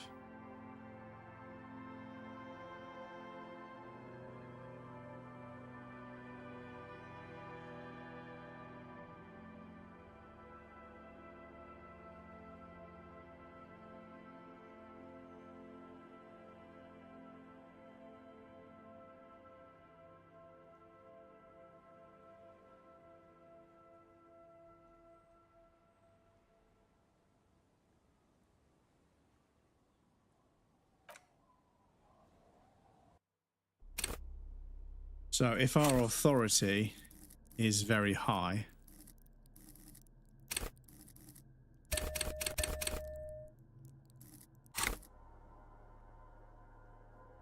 and we speak to Kim. What about me? No. Your brain sends the signal to your lips. There's a slightly different dialogue. They refuse the order. Something is paralyzing them. You're pretty sure it has something. I don't think it's a case of you missing anything. I think you just don't fully remember, which is valid because I don't fully remember, but just knew that he wanted his death was meant to show. Yeah, I mean, yeah, he sacrifices himself at the end. It makes sense, you know, but like, I feel like the kid lost her mother, and then the pregnant lady who lost her husband is now going to surrogate for, you know. So yeah, that kind of makes sense. But yeah, he survives right up until the very end.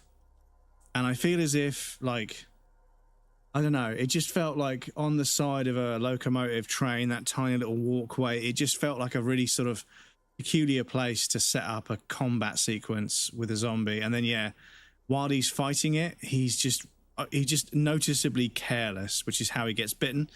And he's been pretty switched on up until that point, so I felt like it was a little bit out of character for him to... Because, yeah, I was like, the second he started grappling with him, I was like, he's not being careful at all. Like, he's not keeping distance from the face at all. He knows that being bitten is how you get infected by this stage of the film. He's not being careful at all. And I'm like, he's going to get bitten, and then he's going to die at the very end, and it's going to feel forced, and then that's what happened. And I was like, I don't know, like I say, it felt a bit forced and a bit manufactured, you know? Because I thought what was going to happen was they were going to, like, the pregnant woman and the child were going to be there, and he was going to dive and tackle the zombie off of the train and then start fighting it. And then you still get the scene, the really poignant, sad scene where the kid is crying, because that's an important scene for the end of the film, obviously. So you still want to have that scene. But if I was writing that final section, I would have had him like rugby tackle the zombie off of the train, and then the train go round a corner where you can't see what happens, and just leave that open to interpretation. But yeah, having him die right at the end there felt, I don't know, it just felt a bit manufactured. I think you could have had him like rugby tackle the zombie off of the train, and then sort of, yeah, from there they don't know what happens. But then they had that sequence at the very end where the pregnant woman and the child are walking down a train tunnel in the dark, and then they're going to the people are going to shoot them, and then they don't. And I was like, well, it's going all over the place at the very end. It seems a bit lost at the end. It felt really structured up until that point, but yeah, like I say, the ending, I've just remembered, yeah, that bit as well. Anyway, speaking of structure, we've got an ad break coming up. I do apologise, chat. I need to pop you guys over on the BRB screen. There'll be a raffle and some clips for you guys that want to hang out, but please feel free to get up and move around, grab a drink or snack. You won't miss anything. I'm going to take a break as well, but yes, I'll be back in just a moment, and then we'll carry on. We're going to do this bit here where they stare each other down. It's quite a funny animation that I want you guys to see, but yes, I'll be back in a moment. Non-raiders, please feel free to swing by and say hello to this lovely individual who just raided us. I'm also going to enjoy the clip as well. Clip player, don't fuck me around. Come on. Come on, clip player. Come on. Come on. Come on. Hey, streamer, do you want a cool way to play clips on your stream?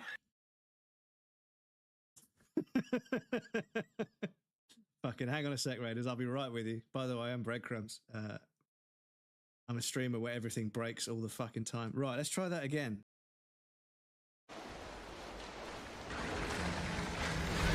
Oh, wow. Oh, fucking hell. We got folded like a fucking omelette. Fuck. That fucking folds. Oh, my lower back hurts just thinking about it. Fuck. Okay, maybe we will take the grenade launcher with us. Maybe we'll actually, we'll equip the shotgun. Let's see what the shotgun does. Yeah, hopefully he calms down in a sec. But yeah, ow, ow, please, please, ow, ah, that's the fucking inside of my thigh. Please, please go check out Pizza. They're one of the most lovely individuals. There's all sorts of stuff. Oh, I do have it. I just don't have it like that. I know that look. Yeah, he jumped on the kitchen counter. Leaving after the lease is up, so It's a shout out of a shout out.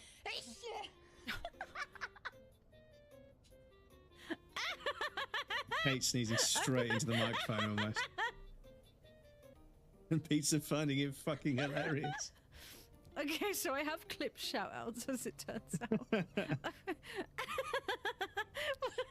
Some violence. Oh, I'm going to get a clip of that myself. This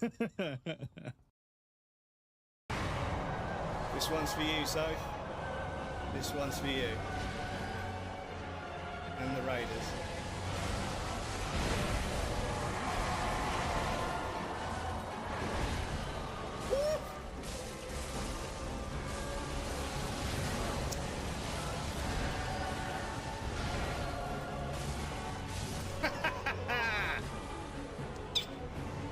Masterpiece of a fight. Absolute masterpiece of a fight. So good. So good. Fucking hell, that fight is so good. You know. Oh, no. No.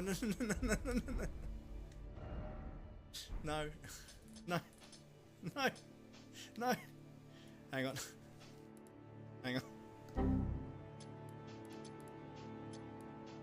No. No. Jode, what have you done to me? The sabotage. The sabotage. Okay, we're fine. Fucking hell.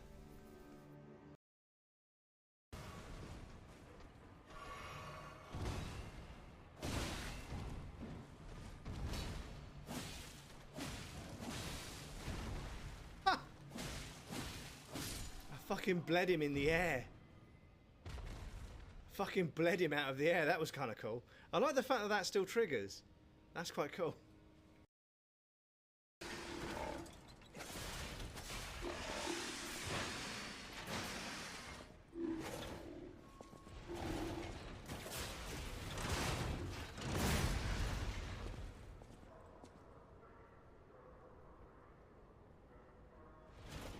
I broke it. Where the fuck are my souls? Oh, really, game? Really? Really? Okay. Doesn't have a hell of a lot of boys.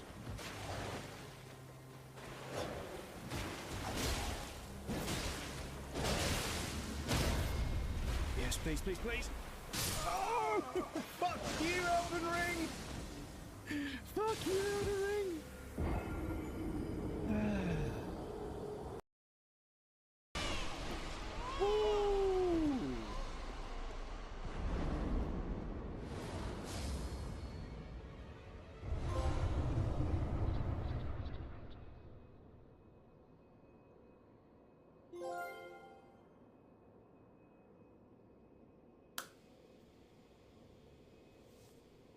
Let's go.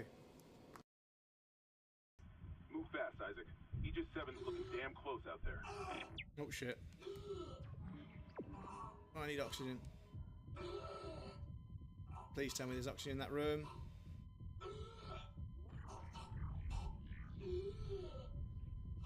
Come on. No. Welcome back, everybody. Thank you for your patience. I appreciate that. Right. The eyebrow is exercising psionic control over you. Sorry, I did a big stretch and some deep breaths and a big old nose blow to see if I can clear out whatever. Because I cough to clear my throat, but I can't breathe through my nose, so I can't get enough air to clear. No, I didn't click that. They have broken this. Relaxes his eyebrow. Like they have broken this. No.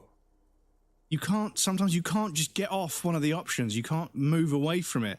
Even when you're like here, it doesn't change for some of them. Brain sends I think over the course of the updates they've done, since they sacked all the team that made the game, people have come in and broken it. Because I noticed a bunch of lightning bugs as well. Sure, it has something to do with yeah. The lieutenant's eyebrow. The eyebrow, it's like you're locked. Something the matter, detective? Goddamn right something's the matter. Lieutenant Eyebrow here thinks he can shut you down like some browless freak. Thinks you're just going to lie back and take it. Let's show him. Raise your brow high, up to high noon.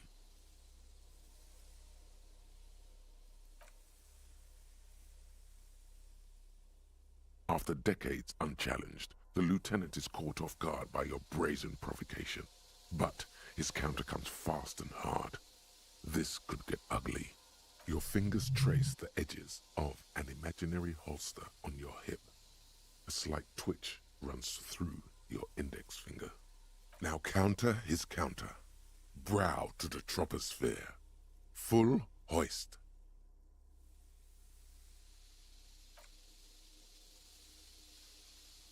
The lieutenant anticipates your move, but can neither deflect nor parry your counter assault. A single drop of sweat trickles down his cheek.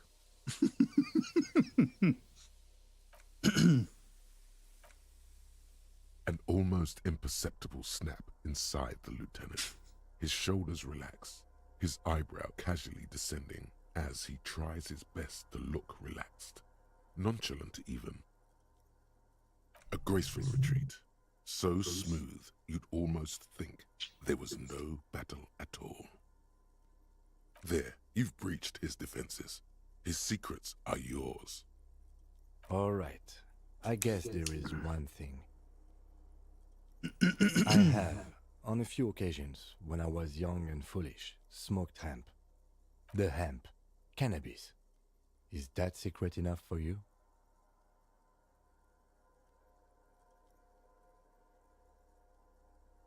It's not a big deal. I don't do it anymore. But it happened a few times in my 20s. How about we hit the crime we came We here should for hit a instead? blunt sometime. And by hit, I mean solve it. Solve it hard. Besides, those days are long behind me. Of course. Here's my gun and badge. They'll put me in the shares for this. But it feels good to have it off my chest. All I ask is the chance to close this final case, so I can go to the shares with a clean conscience. Let's hurry. I'm living on borrowed time. Good. Let's... I just wanted you guys to see that one, because yeah, I did that one the other day. Yeah, that was just now, wasn't it? Yeah. But yes, in this playthrough, we should be able to get recruit Kuno if we let Kim die during the tribunal, which is not going to be very fun because I love Kim. But we need the trophy. If we complete the game on hardcore, and we also complete the game without investigating the body, that's 3 trophies as well. Got those 2, so that's 5. So yeah, because I'm starting to worry that I've not really made as much progress. I've just played the game twice. I feel like I haven't really achieved that many trophies. I've had like 3 or 4 trophies, and I'm like, shit. I thought the second playthrough I did, where I just did every side quest other than the ones that I know that I'd already done, I thought, shit, surely I'll get most of the trophies for that, but no, apparently not. And yeah, they don't call it a book club one. We need to set up the communist meeting, but I don't think I've got a save from before. I actually spoke to them for the first time, but I need a guide to choose every single dialogue option correctly, because I remember there was a dialogue option. There was a selection of dialogues, and every single one of them referred to it as a book club. I think I got myself into a corner and I couldn't, you know, and for some reason I clicked on one and didn't fucking load the game back up. But in doing so, I called it a book club in some way, shape or form. And yeah, as a result, missed out on that trophy. But yeah, I might have to reload that on another time, because that one's just long. You've got to make your character a communist, then you've got to read the book, and then you've got to go and speak to them. And yeah, it takes a lot of fucking effort. So, from here,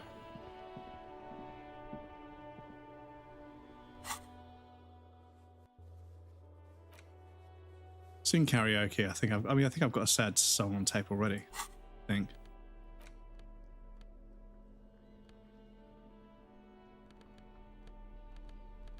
I don't. Hang on. Yes, I do. Smallish shirts on St. Stephen's, yeah. I can sing that as karaoke.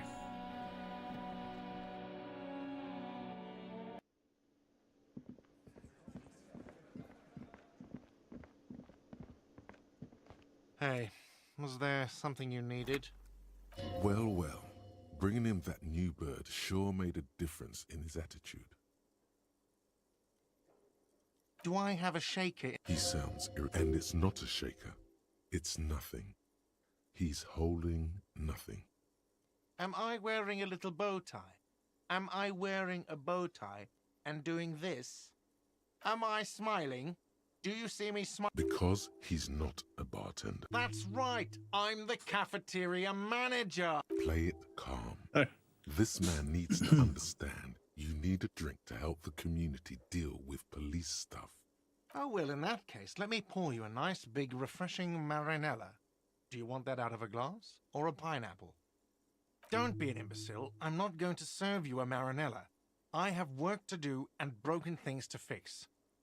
If that was all, I'd like to got the 20 real. Then why are you wasting... I kind of like winding him up just for the sake of winding him up. But he hasn't given us the dialogue to sing karaoke yet.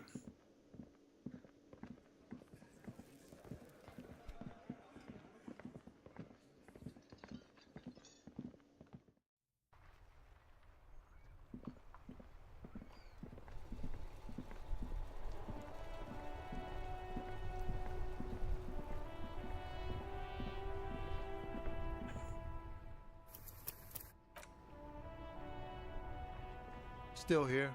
Stuck in this damn jam, my man. What's up? Ah, man. Me and narcotics go way back. Had some good times surfing the psychic waves of my own consciousness, you know? But those days are behind me. There are other addictions in my life now. Why the inquiry, my man? Hey, man, that's serious criminal talk. Are you trying to pull some sort of an entrapment thing on me? Entrapment is a practice whereby an officer of the law induces a person to commit a criminal offense that the person would have otherwise been unlikely to commit, usually through some trickery, persuasion, or fraud. Optic Love, welcome in. So you've got Infinity for Ghost Love. Fair enough. We have a credible lead, sir. Someone on this roundabout is waiting Ghosts for that are in love forever? I suppose it's a good thing they're in love for forever, because once you're a ghost, you're not going to die again, are you? You are going to be a ghost forever, right? So yeah, it's a good thing they're in love forever. Not me, man. No way. I don't need any trouble. Shit's bad enough anyway. This jam's got folks up in arms, and I'm afraid it's headed toward a conflagration. Look, man, I try to stay away from the criminal underbelly of Revachol. I'm a guest here. You really need to find another man to probe with those questions. We wouldn't say he's lying, sire. We wouldn't say he's lying, sire.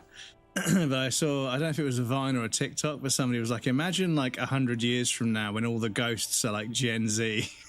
It was like this haunted like living room footage from like one of those ghost shows. And it was like, ooh, slay queen. And just all these other fucking internet sayings. I was like, damn, that's pretty fucking good.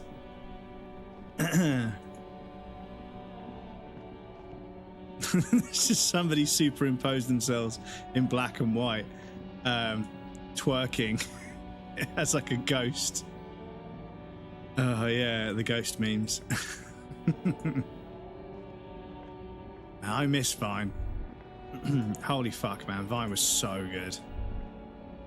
Very little algorithm, very, very much about the creators' control. Lots and lots of passionate creators making content. It was such a melting pot, and then the people that run Vine absolutely fucked it into the ground. And now we have TikTok. And it's stupid, like America was desperate to try and buy TikTok because so many people in America are using it. It's a huge, one of the finest a huge security risk in terms of data acquisition. Oldie, but a goldie. So yeah, they ended up buying like TikTok, part of it that's in America or whatever, but China still owns the other half or whatever. But yeah, the thing is, if Vine hadn't fucked it, they'd have that platform. It's crazy because Vine was like, you know, Vine was basically what TikTok was back in the day. Obviously, TikTok has evolved into what it is, you know, now, and it's obviously added a few things that I think are pretty clever. There's a handful of things about TikTok that make it feel like just that little bit more switched on, a bit more focused, and a bit more sort of in tune with what young kids want to post about. And I'm not a young kid anymore, and I don't look at young kids on TikTok, but it is where all the action is. And this is the problem. Like, people are like, oh, you're on fucking TikTok. It's fucking full of teenagers. And I'm like, well, it's full of everybody. This is the thing, is that TikTok is kind of the social media that hasn't been completely ruined by normies. You know, it's getting there. Don't get me wrong. Like I say, America owns a big chunk of it now, and the stuff I see is going to be more American than Chinese, obviously. But yeah. Like, it's where all the action is. And the thing is, like, these days, Instagram is just TikTok from like 2 weeks ago. It's wild how I see everything on TikTok, and then like a week and a half, 2 weeks later, I see it show up on Instagram. I'm like, they're so far behind. Because, yeah, so much of the fucking platform is bots, but also full of animal content. All social media is full of kids, and the internet is full of kids. That's the fuck is there. Yeah, this is it. And like I say, it's just everything that's new and interesting is happening on TikTok right now. So, you know, Twitter, Blue Sky, Threads, you know, whatever the other one is, Instagram, they're all really over the hill. They've all really sort of, you know, become very, very... And the thing is, I spend a bunch of time on Instagram and a bunch of time on TikTok. But yeah, Twitter and everything else, I'm hardly ever on there because it's just... There's just so much shit. There's so much bots. There's so much bot shit, and then there's fucking idiots interacting with bot shit, and then anytime I've ever posted anything, it either does absolutely nothing, nobody reads it, or only negative comments come through, and it's always people with like a blue tick. So like it's you can't. I don't know if you can. I don't know if you're not allowed to delete their posts or whatever. But yeah, it means that their reply calling me out will get more views than my fucking tweet that they're calling me out on. And I'm like, this is fucking biased as shit, man. Fuck this. Plus, it's owned by arguably the fucking biggest loser that's ever lived. And Revachol West too. How you could have that much money and still be such a fucking melt, I don't know. It's crazy to me. The amount of cool shit you could be doing that he's just not. KK2. That's yeah. a classic model. Pay to win. Yeah, it's pay to I see win. another one repainted after what Full of losers and racists, yeah. There are, yeah, every now and again there's something good. But the thing is, there's a lot of porn on there as well. Every now and again I just get like a fucking thirst trap and I'm like, what the fuck is this? Like, who the fuck is that? I don't want to fucking see this lady with barely any fucking clothes on. Get it off my fucking feed. But that's what all the fucking weird losers on Twitter want, right? They just want fucking porn, you know? And it's like, there are websites for that sort of stuff, dude. It's like, you can go and look at that stuff on websites. You know, you can even pay the girls what they should be being paid if you want to fucking do it. If you want to do that, you know, you can actually pay the models, you know, not just try and scrape that shit for free off the internet because you're a pathetic little fucking weasel. No, but yeah, only that the motor carriage is typically based. I meant the RL stuff. Oh yeah, I suppose, yeah. But also Twitter, yeah. But you meant the drawn stuff. I was going to say, yeah. Well, yeah, the thing is, the colors of the stars Raiko. So I have a number of friends who are artists, and a handful of them are morally okay with drawing NSFW, not safe for work content. So they take commissions of what people want to see drawn, and then they draw it, make sure that it's all like, you know, is this what you're looking for? And the person's like, yes. It's like, okay, cool. I will now do a fully shaded, fully, you know, color graded, and, you know, a full res version of this.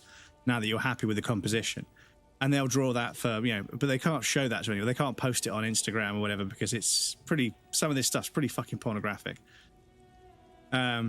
And yeah, they're obviously, yeah, they still have morals in the sense they won't draw things that are illegal. You know, they won't draw children or whatever.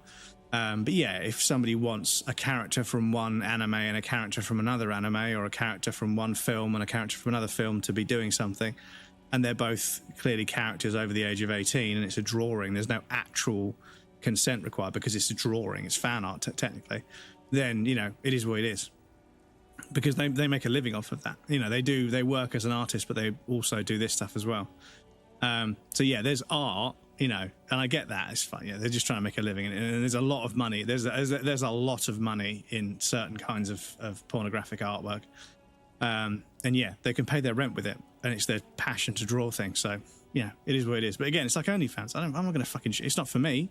I'm not going to shame people for doing it. No, it's the demand was already there. You know, it's not.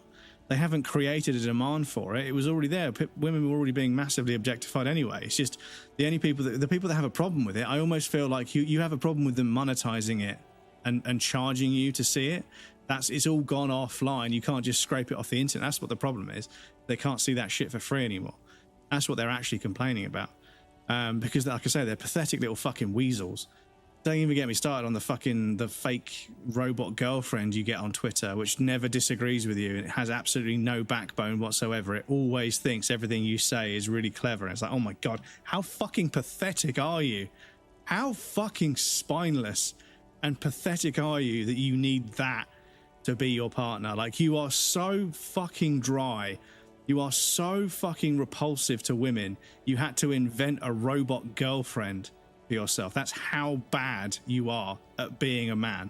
You couldn't attract a single woman at all, that you had to create a fucking robot girlfriend that always agrees with you. Holy shit, that is pathetic. Holy shit, that is pathetic. That is fucking embarrassingly pathetic. Yeah, fucking hell. Like, it's worrying. Hentai is up. Hentai is the Japanese anime naughty stuff, isn't it? Because there's a few words that are the Japanese anime stuff, right? But it's like 18 plus stuff. So do I. Some of them draw good, some good. Yeah, some of it's safe for work as well, yeah. Once said they're doing art, needed money, and the person asked for furry stuff, said they don't do it, and the person offered a few hundred. Honestly, I ain't furry, ain't fucking hell. I'd learn to draw stuff for that money, because holy shit. Yeah, like I say, they're an artist trying to make a living. You know, just like girls on OnlyFans are trying to make a living, you know? Like, I'm not going to judge them. It's their body. It's their choice. You know, it's consensual. It's a platform that's regulated and keeps them safe. You know, and there's obviously a market there. There's some of these girls have bought their first house at 22, you know, because they made so much money. And I'm like, good for them. You know, fucking, they were born into a system that was going to objectify them either way. You know, they were going to be objectified and treated like a fucking object anyway. They just chose to cash in while they were young. Fair enough. You know, there's a bunch of fucking sweaty, desperate men out there that are going to give them money. You know, it's not their fault the system works that way. You know, the men should know better. You know, if you've got a problem with it, ask yourself where the demand comes from. Because this is it. People always attack the supply. They never question the demand. And it's like, I'm sorry, if there's a bunch of fucking perverted men out there that are willing to pay 10, 15, 20, I don't know how much it costs, you know, whatever per month to see pictures of them, and the girl's okay with that, then, you know, why are you arguing with the girl? She's just operating within the parameters of the world she was born into. Trust me, she doesn't want to be I guarantee you, most of them don't want to be an object. They don't want to be objectified. They don't want to be only seen for their looks. A lot of them have all sorts of other qualities that nobody gives a fuck about. Nobody will even listen to them. I can't imagine how fucking soul-crushing that must be, to have passions and interests beyond the way you present yourself, physically. Have all these interests and to be a person, a real fucking... Because they are a person. Don't forget that. They are a fucking person. But nobody gives a fuck about that because you look good with your clothes off. Nobody's willing to give you any time of day unless you've got no clothes on. Like, fuck that. It must be fucking awful. But yeah, it's their choice. They can do whatever the fuck they want. It's their body, you know? Except it was a it's only the shame that... him out of the vehicle and ran him over with his own tires. The shame that people feel is self-imposed. You know, they feel shame, but the people that do that sort of content obviously don't, because... it's empowering because I've spoken to girls that model, not OnlyFans, but girls that do, because through photography they do modeling and stuff. They're like, yeah, sometimes I do modeling without any clothes, but I don't feel like exposed. I feel powerful, you know. And I work with certain photographers that are respectful, but I feel powerful, you know. Like, I feel like I have power over people because of how they can't take their eyes off of me. I feel like empowered by that. I feel like I'm using my body to be in charge. You know, they would do they'll do what I say because they're desperate to see me without any clothes on. I choose to see it from that point of view, and I was like, that's really interesting that it's not like an exposure or like a exploitation. They're doing it willingly because they feel powerful. That's something that they feel they have a way of exerting power over others. And I was like, it's kind of interesting. Correction. 4,395. The fourth largest public protest of a criminal tribe in Rivershaw.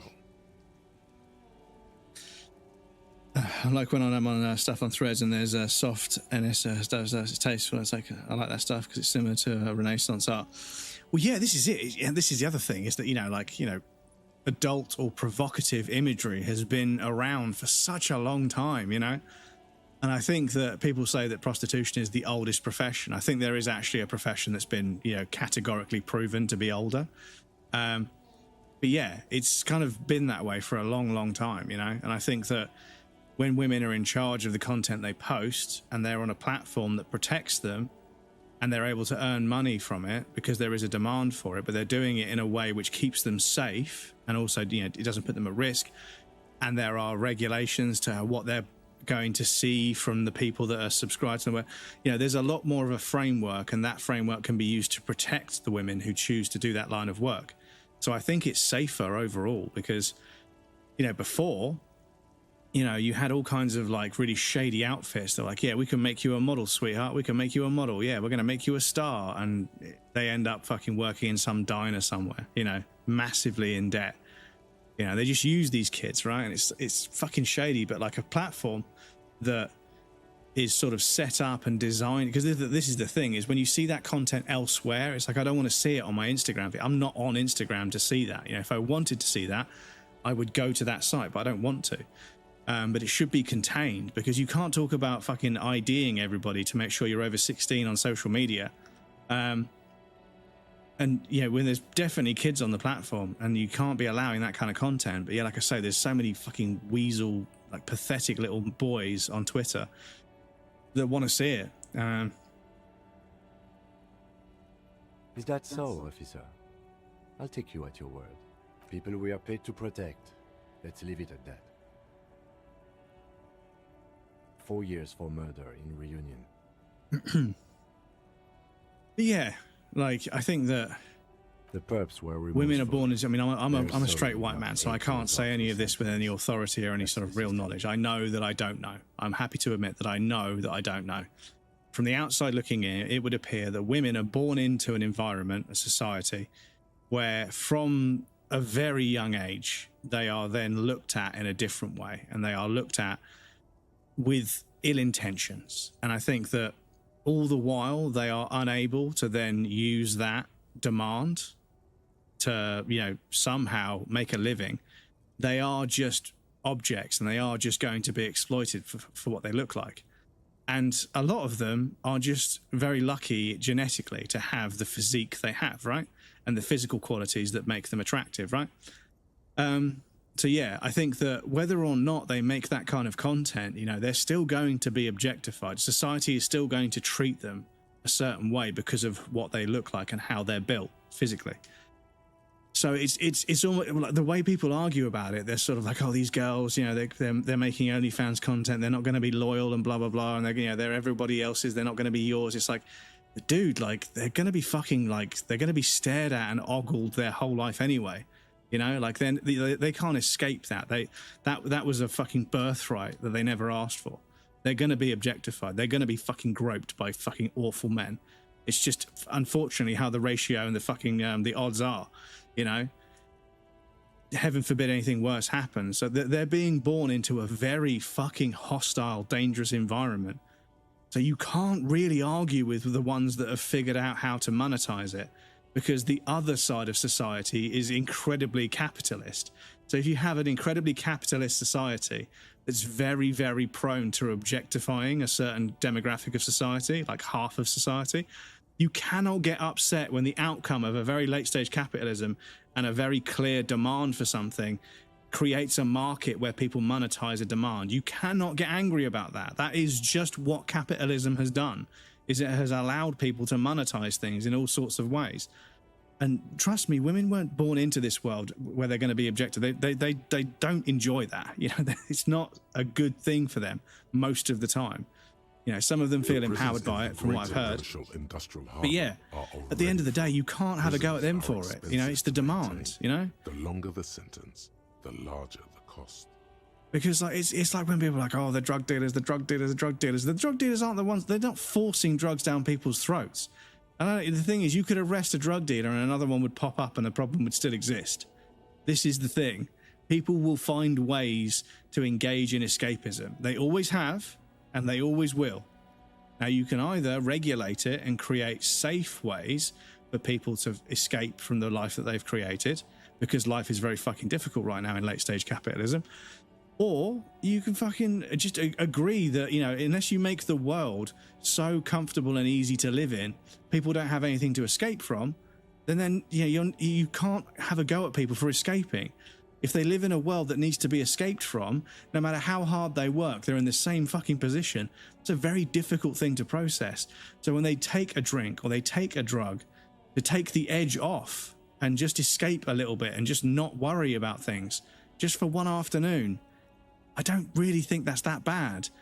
And yes, the idea is to build a life that doesn't need to be escaped from, rather than going, like what I was trying to do was find drugs and alcohol that I could do that wouldn't fuck my life up but would allow me to escape. But the reality is, it's not about trying to find the most efficient way to escape from your life. It's about building a life that you don't want to escape from, which is difficult, easier said than done, I know. But this is the thing, is it's a human reaction to a problem. Just like, you know, girls that want to make adult content, you know, they feel empowered by it. It's a way to monetize. It's a way to make a living off of the fact that they're going to be fucking objectified anyway. So if it's consensual, they're not being exploited or groomed or something, and they want to do it, it's their choice. It's their body, you know? But at the same time, when people demonize, you know, people that take drugs, it's like, I'm sure that person doesn't really want to take drugs. They want to escape. from how depressing things can be. If you take, and they've done this experiment with rats over and over again, took a bunch of rats, they put a bunch of rats in a really horrible cage, cold steel cage, gave them really nasty food, barely gave them any water. Then they put a little bit of opium in the water, and the rats just fucking went insane for the water. They put the same water in a really nice, comfortable, heated cage with food and shelter, all of the things those rats needed. They barely fucking touched it. They wouldn't go near it. They tried it once, didn't go near it after that because it made them feel all fucked up, right? And what happened was, they put the rats that were in the fucking awful cage where they were definitely fucking addicted to the opium water, and they put them in the other cage that's comfortable, where they had food and shelter, where they were safe and warm, and they stopped. Like, that's the fucking proof, is that people aren't taking drugs because they want to get high for fun. They're taking it because they want to feel good, and it's difficult to feel good in this world a lot of the time, which is scary to say because we live in the first world where you're supposed to have all these sort of modern creature comforts. But it's pretty clear that actually the world is a very fucking stressful place, and lots of people find different ways to de-stress after being stressed all fucking day. Some people like a glass of wine, some people like a beer, some people like a joint, some people want to snort a fucking bunch of gear and go and dance until 3 a.m. because that's what makes them feel happy. But at the end of the day, the escapism, the reasoning is very similar. Once you start to draw the parallels between the fact that lots and lots of people are just trying to take the edge off, that's what they're trying to do. That's why they become addicted to it, because it becomes habitual. You know, it's like people say, oh, these fucking drug addicts, these fucking coke addicts. All right, you know that glass of wine you have every night? You're not allowed to have it anymore. Let's see how stressed you are in a couple of days. You're dependent as well. Dependency is a human trait. People become dependent on things. And yeah, and obviously the lower on the incomes ladder that people sit, the more difficult and the more uncomfortable life is. So of course they're going to turn to something that makes them feel good, because being aware of where you sit on the economic ladder when things aren't going well, it's not a nice feeling. So yeah, this is it. You need to start asking why. What are people trying to escape from? Not how are they escaping, because people have always and will always find ways to escape, because escapism is a human coping mechanism that many of us will develop. Almost all of us, I would argue. But rather than asking how they escape, ask why do they escape? What is it they're trying to escape from? And is it something we can collectively as a society improve on? Because if we could, you know, all this money we spend on trying to fix the problem with drugs. The problem isn't drugs. The problem is people's need to escape. That's what it is. I try to avoid drawing far-gone conclusions like this before actually examining. Like so many people are fucking escaping. My guess is the two are unrelated. And yeah, some people are fortunate. Their escape is legal. What they do, be it gym, be it walking, be it running, be it, you know, some form of sport or something, that's legal and affordable and, you know, within reach, you know, they can do it. It's, you know, they've got an escape, you know, they can escape from the world and go and do a hobby, you know, and that's fine. That's great for them. But some people don't have that, you know, all they have is a rundown area that they live in that has a drug dealer that lives there who can give them something which will guarantee them to feel good, at least until the morning. So, yeah. Okay, I'm not going to honor kill anyone over this, but I've seen it blue and white. It's much better that way.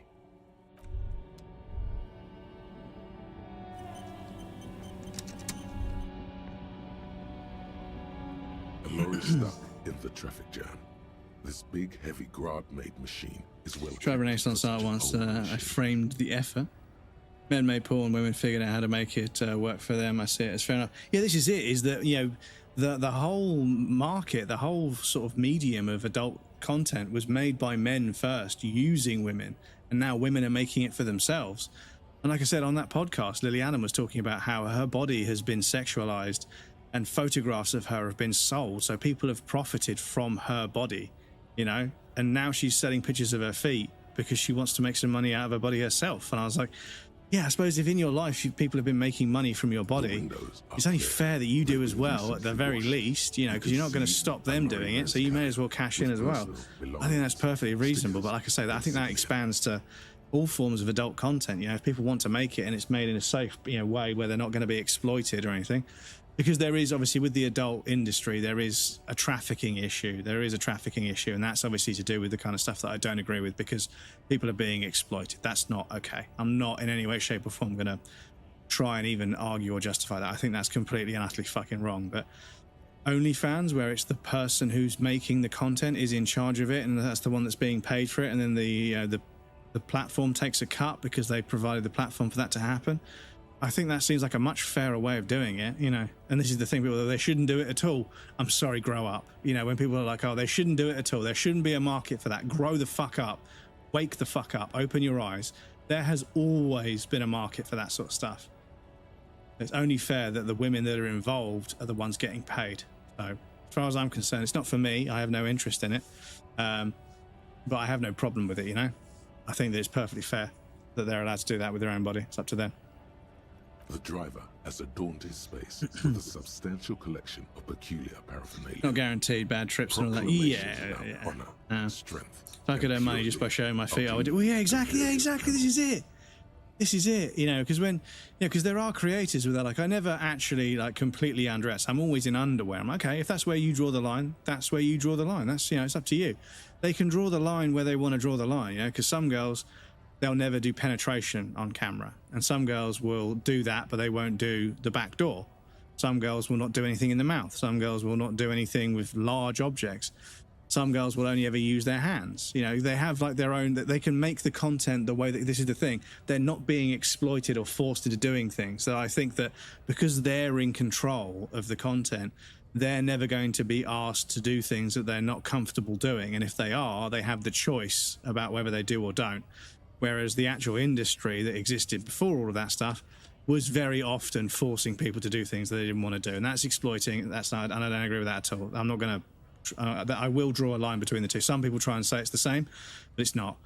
I think when the person making the content is in charge of the content, they're safer, they're better off, they can do what they want, you know? They can draw their own line with it, and they can only do things that they're comfortable with, and they can approach the things that they want to approach in their own time.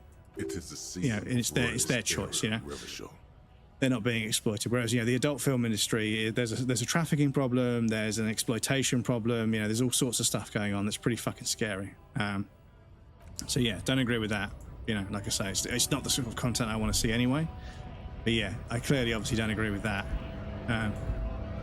But like I say, if there's a framework where it can be done safer, people's boundaries aren't being pushed or broken, you know, seems like a better way of doing it. Problem is, no women are doing it. It's the industry that is angry women are taking control. Yeah, exactly. Although I need to remember the name of the documentary, but there was a documentary about how women who have got a bit older, who are now seeing less of a take-up on subscriptions, have started sort of kind of borderline grooming younger women into doing it, and then kind of, you know, being their agent and cashing in. Like, oh, I've got years of experience in the biz, I can help you get established, we can start making you some money.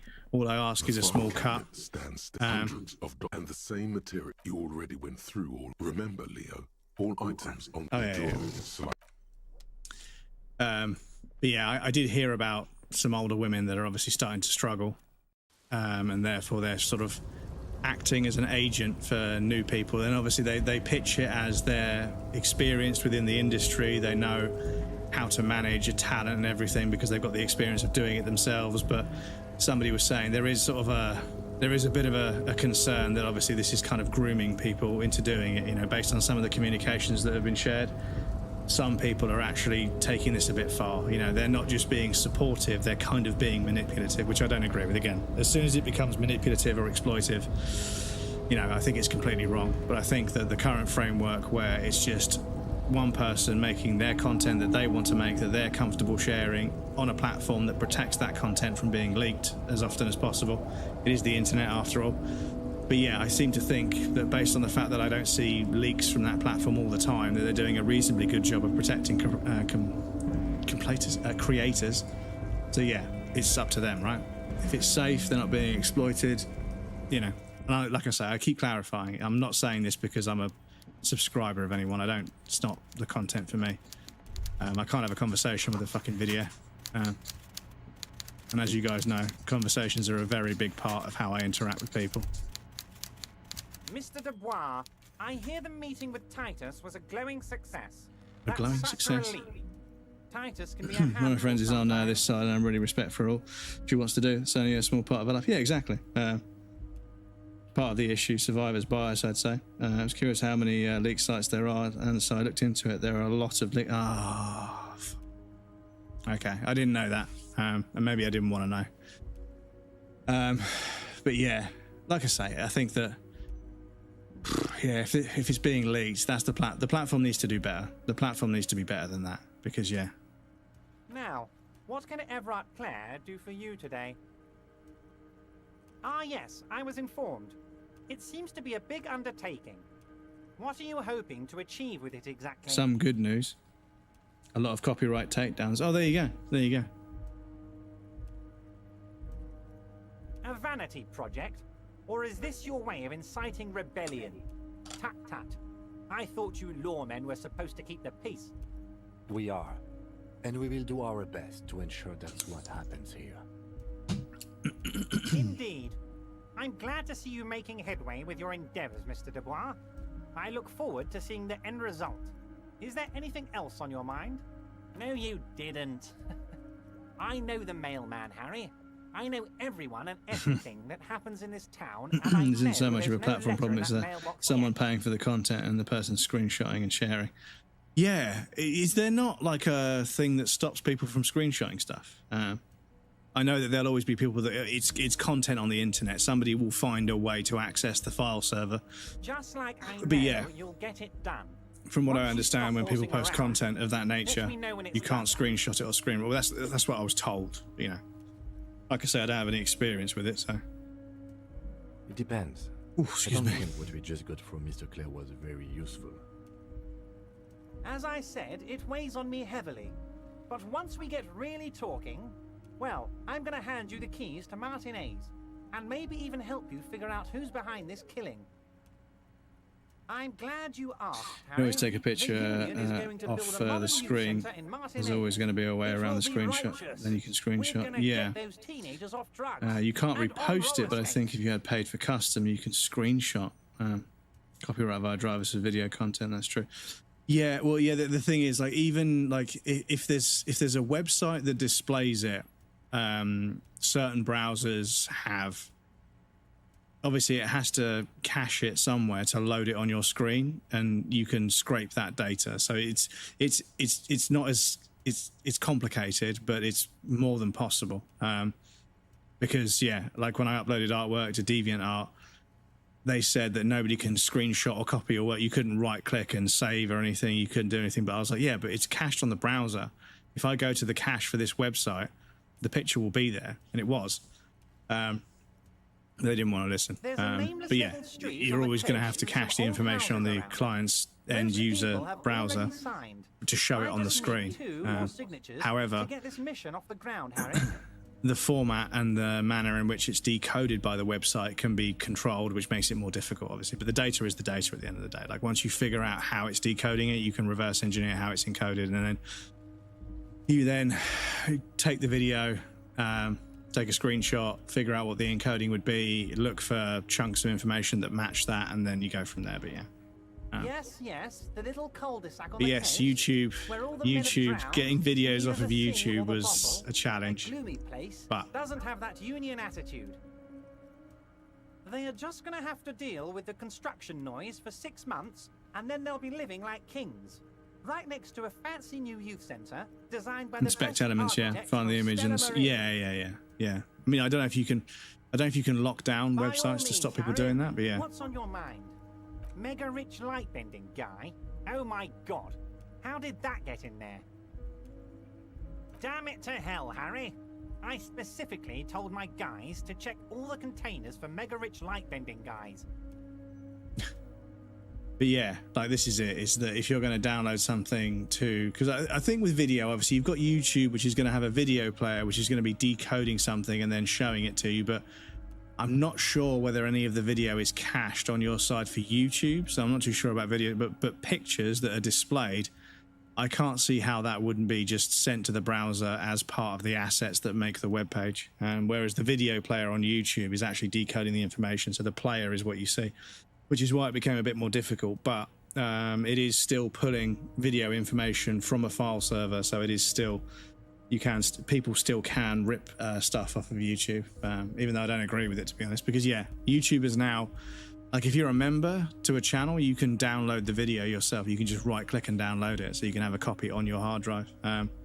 As well as a lot of these YouTubers now, if you're a member, like, you get to see the video like a week early in their Discord or something. But I haven't seen anybody leaking them yet, but I think that might happen, unfortunately. Honestly, Harry, we might be moving all kinds of suspicious things. It's streamed, through yeah. this harbour, I know stuff is DRM marks, things like NVIDIA Shadowplay and Discord ones. Yeah, this is true. Yeah, that's true. That's true, actually, yeah. Like, if I go to, like, BBC iPlayer or something, either the browser will say, I can tell you've got something that records, like OBS or QuickTime is open in the background, even though I haven't got the program open. There's a helper application or whatever that detects QuickTime, and you can screen record with both OBS and QuickTime. So Sky won't allow me to watch anything because it thinks I'm going to screen record it. But yeah, BBC iPlayer, the website will say, the website can detect that you've got software recording open. And I was like, oh, fucking hell.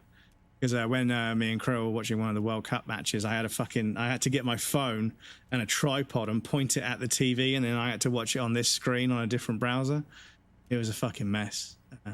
And yeah, but then the match after that, I could just share the screen. So I'm going to catch the mega-rich guy inside the container and harvest his energy to power the harbor's fog lights.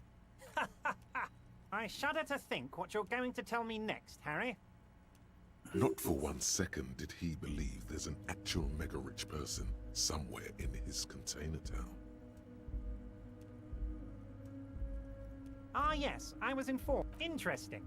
This is a small fortune waiting to be claimed. Always exciting to see promising businessmen rise up through the chaff. I'm glad to see you making headway with your endeavors, Mr. Dubois. I look forward to seeing the end result. Is there anything else? I agree with places like the Internet Archive ripping YouTube videos for their use on the sites because they're the archive of the internet. Yeah, well, yeah, this is it. Like my abandonware and as you turn, a bright light catches your eye, making you squint. And the Internet. What was the other Internet Archive? There was the Internet Archive, and there was something else. I think it was called Yesteryear or something. But you could go back and look at websites from like any era of, like, almost every website from almost every era of time. And there were a few websites that we thought were lost forever that actually turned up on there that could then be downloaded, and then, you know, somebody hosted them on a different, you know, mirror. And it was like, holy shit, that website's back. But yeah, like my abandonware, the amount of software and stuff that I've been able to find that you can't get anywhere else anymore, I'm like, it's so fucking handy. Wayback Machine, yeah, that was another one as well. That works differently. Yeah, and I remember my Mac had an option called Time Machine where it would record every change, not the whole thing, but just changes to all the data on the hard drive over time. And it would create what's called a sparse bundle. And you could have this backed up on an external hard drive, and that was basically a time machine.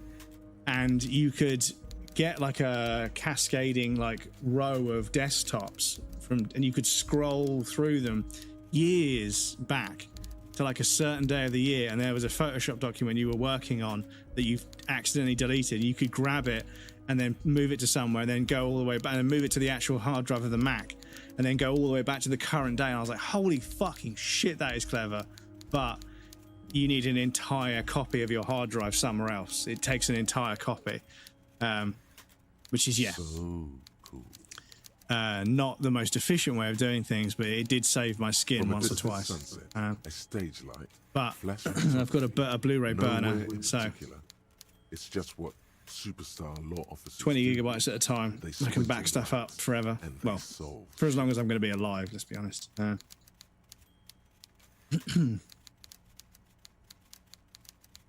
What are you, deaf? They're perfect, like rock star politician and drug addict teacher. Embrace the superstardom you've worked so hard to establish. Yeah, a cool, trash superstar. Big cop down on his luck. Salam Rocky by here. Badass on the edge disco cop. Time to recede into a ludicrous fantasy world. Here we go. Camera, lights. With a sudden flash, the world freezes around you, and you along with it. In an iconic monochrome solution, a black silhouette against a rasterized orange world. It's on.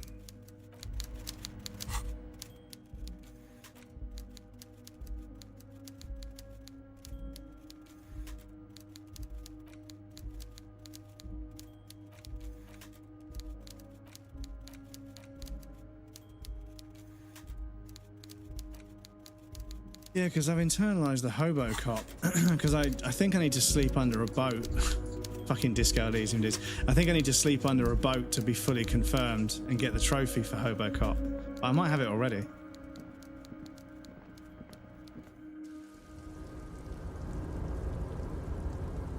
But yes, Wayback Machine, Internet Archive, My Abandonware. When I need to find something from my youth, those websites are so fucking useful.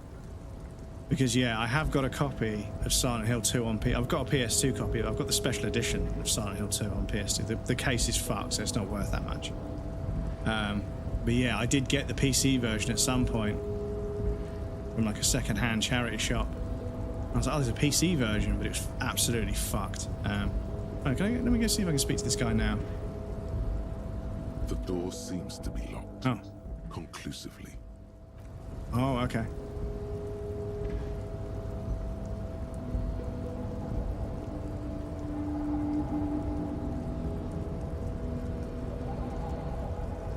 So the CD, yeah, I've got a black and white CD somewhere. I think I've got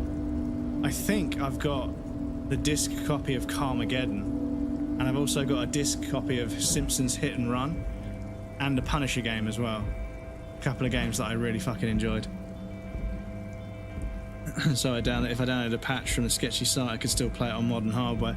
Yeah, well, like emulating different operating systems has got pretty... It used to be a bit sketchy back in the day, but it's been pretty good so far. Pretty good recently. Because for a handful of things where I don't really mind, like draw call and CPU like latency, I'll just run a fucking wineskin and emulate Windows to run a program. But yeah, for games and stuff, I'll usually dual boot into Windows. But I've got a gaming PC now, so I don't need to anymore. But yeah, I remember that someone was like, "You can't play games on a Mac," and I was like, "What are you talking about? I've got a fucking Mega Drive emulator. I've got a Super Nintendo emulator. I've got a PlayStation 1 and a PlayStation 2 emulator. You know, I've got like 2 generations, but 4 different platforms." With like fucking shitloads of games that I could play. And they're like, yeah, but they run like shit. So they run at 60 FPS and 1080p, my dude, you know. Like, I'm playing, but they're not new games. I was like, what new game am I going to play? And they listed off a bunch of games. I was like, I have no interest in any of those new games. I didn't want to concede the fact that there are new games that I want to play, but I can't because I had a Mac. But like I say, I figured out I could actually just install a copy of Windows 10 on that Mac and it would just fucking start up. But yes, instead of talking about things starting, I do apologize, gang. I know it's an hour early, but I think I'm going to call it because my voice is really starting to go. And I am really struggling to sleep at the moment, so I do need to get as much sleep as possible. And yes, nothing major is going to happen in the game. I need to finish this day off. I need to get to the island and speak to the guy, and then I can finish this playthrough. And then obviously after that, we've only got a few more trophies to scrape up, and then I'm also running out of water.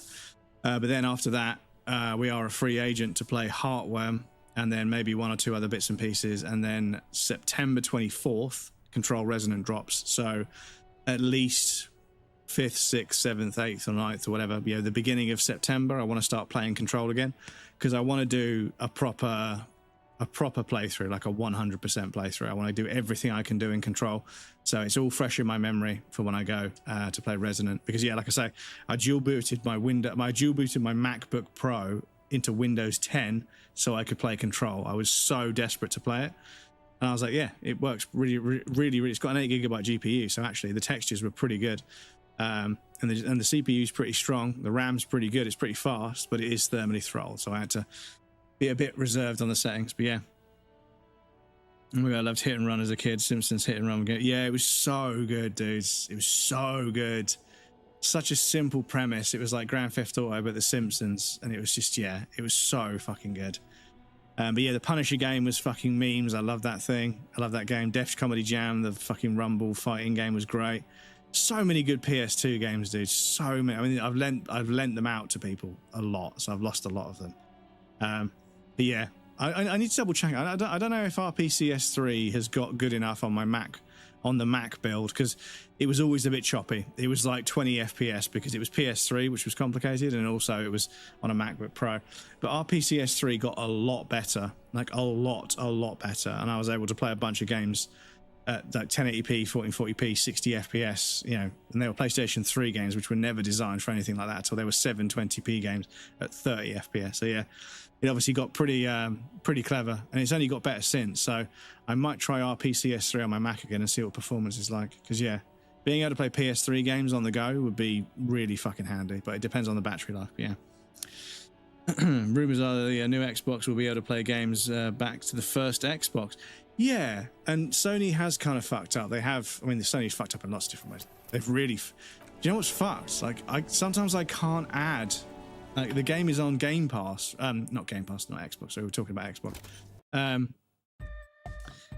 The game is on PSN. It's like a free game that I can claim, but there's an error code when I try and claim it. I'm like, oh yeah, that's fucking clever, isn't it? That's real convenient.